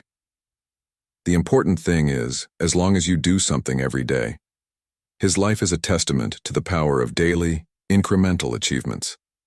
Whether it's a workout session, writing a page for a book, or a small act of kindness, these tiny victories accumulate and lead to substantial personal growth.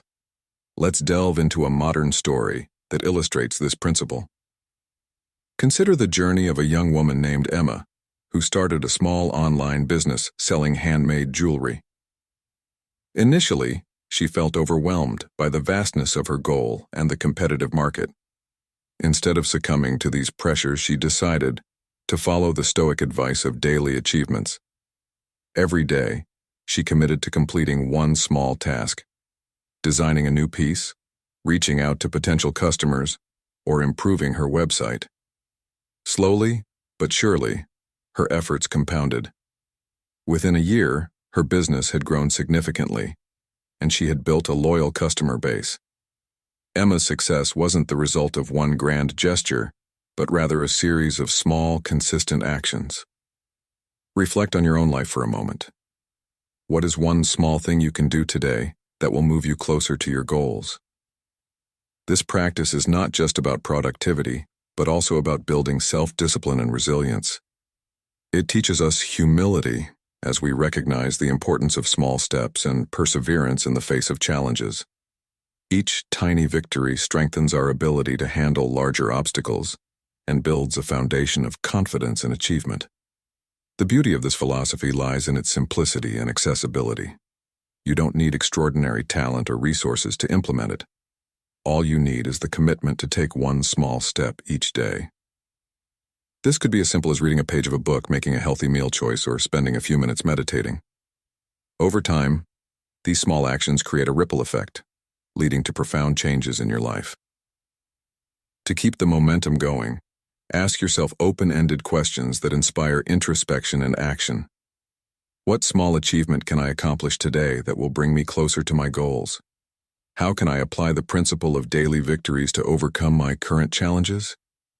What habits can I develop to ensure that I remain consistent in my efforts? The Stoic principle of achieving one small thing each day is a powerful tool for personal growth and fulfillment. It emphasizes the importance of consistency, humility, and perseverance. By focusing on small daily victories, we can combat procrastination and build a life of purpose and resilience. Remember, it's the small steps that lead to significant achievements. So, start today. What will your small victory be? Embrace the journey of incremental progress and witness the transformation it brings to your life. Thank you for joining us in today's video. Before we move on to the next segment, I want to express my gratitude to you. It's a pleasure to have you as a member of our community. Feel free to share your story or personal impressions in the comments. If you're unsure of what to say, simply comment, "I am a newbie," if you've just joined us, or "I am Stoic," if you've been with us for a while. Your engagement not only signifies your presence, but also serves as a significant motivation for us. Lesson 5. Free yourself from the unnecessary. Let's delve into another critical aspect of Stoic philosophy that can drastically change your life: freeing yourself from the unnecessary. Marcus Aurelius, a revered Stoic philosopher, once said, "It is essential to remember that the effort you put into any action must be worthy of the value of that action." This powerful statement emphasizes the importance of aligning our efforts with the true value of our actions. When we focus on what truly matters, we find that we are less likely to feel tired or bored because we are not bogged down by inconsequential worries. Have you ever felt overwhelmed by a long to-do list, unsure of where to start, and ended up doing nothing at all? This common experience is often a result of spreading ourselves too thin, a phenomenon Seneca described with the term differentiation. He compared this scattered approach to nomadism, stating, "Everywhere means nowhere." In essence, when we divert our attention in multiple directions, we fail to make meaningful progress anywhere. The antidote to this paralysis is focus. Focus on what is essential, what truly matters. Marcus Aurelius shared a simple yet profound secret to progress and happiness. If you seek tranquility, do less. This advice is particularly significant coming from Aurelius, a man who was constantly surrounded by duties and responsibilities. He clarifies that seeking tranquility doesn't mean doing nothing. It means doing less but achieving more. He advised, "Only do what is necessary. By concentrating on the necessary tasks, we gain exponentially more satisfaction and peace." Have you ever noticed that when you focus on fewer things, you do them better and feel more accomplished? This is the essence of Aurelius's teaching. Today we live in a world that glorifies busyness. We often equate being busy with being productive. But this is a dangerous misconception. Much of what we think we must do and end up doing is unnecessary. We create obligations and chains that bind us to a hectic, unfulfilling life. What if you could break free from these self-imposed chains? Imagine the clarity and tranquility you would feel if you only did what was necessary. You would not only be more productive, but you would also enjoy a greater sense of peace. How can you start applying this principle in your life today? Reflect on your daily tasks and obligations. Identify the ones that are truly necessary and discard the rest. This might seem challenging at first, but it is a liberating process. Start by asking yourself, is this action worthy of my effort? Does it align with my core values and long-term goals? If the answer is no, it is likely an unnecessary burden. Free yourself from it. This practice of elimination is not about doing less for the sake of it. It's about making room for what truly matters. Imagine the freedom of a life where your efforts are not wasted on trivialities, but are focused on meaningful pursuits. How different would your life look? Let's look at another piece of wisdom from Seneca. It is not that we have a short time to live, but that we waste a lot of it. How often do we waste time on activities that add no real value to our lives? Social media scrolling, gossip, unnecessary meetings, these are just a few examples. What if we could reclaim that wasted time and redirect it towards activities that enrich our lives and contribute to our personal growth? The first step is awareness. Pay attention to how you spend your time. Are your actions aligned with your values and goals? If not, it's time to make a change. Making these changes might require saying no more often. This can be difficult, especially if you are used to pleasing others or fear missing out. But remember, every time you say yes to something unnecessary, you are saying no to something that truly matters. Learning to say no is a crucial part of freeing yourself from the unnecessary. It allows you to protect your time and energy for what is truly important. Consider this. How can you prioritize your tasks today to ensure you are focusing on what matters most? Freeing yourself from the unnecessary is a powerful way to enhance your productivity and peace of mind. By focusing on what truly matters and eliminating the rest, you can achieve more and feel more satisfied with your life. As Marcus Aurelius wisely advised, do less, but achieve more. Start today by identifying and eliminating unnecessary tasks and obligations. Focus your efforts on what is truly valuable, and you will experience the tranquility and fulfillment that comes from living a purpose-driven life. How will you begin this journey towards a more focused and peaceful life? Directly confront your important tasks. Live as if you were to die tomorrow. Learn as if you were to live forever. This profound wisdom from Mahatma Gandhi is not only a call to appreciate life's brevity, but also to engage deeply and meaningfully in our daily pursuits. Drawing from this philosophy and the teachings of Stoicism, we delve into one of the core tenets that can transform our lives. Directly confronting our important tasks with unwavering dedication and focus. Yes, you can if you do everything as if it were the last thing you do in your life and stop living aimlessly. Stop letting emotions override what reason dictates. Stop being hypocritical, arrogant, irritable. These words from Marcus Aurelius resonate through time, urging us to live with purpose and intentionality. In today's fast-paced world, filled with endless distractions and temptations, this message is more relevant than ever. Aurelius's advice to concentrate every minute like a Roman, with serious precision and genuine, gentle, voluntary justice, provides a blueprint for achieving excellence and fulfillment. Aurelius's own life was a testament to this principle. He learned the value of hard work and perseverance from his stepfather, who taught him to work long hours and sit still in silence. This discipline allowed him to tackle even the most daunting tasks without complaint. He famously stated, "Do not let your complaints be heard, even by yourself." This mindset is crucial for us to adopt if we wish to lead productive and meaningful lives. It is all too easy to shirk responsibility and complain about the challenges we face. For many, these reactions come as naturally as breathing.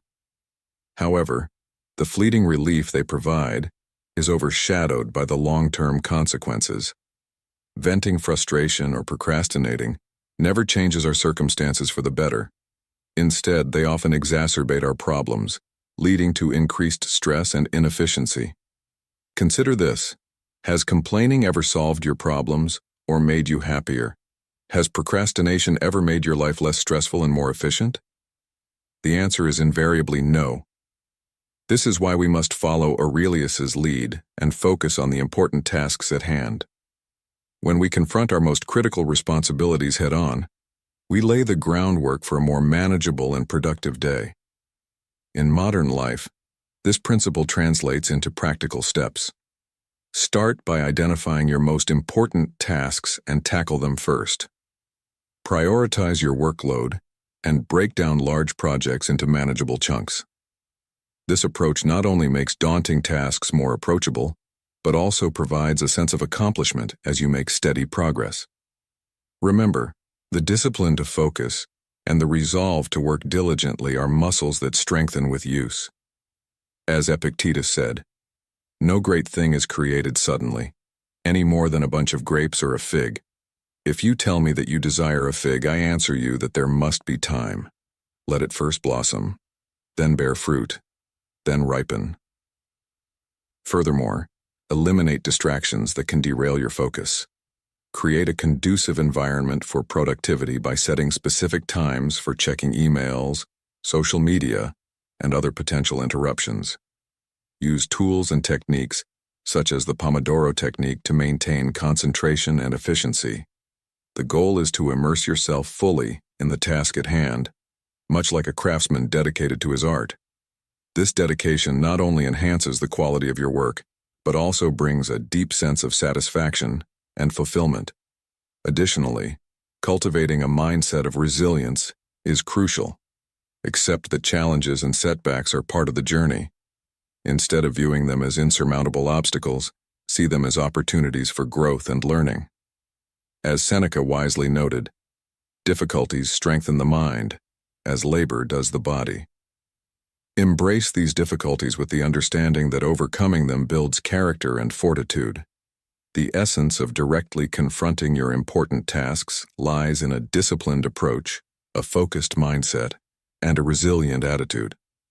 By living each moment with purpose and precision, as Marcus Aurelius advised, you can transform your daily routines and ultimately, your life. Embrace the wisdom of the Stoics and other great thinkers, and let it guide you in your pursuit of excellence and fulfillment. Remember, the journey of 1,000 miles begins with a single step. Take that step today, and let it lead you towards a life of purpose, productivity, and profound satisfaction. 7. Creating a sense of urgency. Do not let yourself be distracted. You are not allowed to do so. Instead, as if you are dying right now, stop allowing your mind to become a slave, agitated by selfish urges, resisting fate and the present, and not trusting in the future. Marcus Aurelius. A wise maxim by author and historian Cyril Northcote Parkinson states, "Work expands so as to fill the time available for its completion." Today, we recognize this principle as Parkinson's law. If you have 2 weeks to write a paper, it will take you 2 weeks. If you dedicate all Sunday to cleaning the house, it will take all day. Without a set time limit, tasks can drag on indefinitely. It's only when we face a deadline that we truly stop procrastinating and focus. The Stoics understood this principle well and used it to their advantage. One of their core teachings, memento mori, which means remember you are mortal, served as a constant reminder of life's brevity. Marcus Aurelius famously advised, "You could leave life right now. Let that determine what you do and say and think." This wasn't meant to instill fear, but to emphasize the importance of prioritizing what truly matters, fostering humility, urgency, and appreciation for the present moment. Imagine you're on a tight deadline for an important project at work. Initially, you might feel overwhelmed, but this pressure often sparks a heightened focus and drive, pushing you to complete the task efficiently. In our daily lives, We can harness this sense of urgency not just to meet deadlines, but to live more meaningfully. Embracing the idea of our mortality can be a powerful tool to propel us forward, reminding us to cherish each moment and use our time wisely. A real-life example of this can be seen in the story of Steve Jobs.